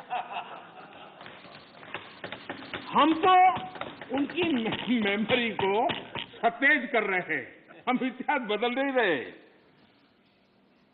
कुछ लोगों का इतिहास सिर्फ एक परिवार तक सीमित है, क्या करें इसका? और इतिहास तो बहुत बड़ा है, बड़े पहलू है, बड़े उतार चढ़ाव है और हम इतिहास के इस दीर्घकालीन कालखंड को याद कराने का प्रयास कर रहे हैं, क्योंकि गौरवपूर्ण इतिहास को भुला देना इस देश के भविष्य के लिए ठीक नहीं है। ये हम अपना दायित्व समझते हैं और इसी इतिहास से सबक लेते हुए हमने आने वाले 25 साल में देश को नई ऊंचाइयों पर ले जाने का एक विश्वास पैदा कर रहा है और मैं समझता हूं ये अमृत कालखंड अब इसी से आगे बढ़ने वाला है। इस अमृत कालखंड में हमारी बेटियां, हमारे युवा, हमारे किसान, हमारे गांव, हमारे दलित, हमारे आदिवासी, हमारे पिछड़े, समाज के हर तबके का योगदान हो, उनकी भागीदारी हो, उसको लेकर के हम आगे बढ़े। कभी कभी हम 1857 के स्वतंत्र संग्राम की ओर देखेंगे, हमारे आदिवासी क्षेत्रों में 1857 के स्वतंत्र संग्राम में जो योगदान दिया गया है कभी हमें पढ़ने को नहीं मिल रहा है। इतने महान स्वर्णिम पुरुषों को हम कैसे भूल सकते हैं? और हम इन चीजों को याद कराने की कोशिश कर रहे हैं। हमारी कोशिश है देश आत्मविश्वास से भरा हुआ हो, देश आगे बढ़े। आदरणीय सभापति जी, महिलाओं के सशक्तिकरण भी हमारे लिए प्राथमिकता है। भारत जैसा देश 50% आबादी हमारी विकास यात्रा के जो सबका प्रयास का विषय है, उस सबके प्रयास में सबसे बड़ी भागीदार हमारी माताएं बहनें हैं। देश की 50% जनसंख्या और इसलिए भारत का समाज की विशेषता है, अपनी परंपराओं में सुधार करता है, बदलाव भी करता है। ये एक जीवंत समाज है। हर युग में ऐसे महापुरुष निकलते हैं जो हमारी बुराइयों को से समाज को मुक्त करने के लिए प्रयास करते हैं। और आज हम जानते हैं महिलाओं के संबंध में भी भारत में कोई आज चिंतन हो रहा नहीं, पहले से हमारे आज चिंतन हो रहा है। उनके सशक्तिकरण को हम प्राथमिकता दे रहे हैं। अगर हमने मैटरनिटी लीव्स बढ़ाई है तो एक प्रकार से महिलाओं के सशक्तिकरण और परिवार के सशक्तिकरण का हमारा प्रयास है और उस दिशा में हम काम कर रहे हैं। बेटी बचाओ बेटी पढ़ाओ, आज उसका परिणाम है कि जेंडर रेशियो में जो हमारी असंतुलन था उसमें काफी अच्छी स्थिति में हम पहुंच गए और जो रिपोर्ट्स आ रहे हैं उसमें आज हमारे कुछ स्थानों पर तो हमारे यहाँ पुरुषों से माताओं बहनों की संख्या बढ़ रही है। ये बड़े एक आनंद का विषय है, गौरव का विषय है। जो बुरे दिन हमने देखे तो उसमें से हम बाहर आए हैं और इसलिए हमने प्रयास करना चाहिए। आज एनसीसी में हमारी बेटियां हैं, सेना में हमारी बेटियां हैं, वायुसेना में बेटियां हैं, हमारी नौसेना में हमारी बेटियां हैं। 3 तलाक की कुप्रथा को हमने खत्म किया और मैं जहां जाता हूं मुझे इन माताओं बहनों का आशीर्वाद मिलता है, क्योंकि 3 तलाक की प्रथा जब खत्म होती है तब सिर्फ बेटियों को न्याय मिलता है ऐसा नहीं है, उस पिता को भी न्याय मिलता है, उस भाई को भी न्याय मिलता है जिसकी बेटी 3 तलाक के कारण घर लौट के आती है, जिसकी बहन 3 तलाक के कारण घर लौट के आती है। इसलिए ये पूरे समाज के कल्याण के लिए है, ये सिर्फ कोई महिलाओं के लिए है और पुरुषों के खिलाफ ऐसा नहीं है।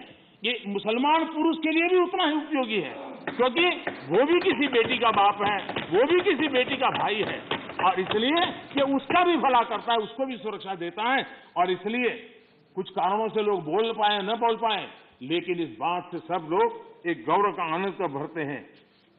कश्मीर में हमने 370 धारा को जो हटाया, वहां की माताओं बहनों को एम्पावर किया है, उनको जो अधिकार नहीं तो अधिकार हमने दिलवाए हैं, और उस अधिकारों के कारण आज उनकी ताकत। आज शादी की उम्र में क्या कारण है आज के युग में मेल और फीमेल के बीच में अंतर होना चाहिए?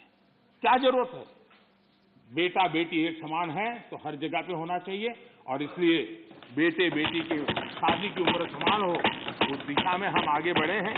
मुझे विश्वास है कि कुछ ही समय में ये सदन भी उसके विषय में सही निर्णय कर करके हमारी माताओं बहनों के कल्याण के लिए काम करेगा। आदरणीय सभापति जी, यह वर्ष गोवा के 60 वर्ष का एक महत्वपूर्ण कालखंड का वर्ष है। गोवा मुक्ति को 60 साल हुए।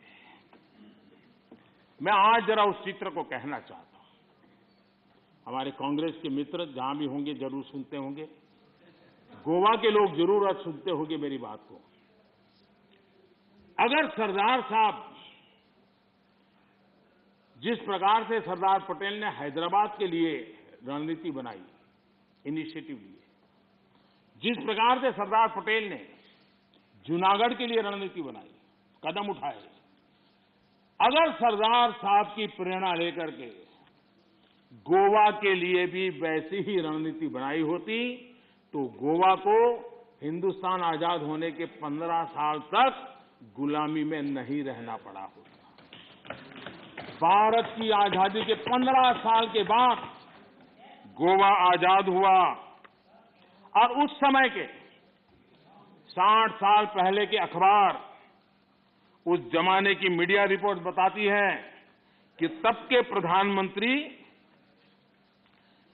अंतर्राष्ट्रीय छवि का क्या होगा, ये उनकी सबसे बड़ी चिंता का विषय था। पंडित नेहरू को दुनिया में मेरी छवि बिगड़ जाएगी तो, और इसलिए उनको लगता था कि गोवा की औपनिवेशिक सरकार पर आक्रमण करने से उनकी जो एक ग्लोबल लीडर की शांतिप्रिय नेता की छवि है वो चकनाचूर हो जाएगी। गोवा को जो होता है होने दो, गोवा को जो झेलना पड़े झेलने दो, मेरी छवि को कोई नुकसान न हो। और इसलिए जब वहां सत्याग्रहों पर गोलियां चल रही थी, विदेशी सल्तनत गोलियां चला रही थी, हिंदुस्तान का हिस्सा, हिंदुस्तान के ही मेरे भाई बहन, उन पर गोलियां चल रही थी, और तब हमारे देश के प्रधानमंत्री ने कहा था कि मैं सेना नहीं दूंगा, मैं सेना नहीं भेजूंगा। सत्याग्रहियों की मदद करने से उन्होंने इनकार कर दिया था। ये गोवा के साथ कांग्रेस ने किया हुआ जुल्म है, और गोवा को 15 साल ज्यादा गुलामी के जंजीरों में जकड़ के रखा गया, और गोवा के अनेक वीर पुत्रों को बलिदान देना पड़ा, लाठी गोलियों से जिंदगी को बसर करनी पड़ी। ये हाल पैदा किए थे। नेहरू जी ने 15 अगस्त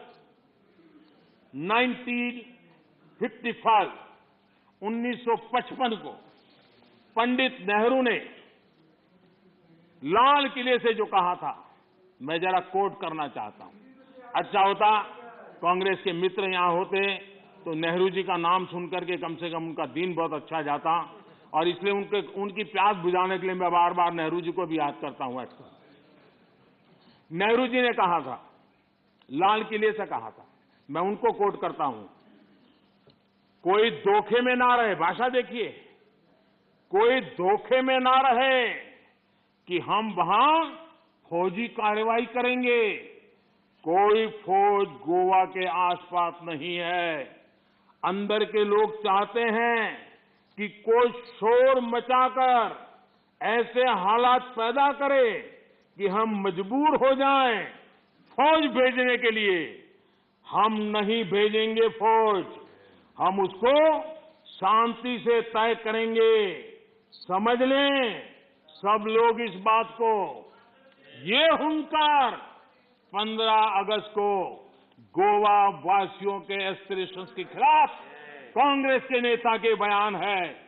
पंडित नेहरू जी ने आगे कहा था, जो लोग वहां जा रहे हैं, लिमेज जी, लोहिया जी समेत सब लोग वहां सत्याग्रह कर रहे थे, आंदोलन कर रहे थे, देश के सत्याग्रही जा रहे थे। हमारे जगन्नाथ राव जोशी कर्नाटक केसरी, उनके नेतृत्व में सत्याग्रह हो रहा था। जो पंडित नेहरू जी ने क्या कहा, जो लोग वहां जा रहे हैं उनको वहां जाना मुबारक हो। देखिए मजाक, देखिए देश के अपनी आजादी के लिए लड़ने वाले मेरे ही देशवासियों के लिए क्या भाषा, कितना अहंकार है। वो लोग वहां जा रहे हैं, उनको वहां जाना मुबारक हो, लेकिन ये भी याद रखें कि अपने को सत्याग्रही कहते हैं तो सत्याग्रह के उसूल, सिद्धांत और रास्ते भी याद रखें। सत्याग्रह की पीछे फौजें नहीं चलती और ना ही फौजों की पुकार होती है। असहाय छोड़ दिया गया मेरे देश के नागरिकों को। ये गोवा के साथ किया।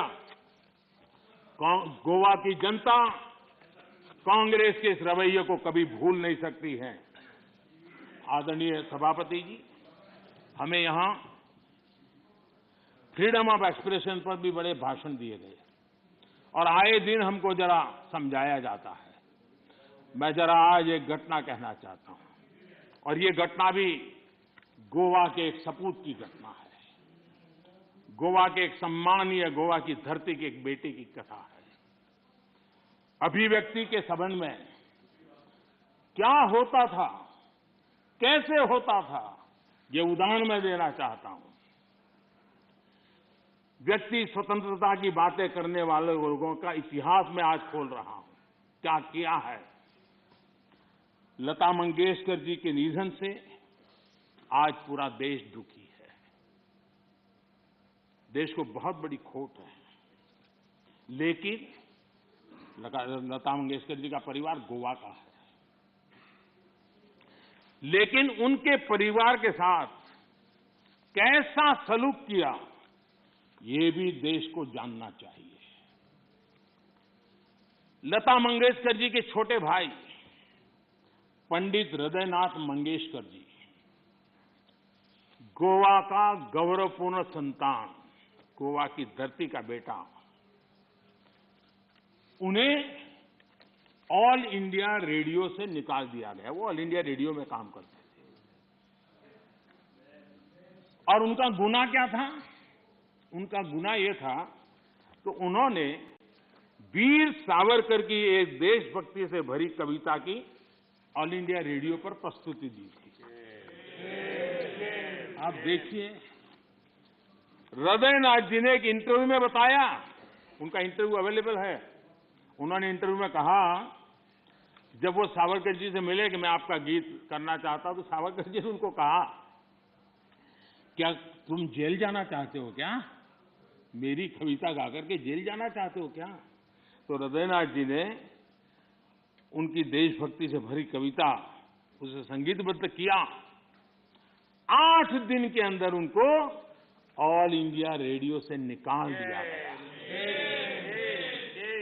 ये आपका फ्रीडम ऑफ एक्सप्रेशन है। ये स्वतंत्रता की आपकी झूठ बातें देश के सामने आपने रखी है। कांग्रेसी सरकारों ने दौरान किस प्रकार जुल्म हुए, ये सिर्फ हृदयनाथ मंगेशकर जी गोवा के बेटे के साथ हुए ऐसे नहीं, इसकी सूची काफी लंबी है। मजरू सुल्तानपुरी जी को पंडित नेहरू की आलोचना करने के लिए 1 साल जेल में बंद कर दिया गया। नेहरू जी के रवैये की आलोचना करने के लिए प्रोफेसर धर्मपाल जी को जेल में डाल दिया गया था। प्रसिद्ध संगीतकार किशोर कुमार जी को इमरजेंसी में इंदिरा जी के सामने न झुकने के कारण, इमरजेंसी के पक्ष में न बोलने के कारण उनको आपातकाल में उनको भी निकाल दिया गया था। हम सभी जानते हैं कि एक विशेष परिवार के खिलाफ अगर कोई थोड़ी सी भी आवाज उठाता है, जरा भी आंख ऊंची करता है, तो क्या होता है। सीताराम केसरी को हम भली भांति जानते हैं, क्या हुआ ये हमें पता है। आदरणीय सभापति जी, मेरी सदन के सदस्यों से, सभी से प्रार्थना है कि भारत के उज्जवल भविष्य पे भरोसा करें। 130 करोड़ देशवासियों के सामर्थ्य पर हम भरोसा करें। हम बड़े लक्ष्य लेकर के इसी सामर्थ्य के आधार पर देश को नई ऊंचाई पर ले जाने के लिए हम कृत संकल्पी बने। आदरणीय सभापति जी, हमने मेरे तेरे अपने पराये इस परंपरा को खत्म करना होगा और एक मत से, एक भाव से, एक लक्ष्य से एक साथ चलना, यही देश के लिए समय की मांग है। एक स्वर्णिम काल है, पूरा विश्व भारत को तरफ बड़े आशा से और बड़े गर्व से देखा। ऐसे समय हम मौका गंवा न दें। देशवासियों के कल्याण के लिए इससे बड़ा कोई अवसर आने वाला नहीं है। ये मौका हम पकड़ लें। 25 साल की यात्रा हमें कहीं से कहां पहुंचा सकती है। हमारे देश के लिए, हमारी परंपराओं के लिए हम गौरव करें। और सभापति जी, हम बड़े विश्वास के साथ मिलकर के चलेंगे। और हमारे यहां तो शास्त्रों में कहा गया है, सं गच्छध्वम, सं वदध्वम, संवो मनासी जानताम। यानी हम साथ चले, साथ चर्चा करें, मिलकर हर कार्य करें। इसी आह्वान के साथ मैं राष्ट्रपति जी के अभिभाषण को अनुमोदन करता हूं, उनका धन्यवाद भी करता हूं और सभी आदरणीय सदस्यों ने जो सहभाग किया, विचार रखे, उनका भी धन्यवाद करता हूं। बहुत बहुत धन्यवाद। I shall now put the amendments. I shall now put the amendments which have been moved to vote. Amendment number 1 to 6 and 21 to 24 by Sri Vikas Ranjan Bhattacharya. Are you withdrawing the amendments or I should put them to vote? Right. He has moved the amendment and those in favor will raise their hands for the amendments. Say aye. Aye. Those against will please raise their hands and say no. I think the noes have it, noes have it. Amendments number 1 to 6 and 21, 24 are negatived. Amendment number 7 to 14 by Shakti Singh Goyal. Are you withdrawing or moving? Is not there. Absent. Then amendments 7 to 14 are negatived. Amendment number 15 to 20 by Srimati Ramadas, Jannadas Baidyam. Sorry. Jannadas ji, are you moving? Right. I shall now put the amendments to vote. Those in favor will please raise their hands and say aye. Those against will please raise their hands and say no. Amendment 15 to 20 are negatived. Amendments number 34 to 41 by Sri Almaram Karim. Are you withdrawing amendments? Or? Right. Yeah, I shall now put the amendment to vote. Those in favor will please raise their hands and say aye. Those against will please raise their hands and say no. Amendment 34 to 41 are negatived. Amendment 42 to 51 by Mr. M. Shanmugam. Right. I shall now put the amendments to vote. Those in favor please raise their hands and say aye. Those against will please raise their hands and say no. The amendment 42 to 51 are negatived. Amendment 52 to 59 by Sri K. Soma Prasad. Are you moving? Sabha, moving. Lok Sabha. Lok Sabha. Lok Sabha. I am moving. No, he should. I am moving. Yes. Yeah. I shall now put the amendment to vote. Those in favor will please raise their hands and say aye. Those against will please raise their hands and say no. Amendment 52 to 59 are negative. No, have it. It's very clear. Amendment number 70 to 73 by Sri Digvijay Singh ji. Digvijay Singh ji, are you withdrawing amendment? प्रधानमंत्री जी ने सब कुछ कहा, लेकिन जो महंगाई के बारे में बात करते हैं, बारे में कुछ नहीं कहा, बेरोजगारी के बारे में कुछ नहीं कहा, I shall. दुनिया भर की बात की। Moving or अरे हम लोग, are you moving or withdrawing? वही तो आपका विरोध करते हैं हम लोग। जनता नहीं होती तो कहाँ का विरोध करते हैं? If you are withdrawing, I will not put to vote. Mr. Bikram Bhattacharya. Bhattacharya, I have to name you. This is not the way. I have been seeing continuously from morning you are suffering with this and making us also to suffer. If you don't like it, then walk out. What else? I can't do anything else, na? I can't do anything because it is for the house. And if you don't like a particular speech, don't like it. I am not forcing you. You don't like it. Sri Digvijay Singh ji, are you withdrawing the amendments? No, sir. No. Moving. I shall now put the amendment to vote. Those in favor will please raise their hands and say aye. Those against will please raise their hands and say no. Amendment 70 to 73 are negative because the noes have it. Amendment 74 to 81 by Srimati Priyanka Chaturvedi. Are you moving, ma? Yes, sir, moving. Right. Amendments, I shall now put the amendments to vote. Those in favor will please raise their hands and say aye. Those against will please raise their hands and say no. The noes have it. Amendment 74 to 81 are negative. Amendment number 82 to 89 by Sri Tiruchi Siva is not. What is it? From your place. Go to your place.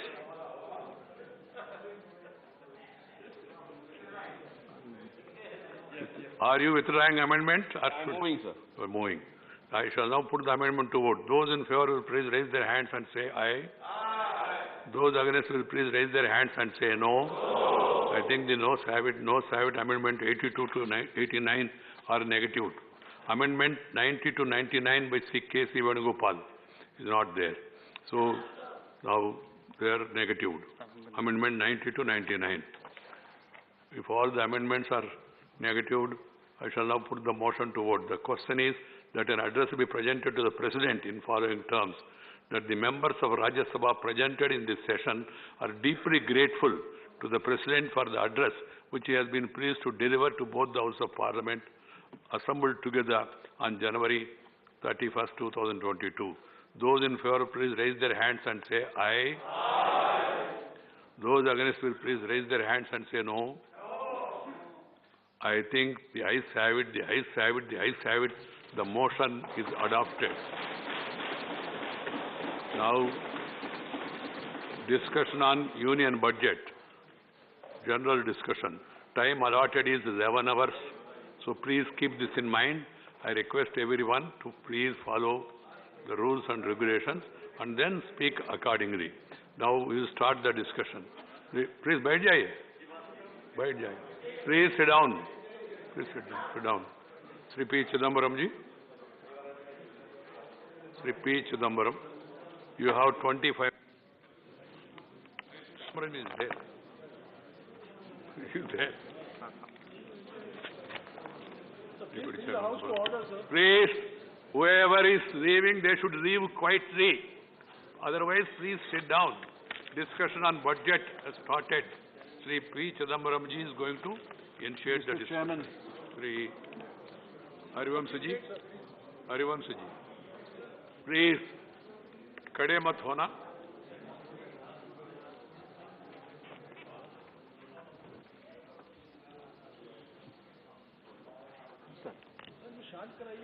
Please कृपया अपनी seat पर बैठे, budget पे discussion हो रहा, माननीय चिदम्बरम जी बोलेंगे, please. Sir. Mr. Deputy Chairman, on behalf of the Congress Party, I wish to... Sir, Deputy Chairman, sir. Please, I have requested all, please let him continue. Yes, I have requested to all, please. Please let him speak. Mr. Jairam Ramesh, let him speak, please. I wish to speak on the union budget presented by the... Yes, mic is there. Please do not disturb Mr. Ipun Bora. Mic is working. I wish to speak on the budget presented by the Honorable Finance Minister. I'm happy I'm speaking in the Council of the States, otherwise known as the Rajya Sabha under the Constitution.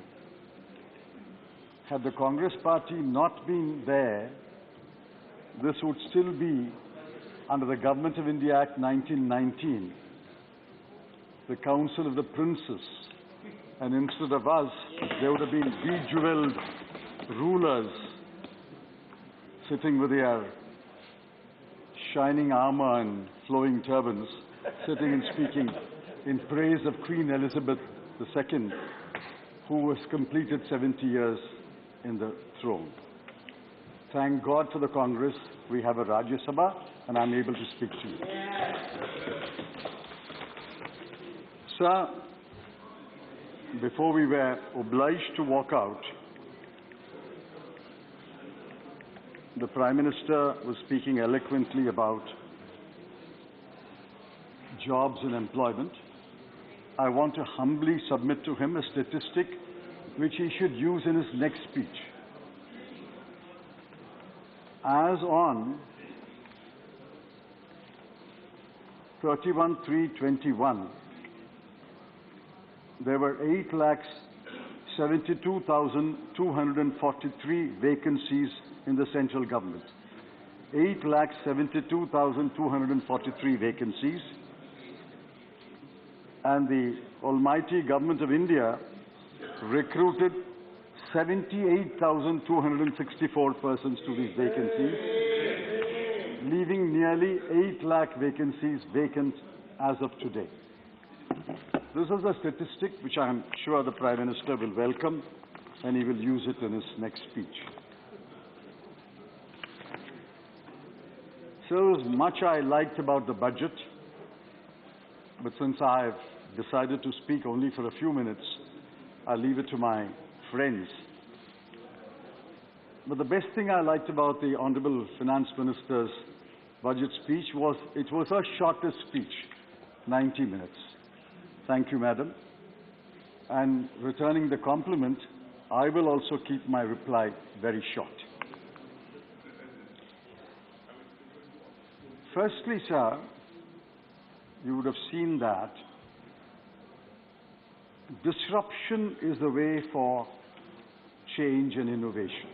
There is disruption today in business, disruption in science, disruption in technology, disruption in every activity, because disruption creates innovation, creates the urge to bring about a change. I am a member of the Tukde gang, which is the Hindi version of the word disruption. I'm not worried. I'm not worried because in this honorable parliament a question was asked, who are the members of the Tukde gang? And the honorable minister said, we have no data available on the Tukde gang. There is no data available on the Tukde gang. There is no data available on oxygen shortage deaths. There is no data available on the bodies flowing on the rivers. There is no data available on how many migrants walked back to their homes. There is no data available on doubling farmers' income, which should have been done in 2022. This is a no data available government, otherwise NDA government. But I have some data, sir. And I want you and the Honorable House to look at this data.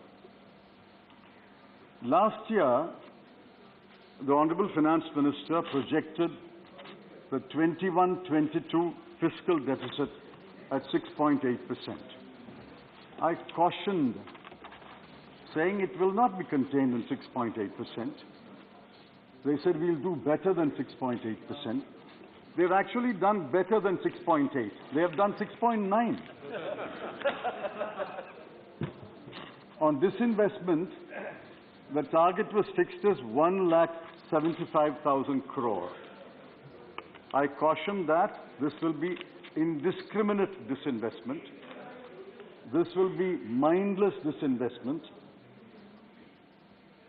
I'm grateful to the government for accepting our caution and collecting only 78,000 crore as against the target of 1,75,000. On capital expenditure, let's look at some very important data. In 21-22, the budget estimates projected capital expenditure as 5,54,236 crore. Because this budget also lays great emphasis on capital expenditure. So the government's capital expenditure will drive growth. Government's capital expenditure will crowd in private investment. I've seen a number of statements made by the Honourable Minister as well as her officers. So I think it's very important we look at capital expenditure. Now the budget estimate for 21-22 was 5,54,236 crore. But the revised estimate came as a pleasant surprise. It was 6,02,711 crore. I was pleasantly surprised until we get into the finer print and we found that the 6,02,711 includes a one-time debt payment of Air India of 51,971 crore. That is capital. That is not a capital expenditure. That is repaying the banks. And if you deduct that amount, it will be 5 lakhs.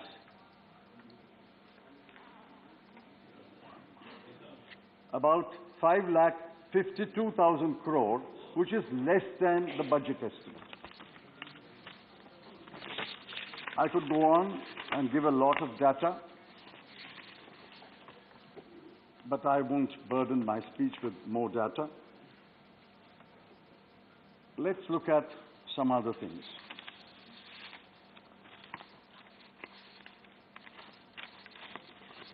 I think the government believes that people have short memories.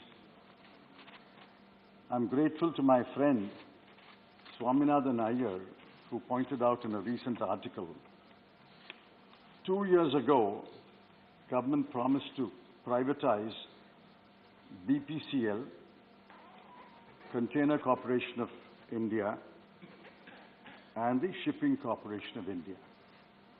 There was no word in this year's budget on what progress they have made.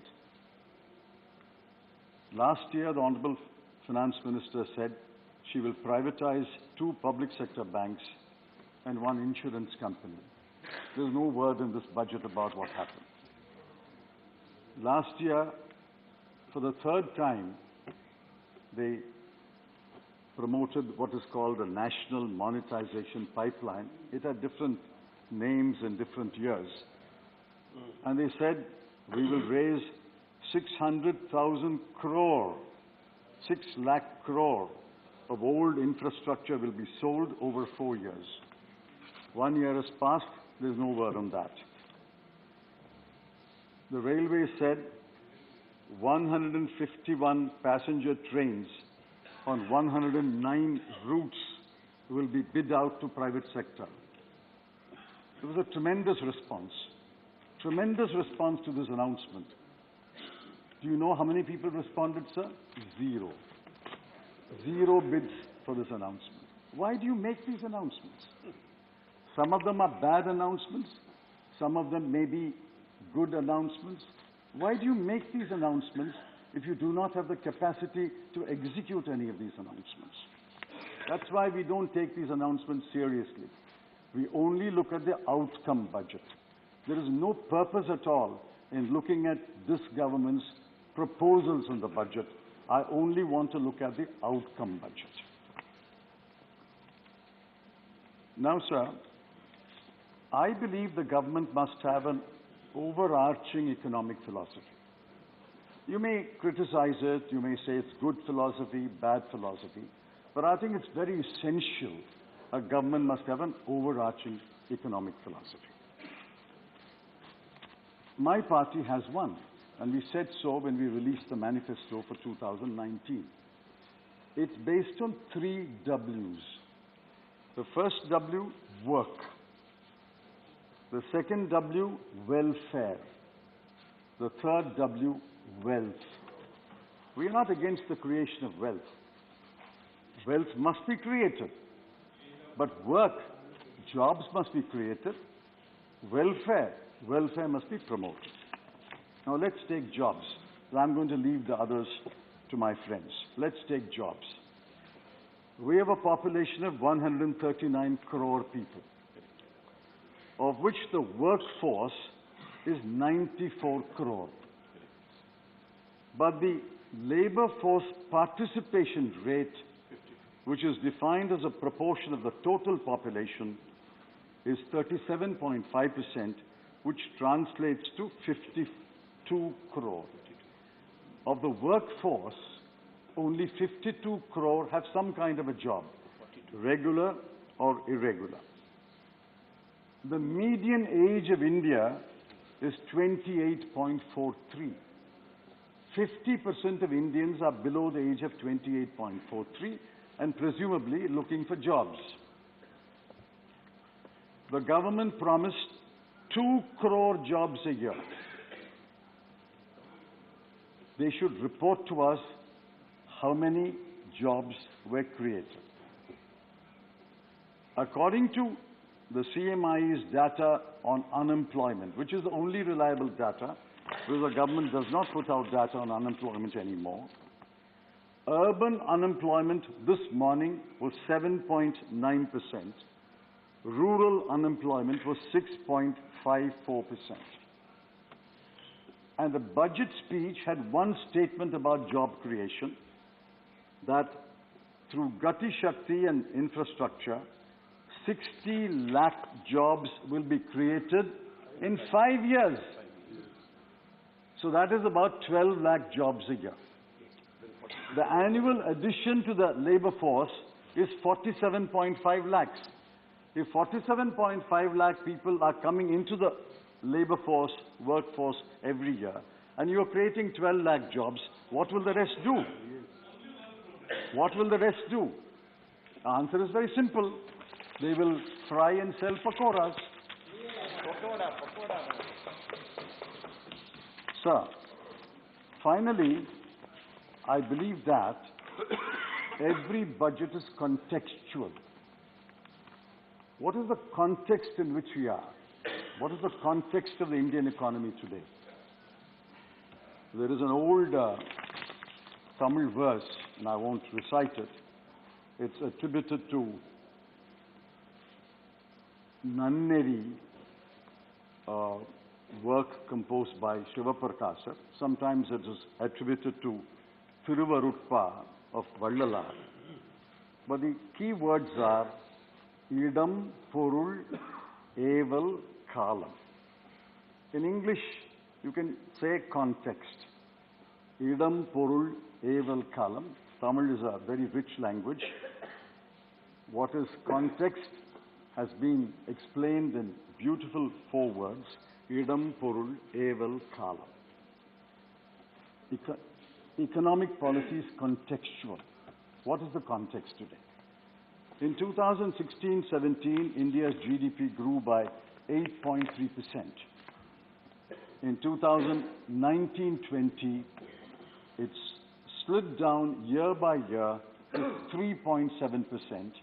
And in 2020-21, the pandemic year, we hit a recession. I will leave out that year.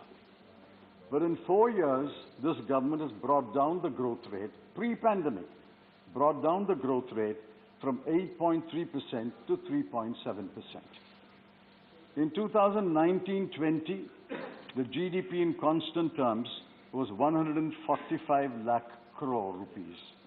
In 2020-21, the pandemic year, it came down to 135 lakh crores. we are growing only when we go back to 145 lakh crore. That's all what 145 lakh crore is the last benchmark that we hit. India is growing only when it gets back to 145 lakh crore in constant prices and grows higher. We have not reached that stage. Government claims we are running fast, but we are running fast to stay in the same place. You have to run fast to go ahead. You can't run fast in the same place. This is not a treadmill. Sir,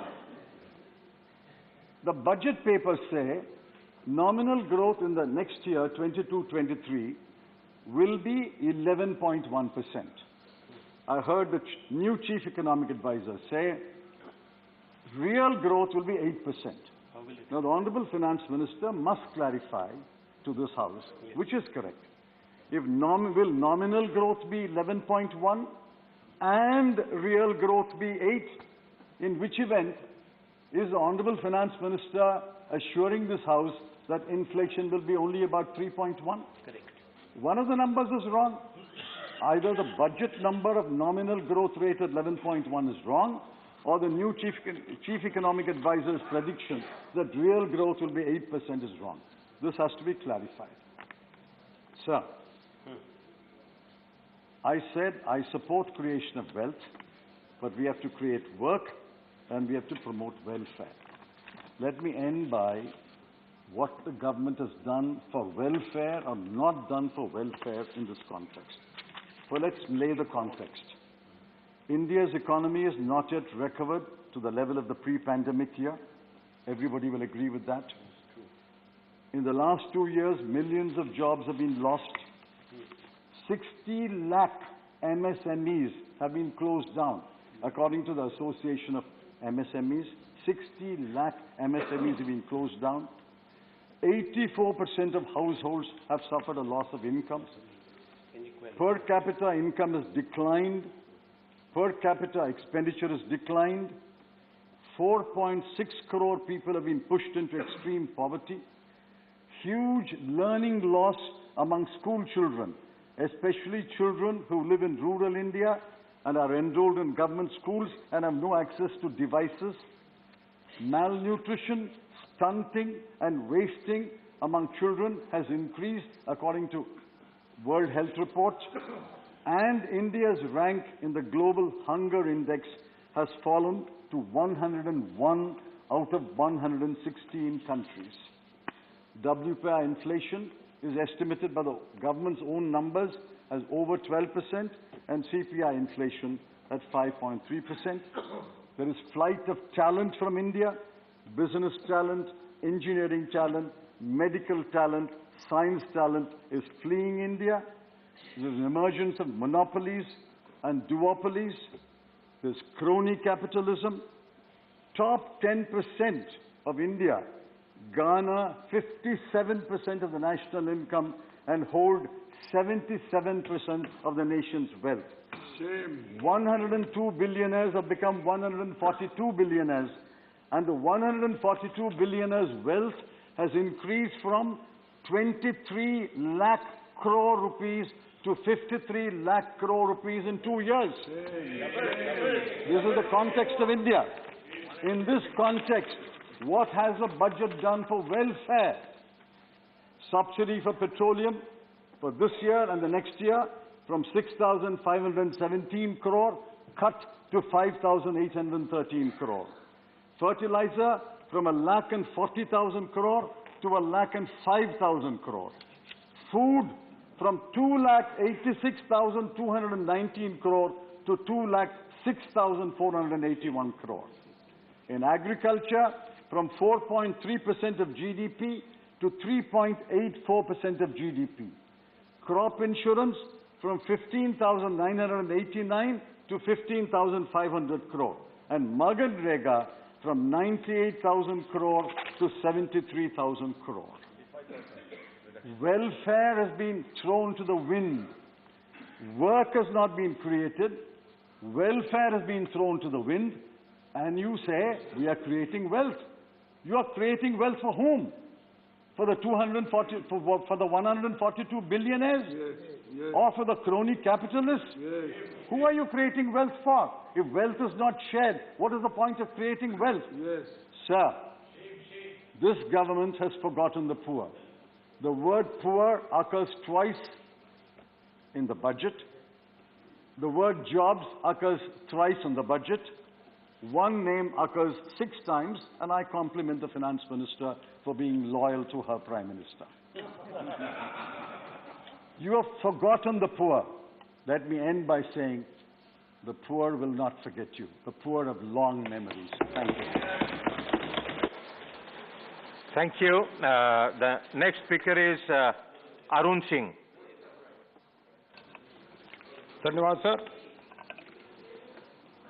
जो केंद्रीय budget 2022-23 जिसके बारे में अभी माननीय सदस्य बोल रहे थे, यह बजट देखे तो समावेशी भी है और इस बजट में आत्मनिर्भर अर्थव्यवस्था की छाप भी है और नए भारत के संकल्प के सिद्धि की ओर अग्रसर भी है। अभी कह रहे थे कि यह आपने जो गरीबों को छोड़ दिया, उनके लिए कुछ नहीं किया। अरे आप पूरा बजट और पूरी मोदी सरकार गांव, गरीब, किसानों के प्रति समर्पित है। सबसे पहले अगर चिंता करती है सरकार, तो कभी गरीब हमारा खुशहाल कैसे हो, उसको मूल सुविधाएं कैसे मिले। इसलिए आज गांव, गरीब, किसान प्रधानमंत्री मोदी जी को अपने मसीहा के रूप में देखता है। वित्त मंत्री जी द्वारा यह पेश किया बजट, इसको हम कह सकते हैं कि युवाओं का भी बजट है, उनकी आशा और आकांक्षाओं को भी पूर्ति करता है। यह रोजगार परक बजट है, अभी हम इसकी डिटेल आपको बताएंगे। यह डेवलपमेंटल ओरिएंटेड बजट है और इसी के साथ वित्तीय स्थिरता को प्रदान करने वाला यह बजट है। यह दूरदर्शी बजट जो देश के प्रधानमंत्री जी के नेतृत्व में निर्मला सीतारमण जी यहाँ रखी है, उसकी हम प्रशंसा करते हैं। माननीय प्रधानमंत्री जी का मैं अभिनंदन करता हूं। जब मैं कहता हूं गांव, गरीब, किसानों को समर्पित है बजट, तो कोविड की वैश्विक महामारी पिछले 100 वर्षों में पूरी दुनिया ने ऐसा नहीं देखा था। यह पूरी सृष्टि के लिए ही तकलीफदायक थी। भारत की 130 करोड़ की आबादी, इसमें गरीबों को किस प्रकार से बचाया जाए, वह कैसे भूखा पेट न सोए। जब लॉकडाउन लगा तो उससे के समय उसी दिन सबसे पहले अगर घोषणा हुई तो प्रधानमंत्री जी की ओर 80 करोड़ लोगों को 5 किलो अनाज देने की घोषणा हुई और 5 किलो अनाज जो गरीबों को दिया जा रहा है, वह आज पिछले 19 महीने से वह लगातार चल रहा है और सरकार 2,80,000 करोड़ रुपए इसमें खर्च कर रही है। इसीलिए देश का गरीब आम जनमानस प्रधानमंत्री मोदी जी के साथ है। अभी मनरेगा की बात कर रहे थे।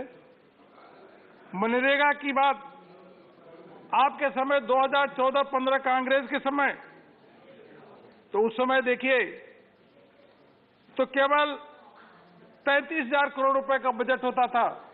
यह मोदी सरकार है जो पिछले वर्ष 73 करोड़ का बजट रखी और लोगों को संकट आया तो 73,000 से 98,000 करोड़ रुपए यह मनरेगा के अंतर्गत इन्होंने खर्च करने का काम किया। और फिर उसके बाद कहते हैं कि आपने इनका ध्यान नहीं रखा। देश की आजादी के बाद लोगों के पक्के मकान नहीं थे। कांग्रेस पार्टी ने 5 दशक तक राज किया, लेकिन पक्के मकान गरीबों के पास नहीं थे। जो थे भी, हम लोग जाते थे गांव में देखते थे, इंदिरा आवास योजना के अंतर्गत जो मकान बनते थे उसमें इतना कम पैसा उनको दिया जाता था, उसमें से भी रिश्वत होती थी, तो उन मकानों की क्षति नहीं होती। अधिकांश गांव में जाके देख लो, इंदिरा आवास योजना में या तो उस पे गाय बैल उसके अंदर बांध रहे हैं, मवेशी को बांधने का काम कर रहे हैं, या तो उसके अंदर भूसा रखा गया है, वो रहने योग्य नहीं है। लेकिन आज प्रधानमंत्री मोदी जी के नेतृत्व में पीएम आवास योजना, जो पहले प्रति व्यक्ति को 70,000 रुपए दी जाती थी, वह 1,20,000 करने का काम यह सरकार ने किया। और इसी के साथ साथ 1,20,000 के साथ जो गैस कनेक्शन है उसके लिए भी राहत, बिजली कनेक्शन के लिए भी अलग से पैसा, यह भी उसमें जोड़ा गया। और उसमें शौचालय बनाया जाता तो उसके लिए भी अलग से राहत दी जाती है। तो कुल मिलाकर लगभग 1.5 लाख रुपए एक व्यक्ति को मिलता है। और एरिया भी बढ़ाया गया। अब 25 स्क्वायर मीटर के एरिया में मकान बन रहे हैं। 2 करोड़ से अधिक मकान बन चुके हैं। मैं इस बजट में जो गरीबों के मकान के लिए प्रधानमंत्री मोदी जी ने 48,000 करोड़ रुपए इस बजट में रखा है, जिसके माध्यम से 80 लाख नए मकान 2022-23 में बने जाएंगे। अगर कोई जाके जमीन पे पूछे तो हम तो गांव में जा रहे हैं, चुनाव प्रचार में भी देख रहे हैं, गांव के लोगों को जो लखपति बने हैं, अगर वहां से खड़े होकर भाषण दीजिए तो कर मोदी मोदी मोदी।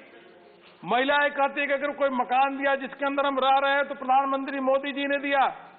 और उसी गांव में जाकर के देखिए, यूपीए के समय, कांग्रेस के समय जो मकान बने उसमें जाके भूसा रखा जाता है, जैसा मैंने कहा गाय बैल बांधा जाता है। यह विश्वास प्रधानमंत्री मोदी जी के प्रति लोगों का है। गरीब खुशहाल कैसे रहे, वह स्वस्थ कैसे रहे। देश की आजादी के बाद जिन्होंने 5 दशक से ऊपर राज किया, उन्होंने कभी नहीं सोचा कि लोग को स्वच्छ पीने का पानी मिलना चाहिए। आधी बीमारी जो प्रदूषित पानी होती है उसके कारण ही होती है। बड़े बड़े बजट तो आए, लेकिन उस बजट में स्वच्छ पीने का पानी का प्रोविजन ही नहीं किया गया। अगर किया गया तो 1,000, 2,000, 5,000 रुपए ही किया गया। इतना करोड़ से ऊपर उसमें डाला ही नहीं गया। हम सबको मालूम है कि लोग पीने के पानी के लिए कई जगह हैंडपंप से लेते हैं, वह भी प्रदूषित होता है। तालाब से ले आते हैं, वो भी प्रदूषित होता है। नदियों से जाकर के बहुत सारे दूर दराज के लोग जाते हैं, वो ले आते हैं, 3 से 4, 5 घंटे लग जाता है, फिर उस पानी को ले आते हैं और उसके बाद उसको बचा करके रखते हैं कि वह पानी 2-3 दिन किसी तरीके से दूर दराज के क्षेत्र में उसको पी सके। लेकिन किसी ने उनको कष्ट को नहीं देखा कि आज अधिकांश बीमारी उस पानी के कारण ही होते हैं। देश के प्रधानमंत्री मोदी जी हैं जिन्होंने जल जीवन मिशन की 15 अगस्त 2019 को इसकी शुरुआत की है कि देश के हर नागरिक को, हर गरीब को नल से जल मिलना चाहिए। और जब वो स्वस्थ रहेगा, शुद्ध पीने का पानी मिलेगा, तो भारत की विकास तो अपने आप ही बढ़ेगी। क्योंकि अस्वस्थ अगर लोग देशवासी रहेंगे तो कभी भी उसके लिए देश का विकास, जीडीपी कैसे बढ़ सकता है। पिछले 2 वर्षों में 5.5 करोड़ घरों में पीने का पानी नल के जल के माध्यम से पहुंचाया गया। गांव के लोग मोदी मोदी का नारा लगा रहे हैं। और इस बजट में भी देखिए 60,000 करोड़ रुपए इस बजट में यह रखा गया कि 3 करोड़ 80 लाख घरों को अगले साल 2022-23 तक उनको नल से जल की व्यवस्था की जाएगी, वो शुद्ध पीने का पानी पिएगा। कुछ राज्य ऐसे हैं जो उसमें मदद नहीं कर रहे हैं। ये बगल का राज्य राजस्थान है तो बिल्कुल ही उसमें काम नहीं कर रहा है। वो जो टालम टोल करता है, केंद्र से पैसा जाता है, फिर भी नल से जल अधिक तेज गति से बढ़े, वो इसलिए नहीं करते क्योंकि लोग मोदी को श्रेय दे जाएंगे। इस संकीर्ण मानसिकता के साथ कर रहे हैं।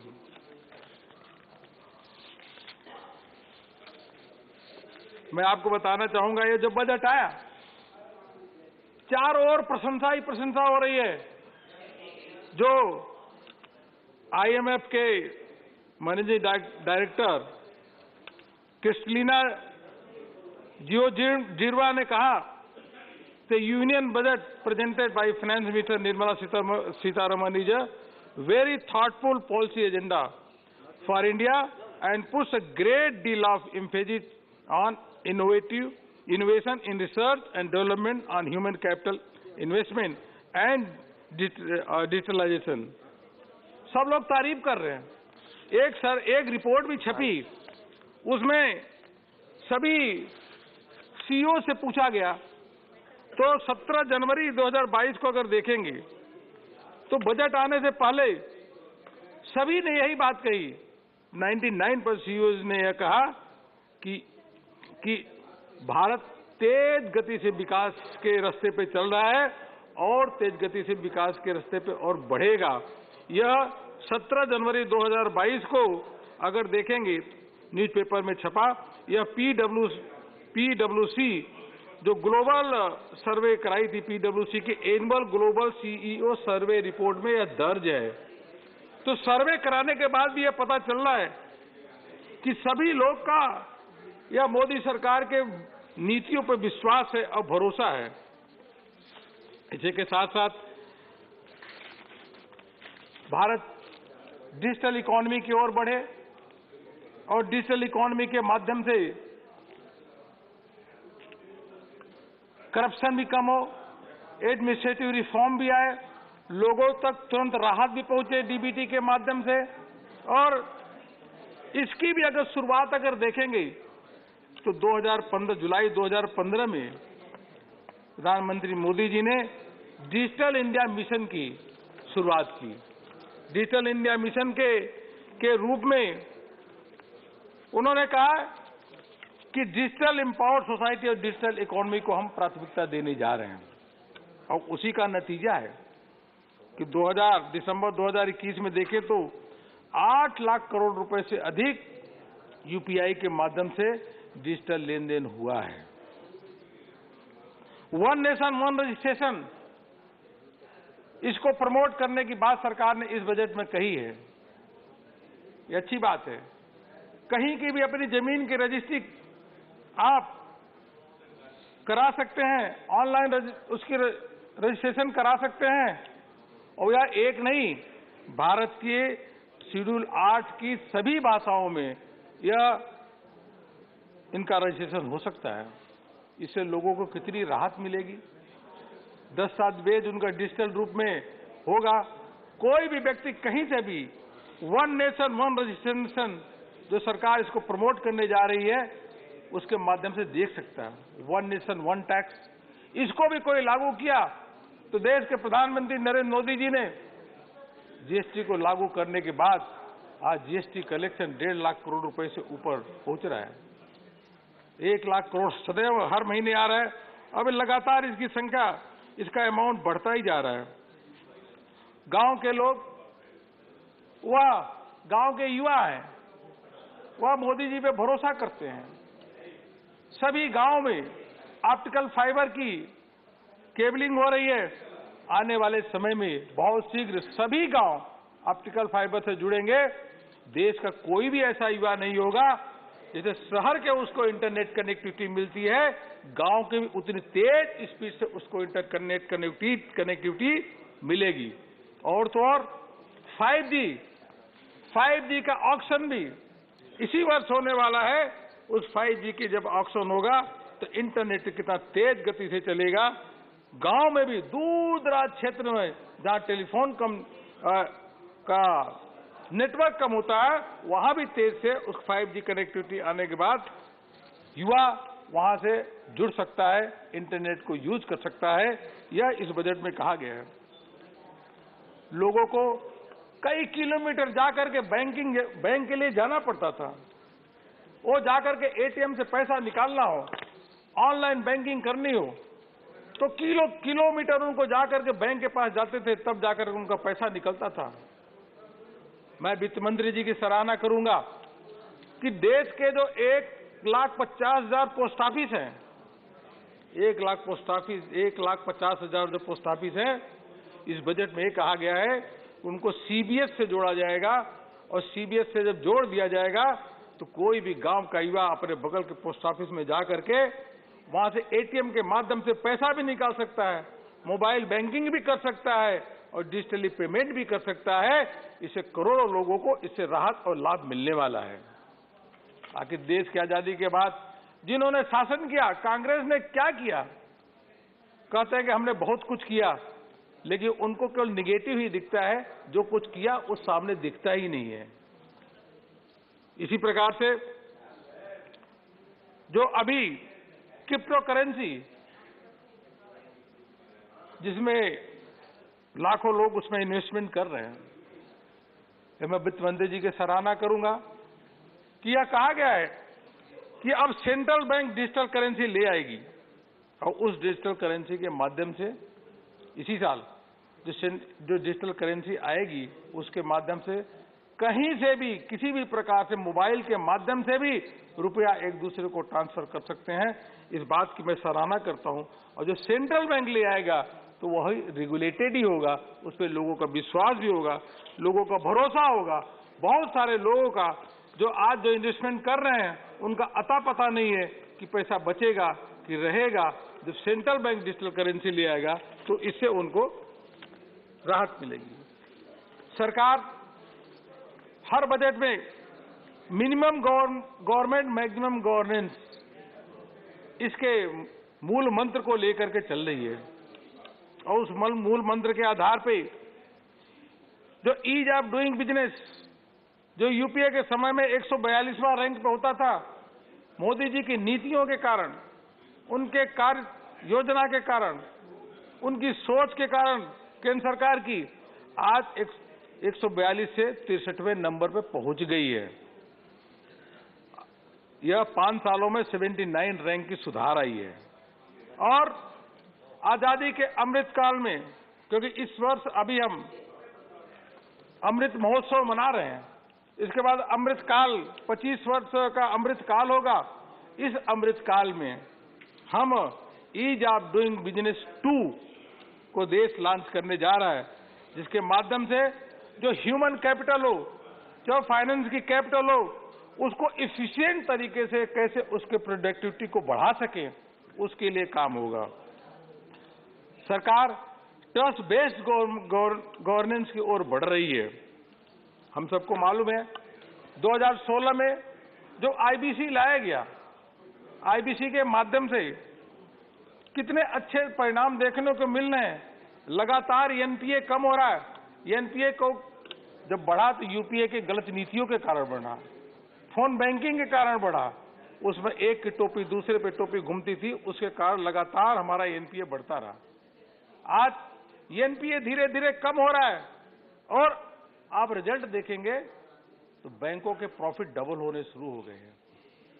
सरकार को लगातार बैंकों को पैसा देना पड़ता था, 2 लाख करोड़ रुपए से ऊपर बैंकों को पैसा देना पड़ा, कैपिटल इन्फ्यूजन करना पड़ा।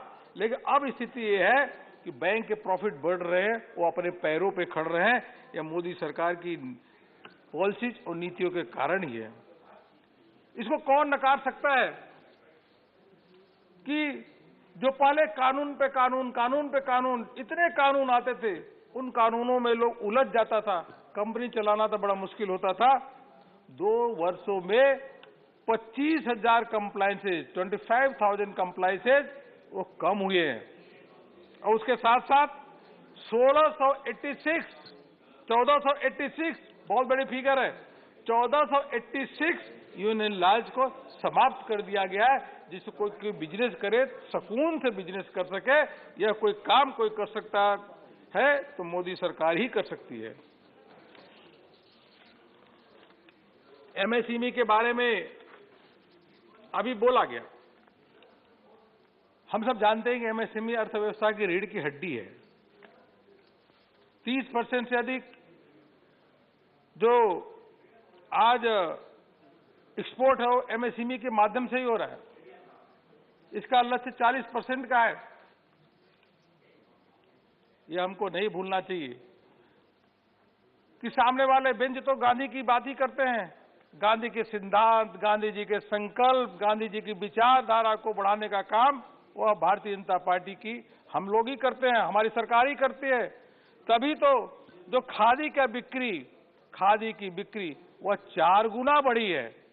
और वोकल फॉर लोकल का नारा, वोकल फॉर लोकल का अभियान, स्वदेशी को बढ़ावा देने का अभियान, अपने घरेलू उद्योग है उनको बढ़ावा देने का अभियान, इस संकल्प के रूप में अगर कोई इसका आह्वान किया है तो देश के प्रधानमंत्री नरेंद्र मोदी जी, और हम सबके सामने रिजल्ट उसका दिख भी रहा है। एमएसएमई को कर, सभी एमएसएमई बंद हो गई। अरे 1,30,000, 1,30,00,000 एमएसएमई को सरकार ने बिना गारंटी के लोन दिया है। वो 3.5 लाख करोड़ रुपए का लोन जो हमारा एमएसएमई को मिला है, वह emergency credit line guarantee scheme का लोन वो सरकार ने अपने सर पे बोझ लिया। उनका एमएसएमई की बंद नहीं होने पाएंगे, उनको कोई कष्ट ना हो, उनको दिक्कत नहीं होनी चाहिए, इसलिए उनकी गारंटी हम लेते हैं और सरकार ने उनकी गारंटी ली और 1,30,000 जो हमारे 1,30,00,000 एमएसएमई को उससे राहत मिली। सामने तो बोल के चिदम्बरम भी चले गए, वो कुछ भी आंकड़े झूठ का पुलिंदा बोल देते हैं, उसके बाद बोल के चले जाते हैं, वो सुनते नहीं। उनको सुनना चाहिए कि एमएसएमई को सरकार ने क्या क्या किया है। इसके साथ क्रेडिट गारंटी ट्रस्ट उसको भी रिवाइव किया जा रहा है और 2 लाख करोड़ रुपए का लोन, 2 लाख करोड़ रुपए का मदद इस वर्ष उनको दिया जाएगा। यहां तक कि जो हॉस्पिटैलिटी सेक्टर के अभी कोविड के दौरान वह अभी भी परेशान है, क्योंकि कोरोना की पहली लहर आई, उसके बाद थोड़ा ठीक होने लगा, कोविड की दूसरी लहर आई, फिर वह हॉस्पिटैलिटी सेक्टर के लोगों को परेशानी बढ़ गई। इसलिए उनकी भावनाओं को, उनकी दिक्कतों को ध्यान में रखते हुए यह सरकार ने 50,000 करोड़ रुपए की फिर से कहा कि एडिशनल हम इमरजेंसी लाइन क्रेडिट गारंटी, यह स्कीम उनके लिए ले आ रहे हैं जिससे उन लोगों को दिक्कत न हो, सरकार गारंटी लेगी। वह हमारे जो छोटे हॉस्पिटैलिटी सेक्टर के लोग हैं उनको दिक्कत है तो उनको दिक्कत नहीं होने देंगे। इसके लिए सरकार की तारीफ करनी चाहिए कि जिस प्रकार से चारों ओर काम किया है, संकट के समय काम किया, कह रहे जॉब कहां मिल रहे। अरे भाई, ये जो पीएलआई स्कीम, 14 पीएलआई स्कीम कौन ले आया? 14 पीएलआई स्कीम मोदी जी ने ले आई। इसके माध्यम से उत्पादकता भी बढ़ रही है। और तो और अप्रैल से दिसंबर तक अगर केवल कपड़ा परिधान के निर्यात में ही देखेंगे तो पीएलआई में इंसेंटिव देने के माध्यम से हमारा 52% वृद्धि हुई है, 52% की वृद्धि हुई है। मैं आपको बताना चाहूंगा कि ये एक वर्ल्ड बैंक ने भी कहा, वर्ल्ड बैंक ने भी इस बात को कहा कि World Bank said that the growth forecast for 2022 has been upgraded to reflect an improving investment outlook or in private investment, particularly manufacturing, benefiting from productivity-linked incentive scheme and increase in infrastructure investment. यह world bank ने लिखित में statement दिया है कि भारत का जो विकास हो रहा है उस विकास में पीएलआई का बहुत बड़ा योगदान है और उसके साथ साथ इंफ्रास्ट्रक्चर में जो इन्वेस्टमेंट हो रहा है उसकी वर्ल्ड बैंक ने भी सराहना किया है। तो इनको समझ में नहीं आता कि कितनी अधिक उससे नौकरियां मिलने वाली है। जब प्रधानमंत्री जी ने बता दिया कि जब पीएफ में रजिस्ट्रेशन अगर बढ़ता है, और पीएफ में रजिस्ट्रेशन कोई आंकड़ा जो है ऐसा नहीं कि वो गोलमोल आंकड़ा हो, जब पीएफ में रजिस्ट्रेशन अगर बढ़ता है तो वास्तव में लोगों को नौकरियां मिल रही है कि जा रही है, देखना चाहिए। ये ईपीएफ में रजिस्ट्रेशन जो बढ़ा है, मान्यवर मैं बताना चाहूंगा, इसलिए एमएसएमई के लगातार उनकी दिक्कतों को कैसे दूर किया जा सके, लगातार सरकार भी काम कर रही है और बजट में भी इसके लिए प्रावधान है। 200 करोड़ रुपए से कम के जो टेंडर है उनको अब ग्लोबल नहीं होंगे, ये सरकार ने अनाउंसमेंट किया। और तो और जो डिफेंस सेक्टर में उसका जो इंपोर्ट है उसमें 58% घरेलू जो उद्योग से लिया जा रहा है उसको 68% किया गया है। इससे किसको लाभ होगा? इससे एमएसएमई सेक्टर को ही लाभ होगा कि डिफेंस सेक्टर में भी इसको किया गया है। हम आत्मनिर्भर अर्थव्यवस्था और आत्मनिर्भर भारत की ओर बढ़ रहे हैं। जब आत्मनिर्भर पैकेज की घोषणा हुई, लोग आंकड़े लगा रहे थे, सोच रहे थे कि मोदी जी आए हैं, वो 5 लाख 10 लाख करोड़ का अधिक से अधिक वो आत्मनिर्भर भारत की पैकेज की घोषणा करेंगे। जब घोषणा की तो 5-10 लाख करोड़ रुपए नहीं, कोरोना के समय 20 लाख करोड़ रुपए से अधिक घोषणा हुई। 5.5 लाख करोड़ रुपए कोई कल्पना कर सकता है? 5.5 लाख करोड़ रुपए इंफ्रास्ट्रक्चर सेक्टर के लिए खर्च हुआ। अभी अब चिदम्बरम जी बता रहे थे, कहते कि भाई कि वो 6.5 लाख करोड़ रुपए की जो रिवाइज बजट में उसको दिखाया गया, उसमें एयर इंडिया को उसमें जोड़ दिया गया, जो उनको दिया गया वन टाइम रात। अब आप बताइए, एयर इंडिया में घोटाला कौन किया, किसके समय हुआ, किसके समय एयरक्राफ्ट खरीदी गई, क्यों लॉस में गई, इसके लिए कौन जिम्मेदार है? इसलिए कोई जिम्मेदार है एयर इंडिया के बर्बादी के लिए तो कांग्रेस ही तो जिम्मेदार है। और वन टाइम अगर उनको राहत देते हैं तो कहां जाएगा? कैपिटल एक्सपेंडिचर में नहीं जाएगा तो कहां जाएगा? वन टाइम तो कुछ जोड़ना पड़ेगा, और कहां जाएगा? इसके साथ आज टोटल कैपिटल एक्सपेंडिचर को देख लें हम, और केंद्र और प्रदेश को, जब 7.5 लाख करोड़ रुपए अगले साल वर्ष खर्च होंगे, जो 35% पिछले साल से अधिक है, और प्रदेशों का भी जोड़ दे जो केंद्र उनको राहत देने वाला है, तो कुल मिलाकर के 11 लाख करोड़ रुपए का कैपिटल एक्सपेंडिचर होगा। इसके माध्यम से जो सरकार ने पीएम गति शक्ति के साथ जो इंजन दिए हैं, चाहे रोड हो, रेलवे हो, पोर्ट हो, वाटरवेज हो, हर क्षेत्र में जो विकास होगा, इंफ्रास्ट्रक्चर खड़ा होगा, और इसके साथ साथ रोजगार भी मिलेगा। पहले हम लोग जाते थे, देखते थे कि चाइना का किस प्रकार से इंफ्रास्ट्रक्चर है, सिंगापुर का इंफ्रास्ट्रक्चर किस प्रकार से बढ़िया है, हमारे देश का इंफ्रास्ट्रक्चर क्यों ठीक नहीं है। यह पीएम गति शक्ति के अंतर्गत जो 7.5 लाख करोड़ रुपए अगले साल खर्च किया जाएगा, उसके माध्यम से भारत का इंफ्रास्ट्रक्चर विश्व स्तरीय होगा, यह हमें पूरा विश्वास है, और करोड़ों लोगों को इसके माध्यम से रोजगार भी मिलेगा। इतना सब कुछ होते हुए भी वित्त मंत्री जी की तारीफ करना चाहेंगे कि जो फिजिकल डेफिसिट है, सब कुछ इतना भारी भरकम 49,000 करोड़, मतलब 40 लाख करोड़ का बजट देने के बाद भी इसको अपना वित्तीय घाटा को 6.4% पे ही ले आकर के वहीं तक उसको रखा। ये बहुत बड़ी उपलब्धि है। आज जीडीपी की बात कर, जीडीपी की तो सभी पूरा देश नहीं, पूरा विश्व के, आईएमएफ है, वर्ल्ड बैंक है, सभी भारत के विकास की तारीफ कर रहे हैं, और सभी यही कह रहे हैं कि भारत विश्व का सबसे तेज विकास से चलने वाली अर्थव्यवस्था है। आईएमएफ ने भी कहा, वर्ल्ड बैंक ने भी कहा, और इस बजट में भी 9.2% की जो जीडीपी की विकास दर की बात कही गई है। हमको लगता है इससे भी तेज विकास होने वाली है, जिस प्रकार से इंफ्रास्ट्रक्चर क्रिएट हो रहा है।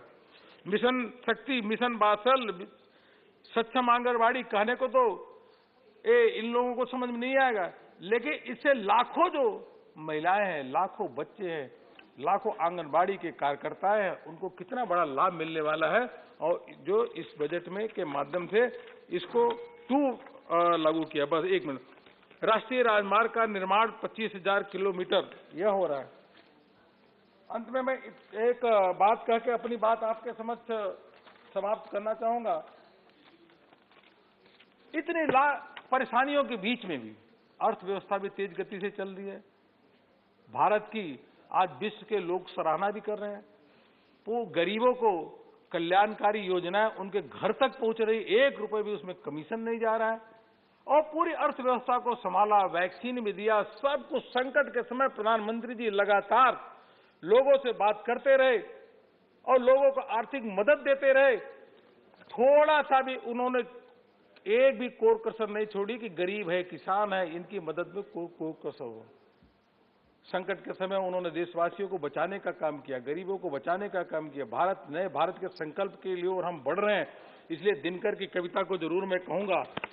उस दिनकर ने जो रामधारी सिंह दिनकर जी ने कहा, वसुधा का नेता कौन हुआ, भूखंड विजेता कौन हुआ, यतुलित यश क्रेता कौन हुआ, नव धर्म प्रणेता कौन हुआ, जिसने न कभी आराम किया, विघ्नों में रहकर काम किया, लगातार विघ्न में रह करके भारत के जो संकट था उसको चुनौती को मान करके उसको अवसर में बदलने का कोई काम कर रहे हैं, तो देश के प्रधानमंत्री नरेंद्र मोदी जी उनका अभिनंदन मैं करता हूं और इस बजट का निर्मला सीतारमण जी ने रखा उसका समर्थन करता हूं। बहुत बहुत धन्यवाद। धन्यवाद। The next speaker was Jawahar Sarkar, but Mr. Sarkar, our very senior member Deve Goraji, due to health reason, he wants to go early. Okay. Chair has allowed him 5 to 7 minutes. Okay. Sir, Sri Deve Goraji, you have 5 to 7 minutes.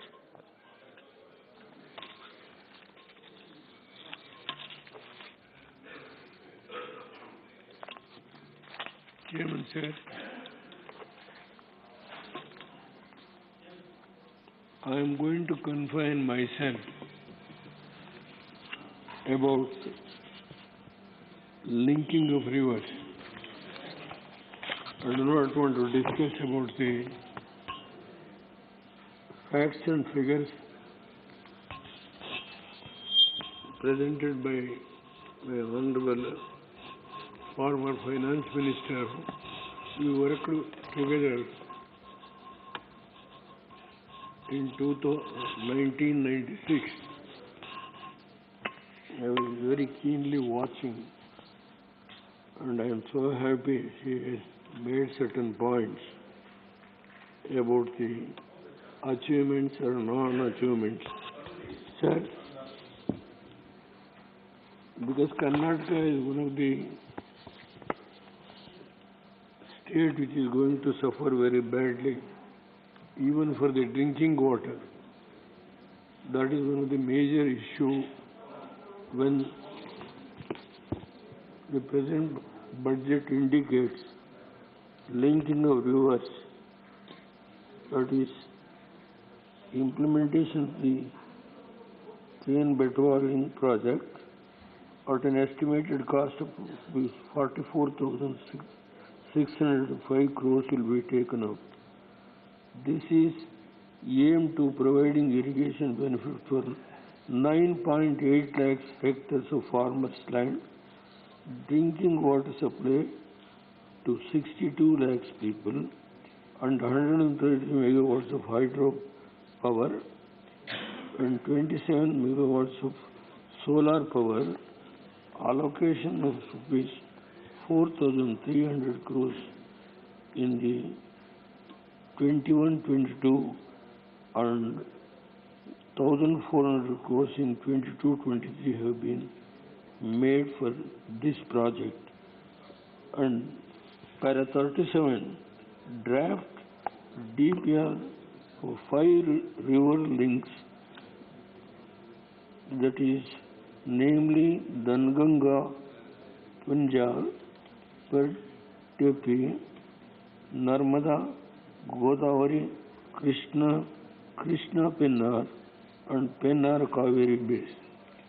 So this is the issue where I have particularly want to know from the government this Krishna Pennar and Pennar Kaveri. So the DPR, draft DPR has been prepared. The point is, when Bachawat Award was given in 1969, I was also one of the person who fought for when the rivers were interlinked. Karnataka is one of the most important states among the interstate river disputes. Kaveri dispute is confined to Tamil Nadu, Kerala, and Pondicherry. I know this. My friends are here. The tribunal award was published in 2007, and I don't want to go back to the merits and demerits of the award, which has also been questioned in the Supreme Court through an SLP, and the Supreme Court also has given the verdict. Now the point is about the drinking water. What my friends are also here, there is nothing to suppress any information. The Supreme Court has given 4.17 consumptive use for the drinking water for Bangalore city. So Bangalore city population was calculated in 2011, the population 85 lakhs. Today, my friends are here. Today the population is in Bangalore alone 130 lakhs population. Sir, 4.75 lakhs of 75 TMC was allocated by the Supreme Court, and I don't want to go back in all details. But only thing is, population is 130 lakhs today. We are already utilizing out of the whatever the Supreme Court has decided, 284 TMC for Karnataka and 400 TMC to Tamil Nadu. The drinking water problem for the Bangalore city, they say it will not come under the purview of the catchment area. That is why we have not taken into consideration to allocate for the drinking water 1/3 Bangalore city. So that is the problem. Sir, while the rivers are going to link, earlier Mahanadi to Kaveri, that was K.L. Rao's period. I don't want to go to all those decisions. But one thing now, my friends, also, I am draw their attention, make it also one of the issues. Now, sir, this when through Karunanidhi, late Karunanidhi was supporting the United UF government, where I was the Prime Minister for 11 months, I discussed with late Karunanidhi, sir, the Government of India itself is going to fund, and we will construct, by the Union Government itself will construct the project, and whenever there is any shortage to Tamil Nadu, we don't want to come in the way of the flow, we will allow the water.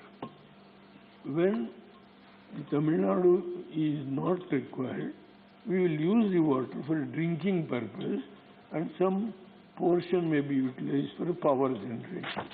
This was the discussion which I had with late Karunanidhi, but he has not accepted because the dispute. I don't want to tell anything lie. In my life, I will never. Because we are all brothers. There is nothing to suppress. And now whatever happened. He has not accepted. And the issue was also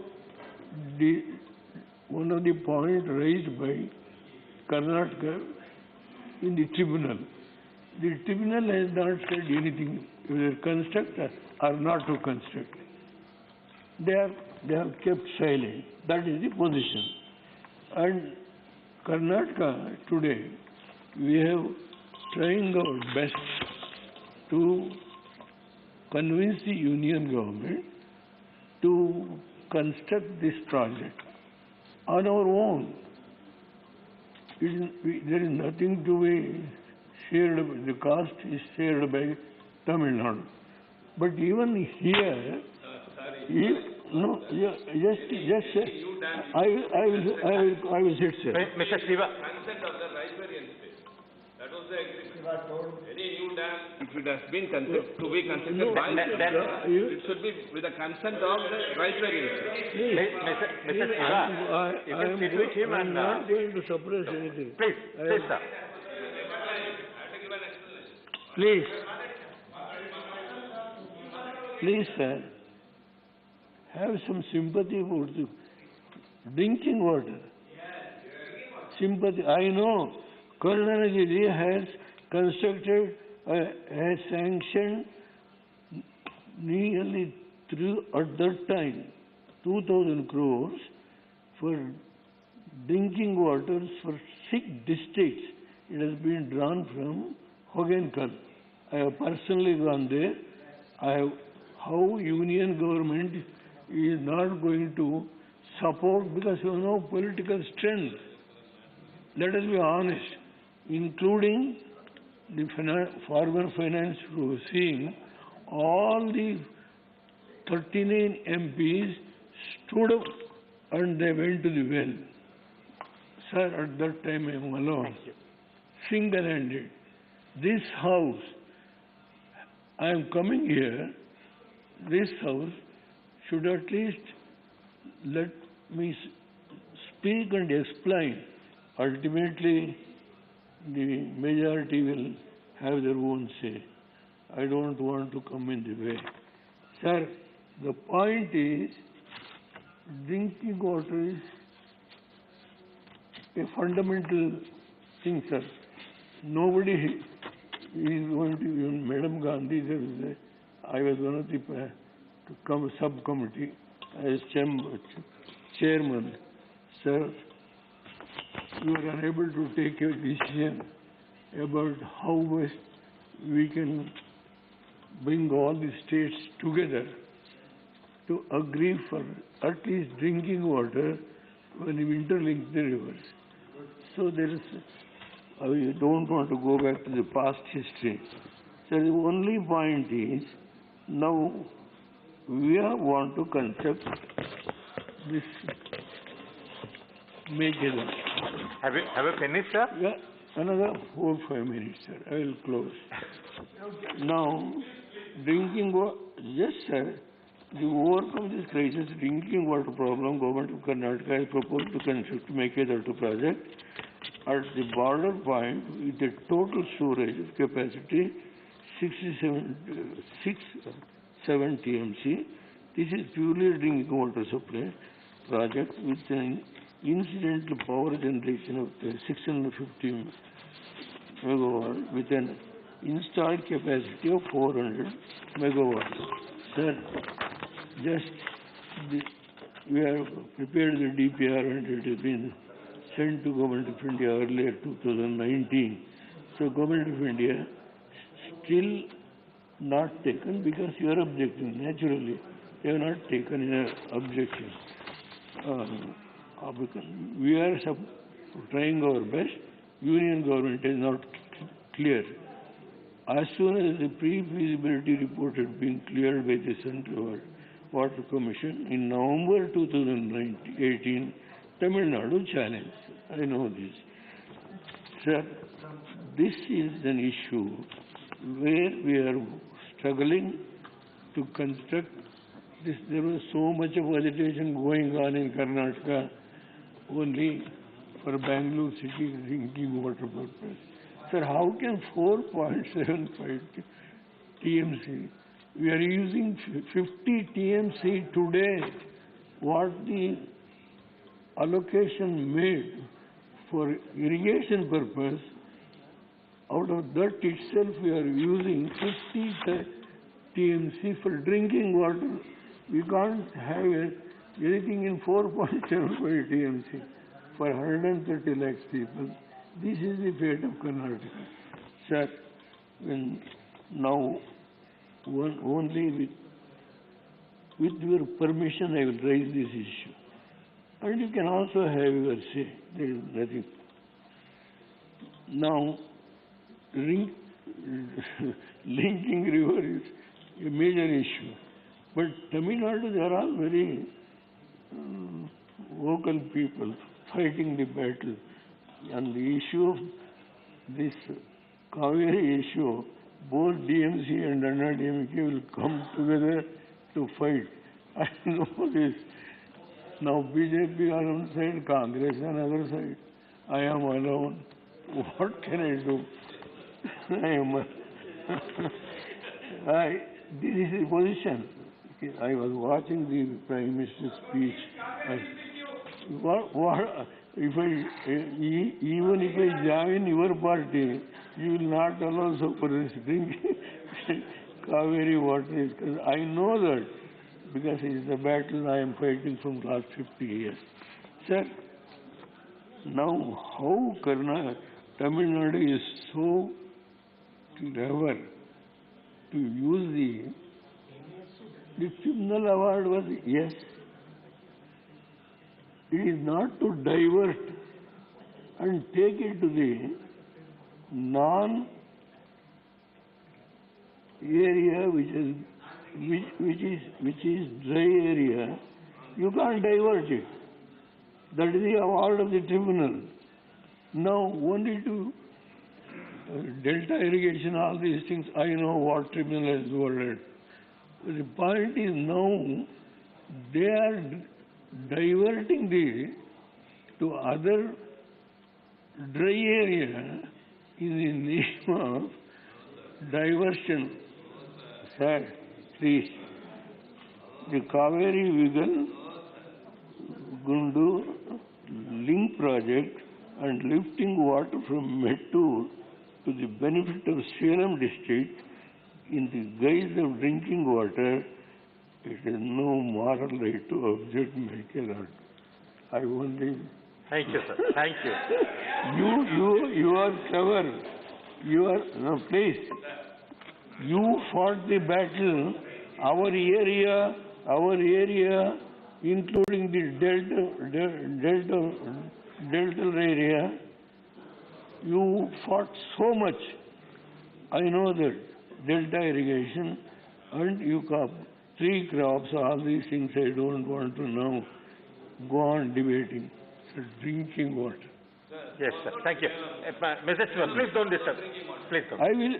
Let him finish your... Again, girl. Don't disturb. This same finance, he likes the same finance. No. If I tell lie, you just counter it. In Karnataka South, from Hagenkal, 6 districts, 2,000 crores government of India provided, sir. We are helpless. ಕನ್ನಡದಲ್ಲಿ ಒಂದು ಮಾತು ಹೇಳ್ಬೋದು, ಟಬ್ಲಿ ಮಕ್ಕಳು ನಾವು ಅಂತ. ನಮ್ಮ ಯಾರು ಗುರುತಿಸೋರಿಲ್ಲ. ಇಲ್ಲಿ ದೊಡ್ಡ ಭಾಷಣ ಮಾಡೋದು. ನಾನು ಓಡೋಗಲಿಲ್ಲ. ನಿಮ್ಮ ಭಾಷಣನೂ ಕೇಳಬೇಕು ಅಂತ ಕೂತಿದ್ದೆ ನಾನು. ನನ್ನೊಂದು ಓಟಿಂದ ಏನಾಗುತ್ತೆ ನಿಮಗೆ? ಸ್ಥಿತಿ, ನೀವು ಬೆಂಗಳೂರು ಸಿಟಿಲಿ 3 MPs ಗೆಲ್ಲಿಸಿಕೊಟ್ಟಿದ್ದಾರೆ. ಇದು ಒಬ್ಬ ಅಲ್ಲ, ನಮ್ಮದ್ಯಾರು 3 MPs ಗೆಲ್ಲಿಸಿಕೊಟ್ಟಿದ್ದಾರೆ. ಇಲ್ಲಿ ಅವ್ರದ್ದೇನು ನಡೆಯಲ್ಲ. ಅಲ್ಲಿ ನಿಮ್ಮನ್ನು ನಡೆಯಕ್ಕೆ ಸಾಧ್ಯನೇ ಇಲ್ಲ. ಅದು ನನಗೆ ಗೊತ್ತು. ಸ್ವಲ್ಪ ಹಿರಿಯಪ್ಪ ಕಾಂಗ್ರೆಸ್ ನೀವು ಮಾಡಿದ್ರಿ, ಅಲ್ಲಿ ಬೀಚ್ ಚರ್ಚೆ ಮಾಡ್ತಾ ಇಲ್ವಾ? ಆದ್ರಿಂದ ಸರ್, ನೀವು ಒಮ್ಮೆ ಮಾತಾಡಿ sir. I request the honourable my colleague to speak afterwards. I don't want to speak much. Sir, only one point about this drinking water issue I mentioned. Sir, what is going on in Karnataka? Now so much of agitation, demonstration by the Congress friends. But what to do? Tell me. You can't. Sir, another, my responsibility is to raise the issue concerning the state, not on the basis of the political consideration. Sir, only 2 points. Upper Bhadra project, the revised estimate amounting to 21,433 crores has been administratively approved by the government of Karnataka in December 2020. The proposal is to utilize 29.9 TMC water to irrigate 2.25 lakhs hectares in Chikmagalur, Chitradurga, Tumkur and Davangere districts in Karnataka. It also proposed to fill up 67 tanks. Okay. This project, no objection. Please conclude. Please conclude. Sir, I only You don't have pray time. through Don't you. have time. The You are government, exhausted. I am not an expert. More than the allotted time. I am an ordinary member here. I am not claiming on that. I don't want to claim all those past history. The expenditure, so far an expenditure, 5,000 crores Karnataka government, without resources they are struggling, is the BJP government. I am not going to call the next speaker, for sir, I am BJP sorry. government, for the people of that area. 5,000 crores we have spent. Till today, the government of India has not responded to declare this as a national project. Upper Krishna says the stage 3 that was also submitted to national project to declare. Thank you. Thank you. Both these issues Thank are you. pending. The floor leader is sitting here, Mr. Goel. You are the floor leader. At least convey this to the Prime Minister and the Irrigation I am sorry, I'll have to call the next speaker. and Finance Minister. Please, Johor Sarkar. At least something Please start. to save the Nothing people will go on of record. Karnataka. Please start, If you Mr. can Johor do Sarkar. it, do it. Otherwise, I am only with folded hands.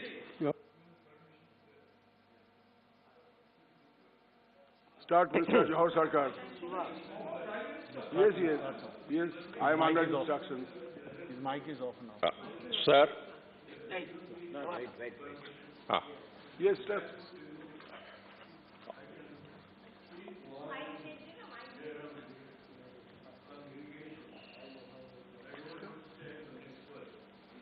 Honorable Chair. Mr. Sarkar, please. Yes, sir. Yes, sir. Please, Sarkar, Mr. Sarkar. One more. Mr. Sarkar, please Two start. more minutes, sir, please.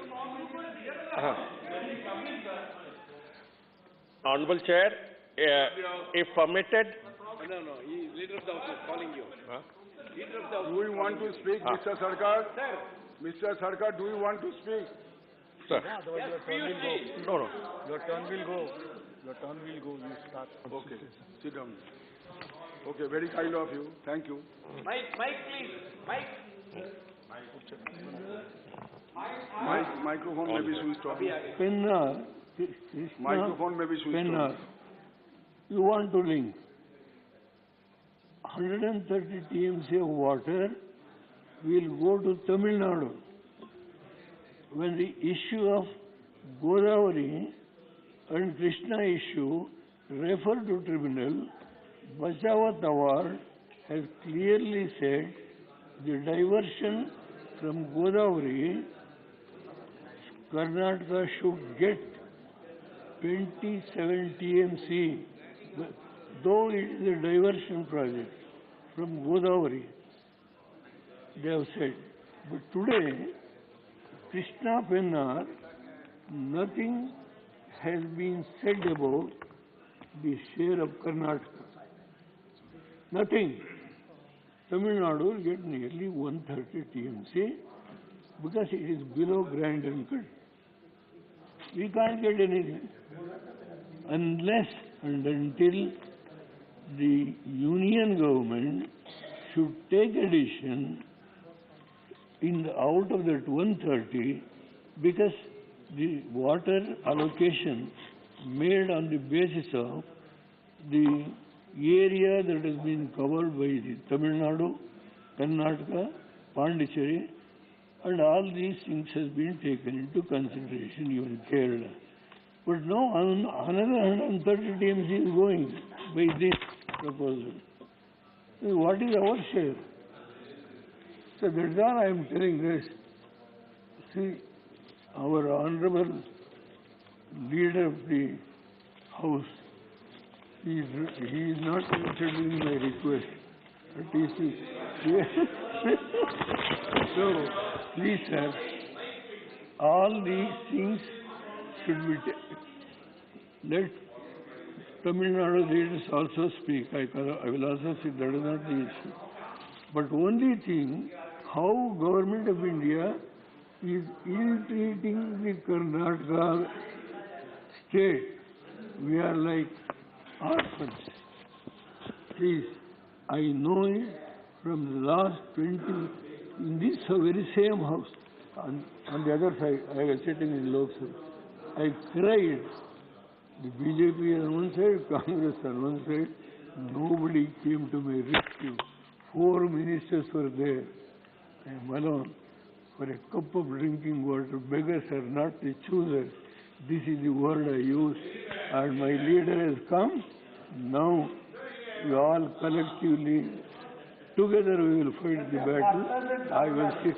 And I think we are all going to appeal and request you, please consider Karnataka's demand. It is your own government. It is your own government. You get the credit, but help us.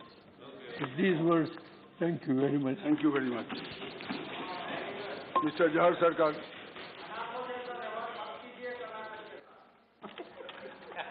Honorable Chair, members, honorable members, it is my proud privilege to be following the budget debate after an honorable ex-Prime Minister of India. Though one was getting fidgety, one has to admit that if a current Prime Minister can get an indefinite amount of time to speak, the former Prime Ministers also deserve that amount of respect. And after all, everybody will become a former Prime Minister. When I look at Dr. Manmohan Singh, Mr. Devegowda, I'm reminded of the grace that is necessary for the chair of the Prime Minister. Be that as it may, I would like to analyze, I tried to analyze the budget because it has been my job for a large part of my 40 years in service to prepare budgets and to understand them. There are hidden codes written by bureaucrats within budgets with no aspersions. But this one, I was one. That's what I'm saying. Now, having said that, this budget defies such an analysis. I wish I could describe it as insipid, tasteless, directionless, but I would be failing in my duties if I do not point out to the nation that this budget also carries the seed of the perpetuation of inequality in a manner in which we have hardly ever seen before. It institutionalizes the difference between classes in India. Okay, just for figures, you are taking it up to 39.45 lakh crores. It's a record increase. But on the resource front, we find that receipts other than borrowals are in the range of 24 lakh crores. Now that is where the catch starts from, and I'll explain as I go along. The central tax revenue, you're keeping 19 lakh crores for yourself and giving states 8 lakh crores.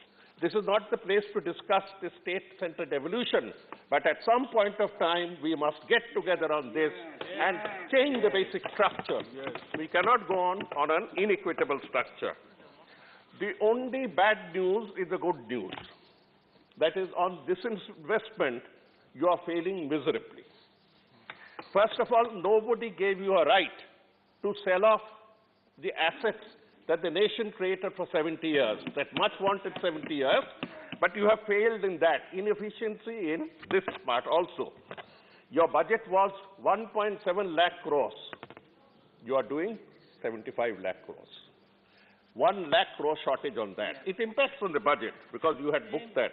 National monetization pipeline that you announced with a lot of fanfare and aggression, 8,000 crores. You will hardly get 8,000 crores. So these impact the budget. Nobody authorized you to sell off. But then there are two major worries. And I express this on behalf of the All India Trinamool Congress and on behalf of many right-thinking persons. That one is on the fiscal deficit. Mr. Chidambaram before me spoke on the fiscal deficit. And he mentioned the figure of 6.9% fiscal deficit. It is extraordinarily high, and it impacts on India's image before foreign investors. foreign investors that you keep talking about. 6.9. You will try to bring it to 6.4 this year. I doubt it. I doubt it. Now, there's an interesting part about how the receipts of the government come at the moment. Okay, this is just for refreshing. Corporate income tax or corporation tax gives us 7.2 lakh crores. Corporate income tax gives us 7.2 lakh crores. Income tax, with all the machinery and all the officers and all the powers, gives us 7 lakh crores, personal income tax. GST, the central part, is 7.8 lakh crores. And central excise that was taken up to rocketing high levels, mainly on petrol, gives us less than 4 lakh crores. So let us remember that the taxes are between 7 and 8 lakh crores, so the three major verticals of taxation. Number one, I shall bring forward 2 points here. One is about the fiscal deficit, which I already have mentioned, and immediately following that is the point of borrowal.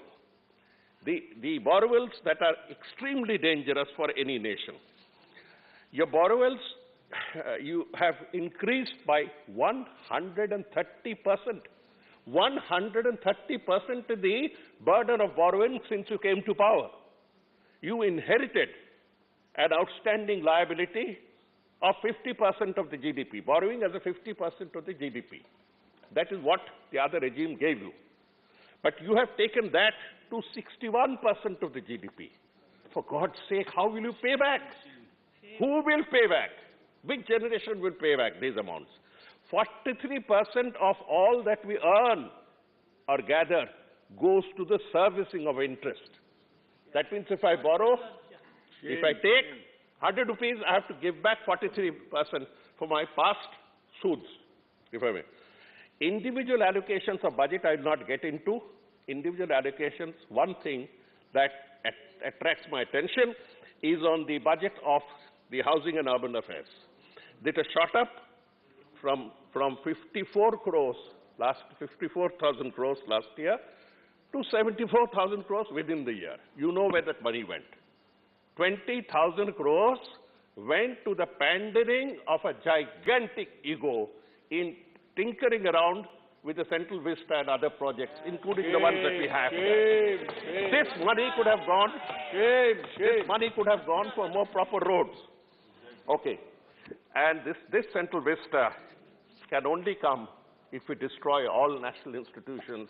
The National Museum, the National Archive, the National Center for the Arts will all have to be destroyed so that 20,000 crores can be spent. And the buildings and visuals that I've seen, they represent the most mediocre form of aesthetics, if at all it can be called aesthetics. They reflect solid. Anyway. Have anybody seen that? Yeah, I've seen the visuals. The visuals. They are obviously selected by someone. So, borrowing, you are now borrowing 5 lakh crores a year from small savings. You are frightening me. You are frightening the middle class. Will you be able to pay back? Or will I stop investing in small savings? You have to tell me that. Then the second worry is from the obscenity of richness that has overtaken India. I'm using the word the obscenity of richness. 142 billionaires, Mr. Chidambaram spoke before me, 142 billionaires, not 143. 142 billionaires have increased their wealth under this regime. 7.5 years, from 22 lakh crores. 22 lakh crores is 3 times what we pay by income tax every year. 22 lakh crores to not 44 lakh crores. They have gone up to 53 lakh crores. The cornering of wealth can only happen in a collusive legal order. It can only happen in a collusive order. Okay. Then 53 lakh crores. One more interesting news that has come out today itself in Bloomberg, and it came out 4 days ago in Forbes. These are the ones that keep track of the rich. They say that somebody's wealth, somebody who flew in, the Prime Minister to take oath, somebody's wealth has gone up from 42,000 crores when he brought him in that flight to 6.7 lakh crores. I think it's the highest rate of investment any businessman could ever do. I would not like to name anyone. Mr. Adani, okay, everybody knows. And I am quoting from the Forbes report and from the Bloomberg report. They say that it is in the range of 6.8 lakh crores from 42,000 crores. Stupendous rate. That's why I use the word the obscenity of wealth that again manifests itself through crazy tall buildings and all other luxuries. Top 100 corporate heads in India have jacked up their wealth from 35 lakh crores. That is 30% increase in 7 years. 30%. Can't part of it be skimmed off? Can't part of it be, can't they be forced to part with a part of it for the welfare of the nation that is getting pushed back and back and back? Exactly. When trains are burnt in Bihar and UP over recruitment, take that as an early sign. Don't take it as a law and order. Remember, India is burning within. The internal manifestations will burst out through similar incidents if you don't take caution. Don't take caution. I have seen the Naxalite movement break out during my college years. So wealth tax that even Mr. Chidambaram suggested, wealth tax should have been imposed last year and this year.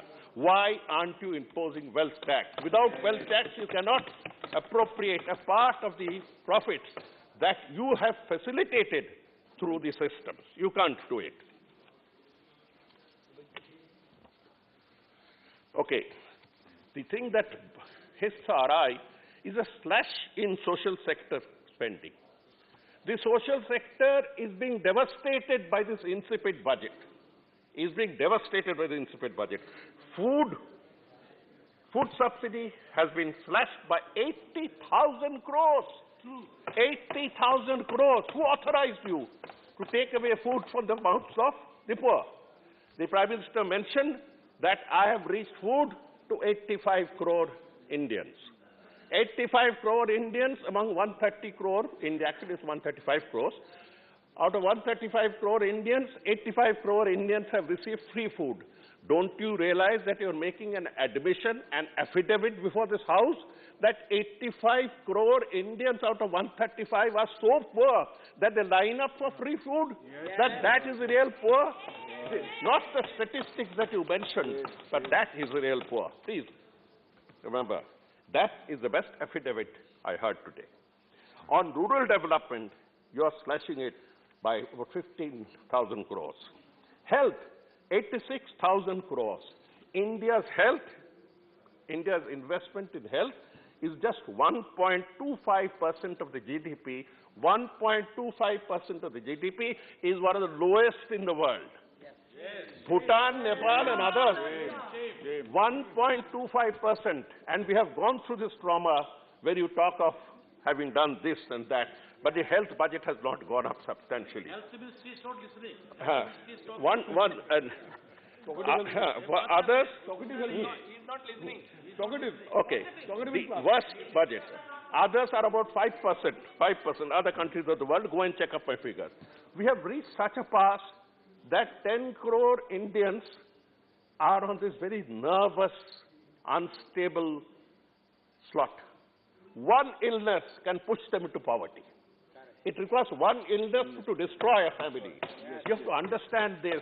When you facilitate the growth of wealth to such obscene levels, please remember that there are 10 to 15 crore Indians that fall back into poverty because our support systems were not good enough. Education, again 88,000 crore. Is this something worth talking about?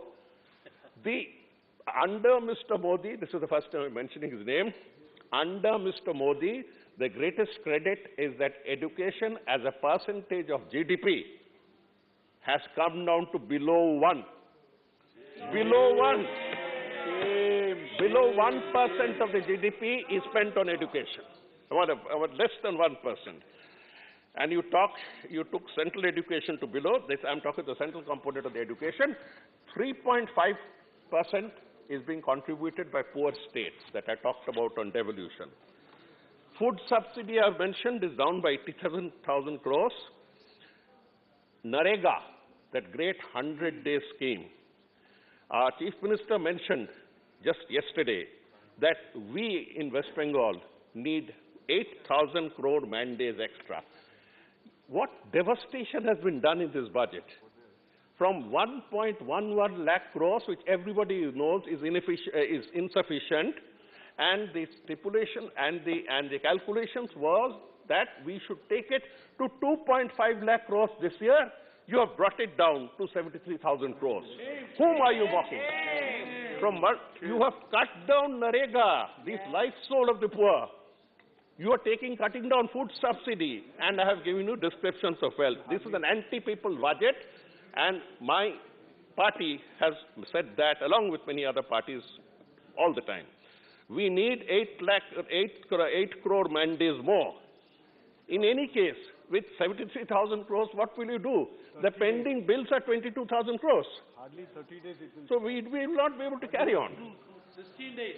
Okay, unemployment. Labor participation rate is at 40%, one of the lowest in the world. And you talk of so many people coming under EPFO and others. These are manufactured figures. These are structural figures. Don't fall for them and don't fool yourself into a make-believe life. Don't delude yourself and take yourself to a fairyland where everything is all right. All is well, all is well. It's just not possible. Urban employment, rural employment are touching around 14%. Every year, we are getting 48 lakhs joining the workforce. And so far, we have been able to provide only 12 lakh, 48, we are getting 48 lakhs joining the workforce. And we have been able to provide job for only 12 lakhs. Where will the remaining 36 lakhs go? Do you want Bihar train fires again? Now coming to the unkindest cut of all, woman and child. Children are our future. The palace, anyway, children are our future. The child supplement, children's supplemental nutrition, children's supplementary nutrition was 8.3 crores when you came to power. Now it is 6.7. Shame. 6.7. At 24% slash on the nutrition that goes into the mouths and stomachs of babies.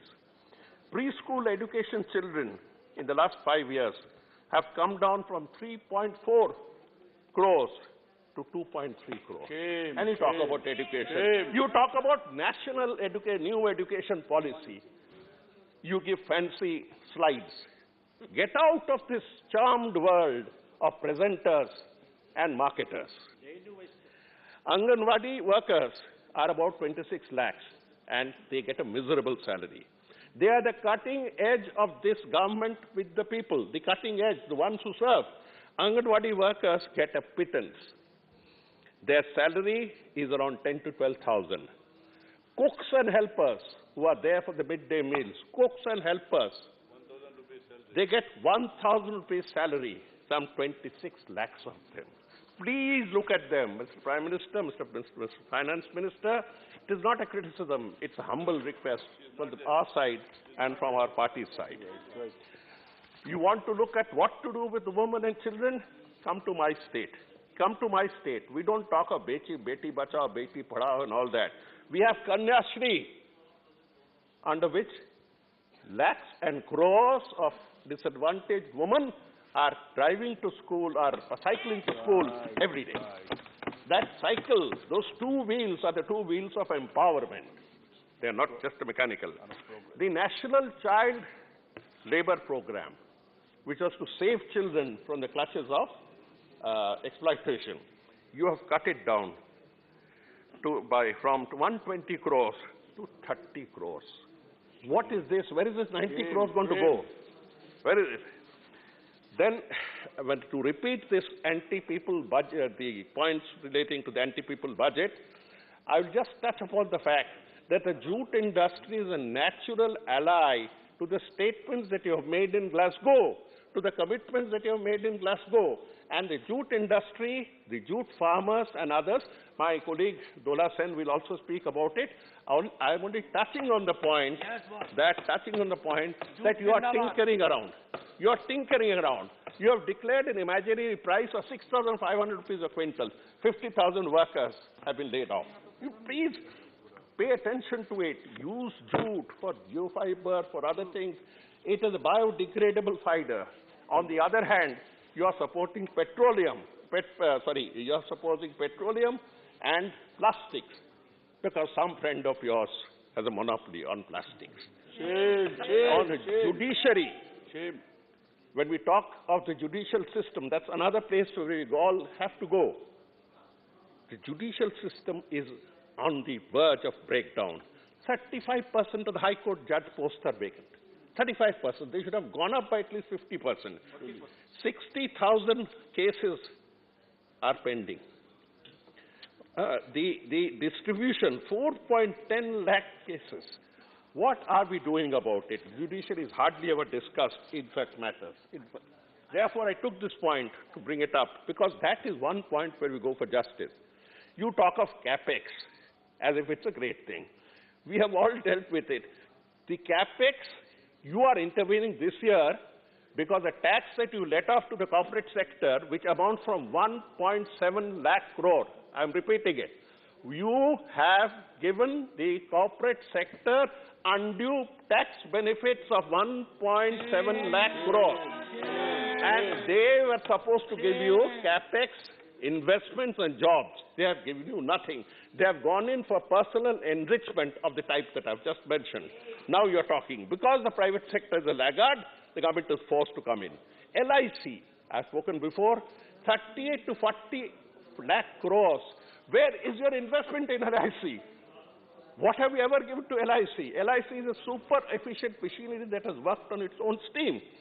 You are wanting to dilute LIC in the interest of foreign insurers. That's all. MSME. MSME sector, I'm sentimental about it because I was the first development commissioner for MSMEs way back in 2007, and I've kept track of it. So don't come and tell me that MSME is thriving, that MSME is glorious. MSME has gone through problems, and the small entrepreneur knows how to tackle problems, but he doesn't know how to tackle problems that are artificially thrust on him, like demonetization. Like demonetization. You have shattered the MSME, the small and village industries, because of demonetization. And you have gained nothing from it. Now you're coming and saying MSME hamare. One of the reasons could be that those small traders who used to be the spinal cord of the support of a particular political party are not required anymore because big capital has come in through one route, and we don't require small capital. It's an insult. Okay. You are talking of startup, unicorn. Unicorn is that, the beast with that long horn, mythical beast. You are talking of myths. 81 unicorns. That means people who get 1 billion. What is a startup? You heard? Huh? What is a startup? Very simple. Look at Uber Ola. With what we started, and now what has happened? You look at the drivers who drive Uber Ola. You look at the sales delivery, gig workers who come and deliver food to you for Swiggy. Don't you feel pity at the level of the exploitation?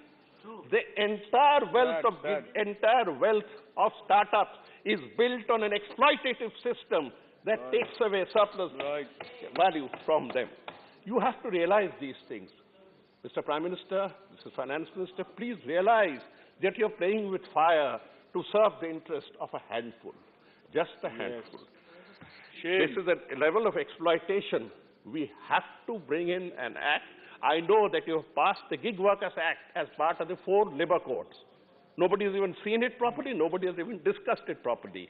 Do not behave with it like you behave with the farm laws and land up with an explosion that you can't control. You mentioned about Punjab agriculturists getting pleased. But you forgot to mention that the Punjab agriculturists were at the door. UP agriculturists were at the door of Delhi for 1 full year. So don't fool around with these dangers. Don't play around with fire. Don't play around. Your emphasis on startups and unicorns, that is unicorns at startups that have got a first-class first degree, that's all, is completely misplaced. Please give them support, but also ensure social equity. Also ensure social equity. The economics of my state that has yielded good results to the government is based on social equity, women's participation, women and scheduled castes and tribes. It is based on faith in the Muslim community also. So whatever way. Now we have to understand that when you play around with these figures, you're playing around with fire. They are not figures that are typed out on an Excel sheet and put into your budget. Please extract each figure. Ask a question, why? Who does it benefit? Who does it benefit? And what was the alternate way of expending that money or realizing that money? You have to go in for a budget. 7 years to 8 years you have carried on in this manner. But time is ticking out. I started by mentioning that all the 2 ex-prime ministers I found are full of grace. All my members in the House will agree. Yes. I only hope that somebody else emerges full of grace at some other point of time.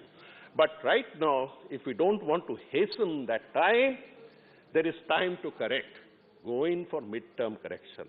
With these words, I oppose the budget submissions. Thank you. Thank you for mentioning the time. Now, M. Muhammad Abdullah ji.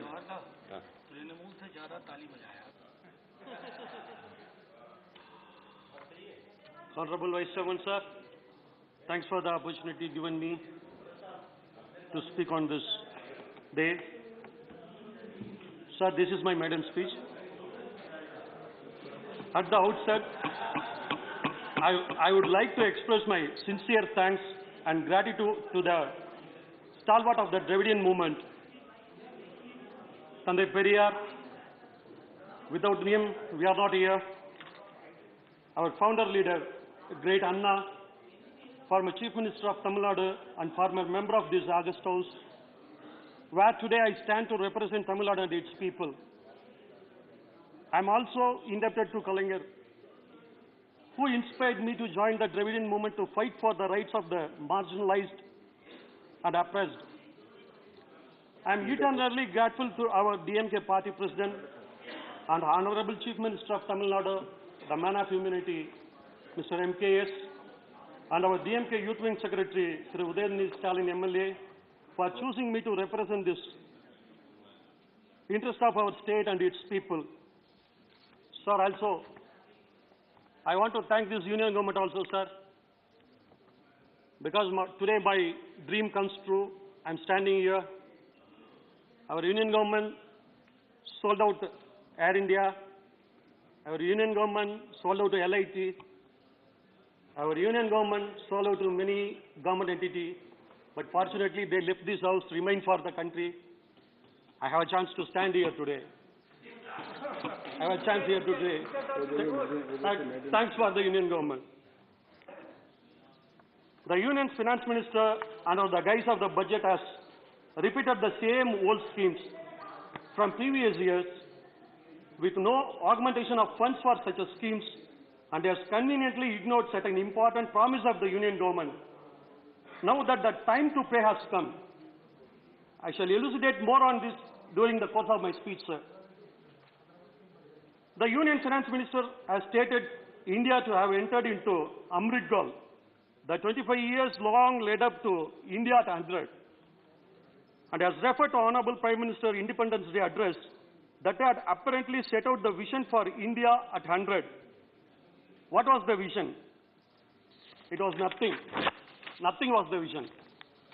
It was nothing but the same thing repackaged for the 3rd year in a row, with no financial allocation or even an inkling of starting the promised projects. The Honorable Prime Minister first announced a 100 lakh crore rupee 100 lakh crore rupee infrastructure plan in his 2019 Independence Day address to the nation. It was renamed as a National Infrastructure Pipeline Project in his Independence Day address in 2020. The next year the name was renamed, and further it was rebranded as BM Gati Shakti. So that year they couldn't find a proper English name, I think so. They have chosen a Hindi name. So BM Gati Shakti in 2021 Independence Day speech. Now our Union Finance Minister has parroted the same thing in her budget speech. I don't blame the Honorable Finance Minister. The present Union Finance Minister and predecessors of this government remind me of the popular Tamil saying, Talaivan Evvaliyo, Tondanam Avali, meaning a party guarder or supporter invariably follows their leader blindly with the blatant disregard to everything else. I say this with proof to back up my claim, and not just as a passing comment. I'll tell you how, sir. Honorable sir, what I am talking about. We need to go to 7 years back in time to understand how this government has lied to its citizens. If one takes a look at the budget speech of the finance minister of this government, this specific word and issues find mention at the following places. Like I mentioned earlier, these are the budget speeches of 3 different finance ministers over the last 7 years, but with the same line. Union Budget 2016-17, paragraph 13, point number 1, and paragraph 14. Union Budget 2017-2018, paragraph 19, point 1, paragraph 21, and paragraph 34. Union Budget 2018 and 2019, paragraph 11. Interim Budget 2019 and 2020, paragraph 5 and paragraph 23. Union Budget 2019 and 20, paragraph 50, and Union Budget 2020-2021, paragraph 22, and again Union Budget 2021-2022, paragraph 25. What was the promise? What was the promise? Doubling of farmers' income by 2022. Doubling of farmers' income by 2022. The 75th year of our independence. It was clearly written in all the budget. Now I call upon the member of this August House to go through the Union Budget 22-23, and this does not find it anywhere else. Okay. The year, I'm coming to you. The year is now 2022. Have our farmers' income doubled? Honorable Chairman, sir, it is doubled? No. But sadly, the death of the farmers were doubled and tripled. It was doubled and tripled. On the contrary, farmers have been harassed by this government with its policies that favor only to their corporate friends and masters who make this government, who is behind this government, who is running this government. The government introduced 3 formulas which were detrimental to the livelihood of farmers across the nation to appease their corporate masters. The 3 formula removed the provision of MSB, which were directly detrimental to the government's agenda of doubling farmers' income. Honorable Sir, the entire opposition correctly realized the impact of such a screwed law will have on the agriculture community and pleaded the government not to introduce the law and to save the farmers who were already reeling under the effect of first wave of the pandemic. The Shiromani Agalital, one of the government's oldest allies, were forced to walk out of your allies because only one reason: the high-headedness of this government, its leaders, and its inability and unwilling to listen to dissenting opinions. This government is marked by its inaction on multiple fronts: inability to govern, inability to lead, inability to take the country and its citizens into confidence. This government and its leaders follow the policy of my way or highway. My way or highway. This is their only one policy. They pay no heed to the voices of marginalized, Honorable Sir, this government has a blood on its hands. Hundreds of farmers were killed while expressing their reservation against the 3 farm laws. This government finally repealed the farm law during winter session 2021, not because it realized the detrimental effect of representation from farmers, but because of the 5 state elections that are currently underway. This government is inaccessible, not just to the citizen of this nation, but also to the elected representatives. Who are not given time to put forth the representation of their constituent and people to the ministers, as evident by the denial of appointments to my esteemed party colleagues a few weeks ago. It should be noted that after the conclusion of Tamil Nadu Legislative Assembly, once the Tamil Nadu Legislative Assembly over, that election in 2021, the Union Finance Minister have conveniently forgotten Tamil and Tamil poets and their works, which has not found a place in their budget speech this year. Because the election is over, Tamil is also over from their budget speech. In a parliamentary democracy like ours, the Prime Minister is considered as the primus inter pares. It was told by Shivana to me, many times he told, yeah, first among the equals. He is first among the equals, and the role of the cabinet is to aid and advise the Prime Minister in the discharge of his duty, but here it doesn't appear so. The great Tamil poet and philosopher Thiruvalluvar in his magnum opus Tirukural says, Arigondru Ariyan eninum urudi, Ulai irundan kural kadan. Meaning, although the king may be utterly ignorant, it is the duty of the ministers to give him a sound advice. On a contrary, the minister here are busy praising the emperor's new dresses. They are too busy. They are very too busy. And another one important issue I want to touch, sir. The budget imposes 30% tax on the transaction of cryptocurrencies. Cryptocurrency. To note here that cryptocurrency are not yet legalized in this country. It is not legalized in this country as yet, but the taxation shows that it is legal only by paying tax. Okay? But since there is no regulatory body or institution to control, it cannot be considered as a legal asset. It is illegal. It becomes legal by collecting tax. Though you are collecting tax, there is no regulatory body. I want to tell you one thing, you can sell the drugs, which is illegal, but if you pay, it will become illegal. But if there is no regulatory body, can you find any difference between these two? Mr. Abdullah, once again. Yeah. You may continue speech tomorrow also, because there is time constraint. I have to make an announcement. Thereafter, special mention are there. So please sit down. Tomorrow you may continue. Tomorrow you will continue. My floor will go, sir. Give me 1 minute. I want to finish with this. Then I will continue tomorrow. Okay. I just want to finish with this matter. Then tomorrow I will continue the next one. Sir, you are collecting the tax for the non-legalized thing. Is there any system that exists in the world like this, sir? Huh? There is a practice of taxing legalized system across the world. Yeah. Please continue tomorrow. Please.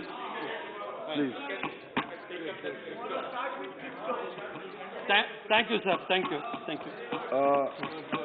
I have to inform members that the Business Advisory Committee, in its meeting held today, that is on the 8th of February 2022, has allotted time for government legislative business as follows. Number 1, consideration and passing of the Constitution, Scheduled Caste and Scheduled Tribes Orders Amendment Bill 2022, time allotted 1 hour. Number 2, consideration and passing of the Constitution, Scheduled Tribes Order Amendment Bill 2022, after it is passed by Lok Sabha, time allotted 1 hour. Further, the committee tentatively identified certain ministries for discussion on their working during the second part of the current budget 256 session. A final decision on the ministries to be discussed and the respective initiators of the discussions will be taken later in consultation with the Leader of the House, Minister of Parliamentary Affairs and others. The committee also recommended that in order to complete general discussion on the Union Budget 2022-23, the 0-hour and question hour for the sitting scheduled on the 11th of February 2022 may be dispensed with. Now, special mentions. Sri Johar Sarkar, present. Sri M. Shanmugam, please mention the subject and lay. Only mention the subject and lay on the table. The relaying of old lines between Mayiladurai, Tarangambadi and the extension of Karaikal, I lay the paper. Sri Rakesh Sinha. राष्ट्रपति महोदय, मेरा विशेष उल्लेख है सूक्ष्म और परंपरागत विधाओं, कलाओं के संरक्षण के संबंध में है। इसकी मैं दो पंक्ति से पढ़ना चाहता हूँ। भारत में कला की विविधता इसकी सुंदरता है। इस विविधता पर चकाचौंध की संस्कृति का प्रभाव पड़ रहा है। कला, संगीत, नृत्य विधाओं में जो विविधताएं हैं वे स्थानीयता की ही नहीं बल्कि सांस्कृतिक यात्रा का एक वृत्तांत भी है। शहरीकरण और नव उदारीकरण के दौर में बस एक इन विविध कलाओं और विधाओं के प्रति रुचि सदन की पटल पर रख दीजिए। रुचि व्यवस्थित रूप से बदलने का उपक्रम चल रहा है। मैं इसे लिख श्रीमती छाया वर्मा जी। सर, सदन के माध्यम से केंद्र सरकार से मेरी मांग है कि छत्तीसगढ़ में मिलने वाले कोसा, एथेनॉल, शहतूत रेशम एवं ईरी रेशम हेतु विशेष योजना चलाकर इसका संरक्षण, संवर्धन और उत्पादन करवाएं, जिससे स्थानीय स्तर पर रोजगार के अवसर बढ़े और लोग आर्थिक रूप से मजबूत हो। सर, मैं लेकर हूँ टेबल पे। Doctor Amee Yagnik. To bring to your notice, sir, that there is a need to see that the food system reaches the abandoned children in orphanages, juvenile homes. I lay the paper on the table. Thank you so much. Dr. Bikash Mahatme. मेरा विषय बहुत ही महत्वपूर्ण है कि घुमंतू community जैसे shepherd, Dhangar, पाल, बघेल, गडेरिया, गौली, वंजारा, वंजारी समाज जो है, इनकी घुमंतू जीवन शैली है और अत्यधिक गरीबी के कारण यह एजुकेशन और हेल्थ फैसिलिटी जो है इससे वंचित है। इनके लिए विशेष लेजिस्लेशन और स्कीम्स बनाए जाने के बारे में मैं सरकार से अनुग्रह करता हूँ। श्री इराम करीम जी। Sir, need to increase the minimum pension of PF pensioners to rupees 9,000, which is a long pending demand of pensioners. Please, thank you. Sri John Britas. Firm rates for RT-PCR and rapid RT-PCR in various airports. Thank you. Thank you. The House stands adjourned to meet at 10 hours on Wednesday, the 9th February 2022.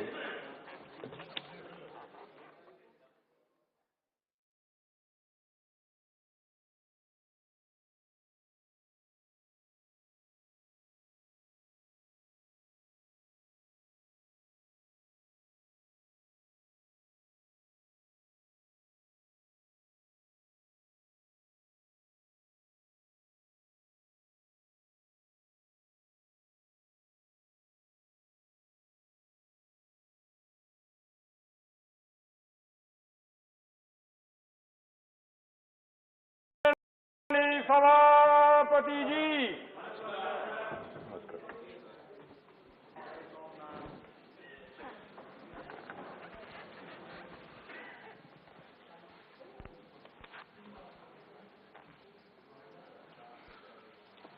Honorable members, on behalf of the entire House and on my own behalf, I congratulate the Indian under-19 cricket team for bringing laurels to the country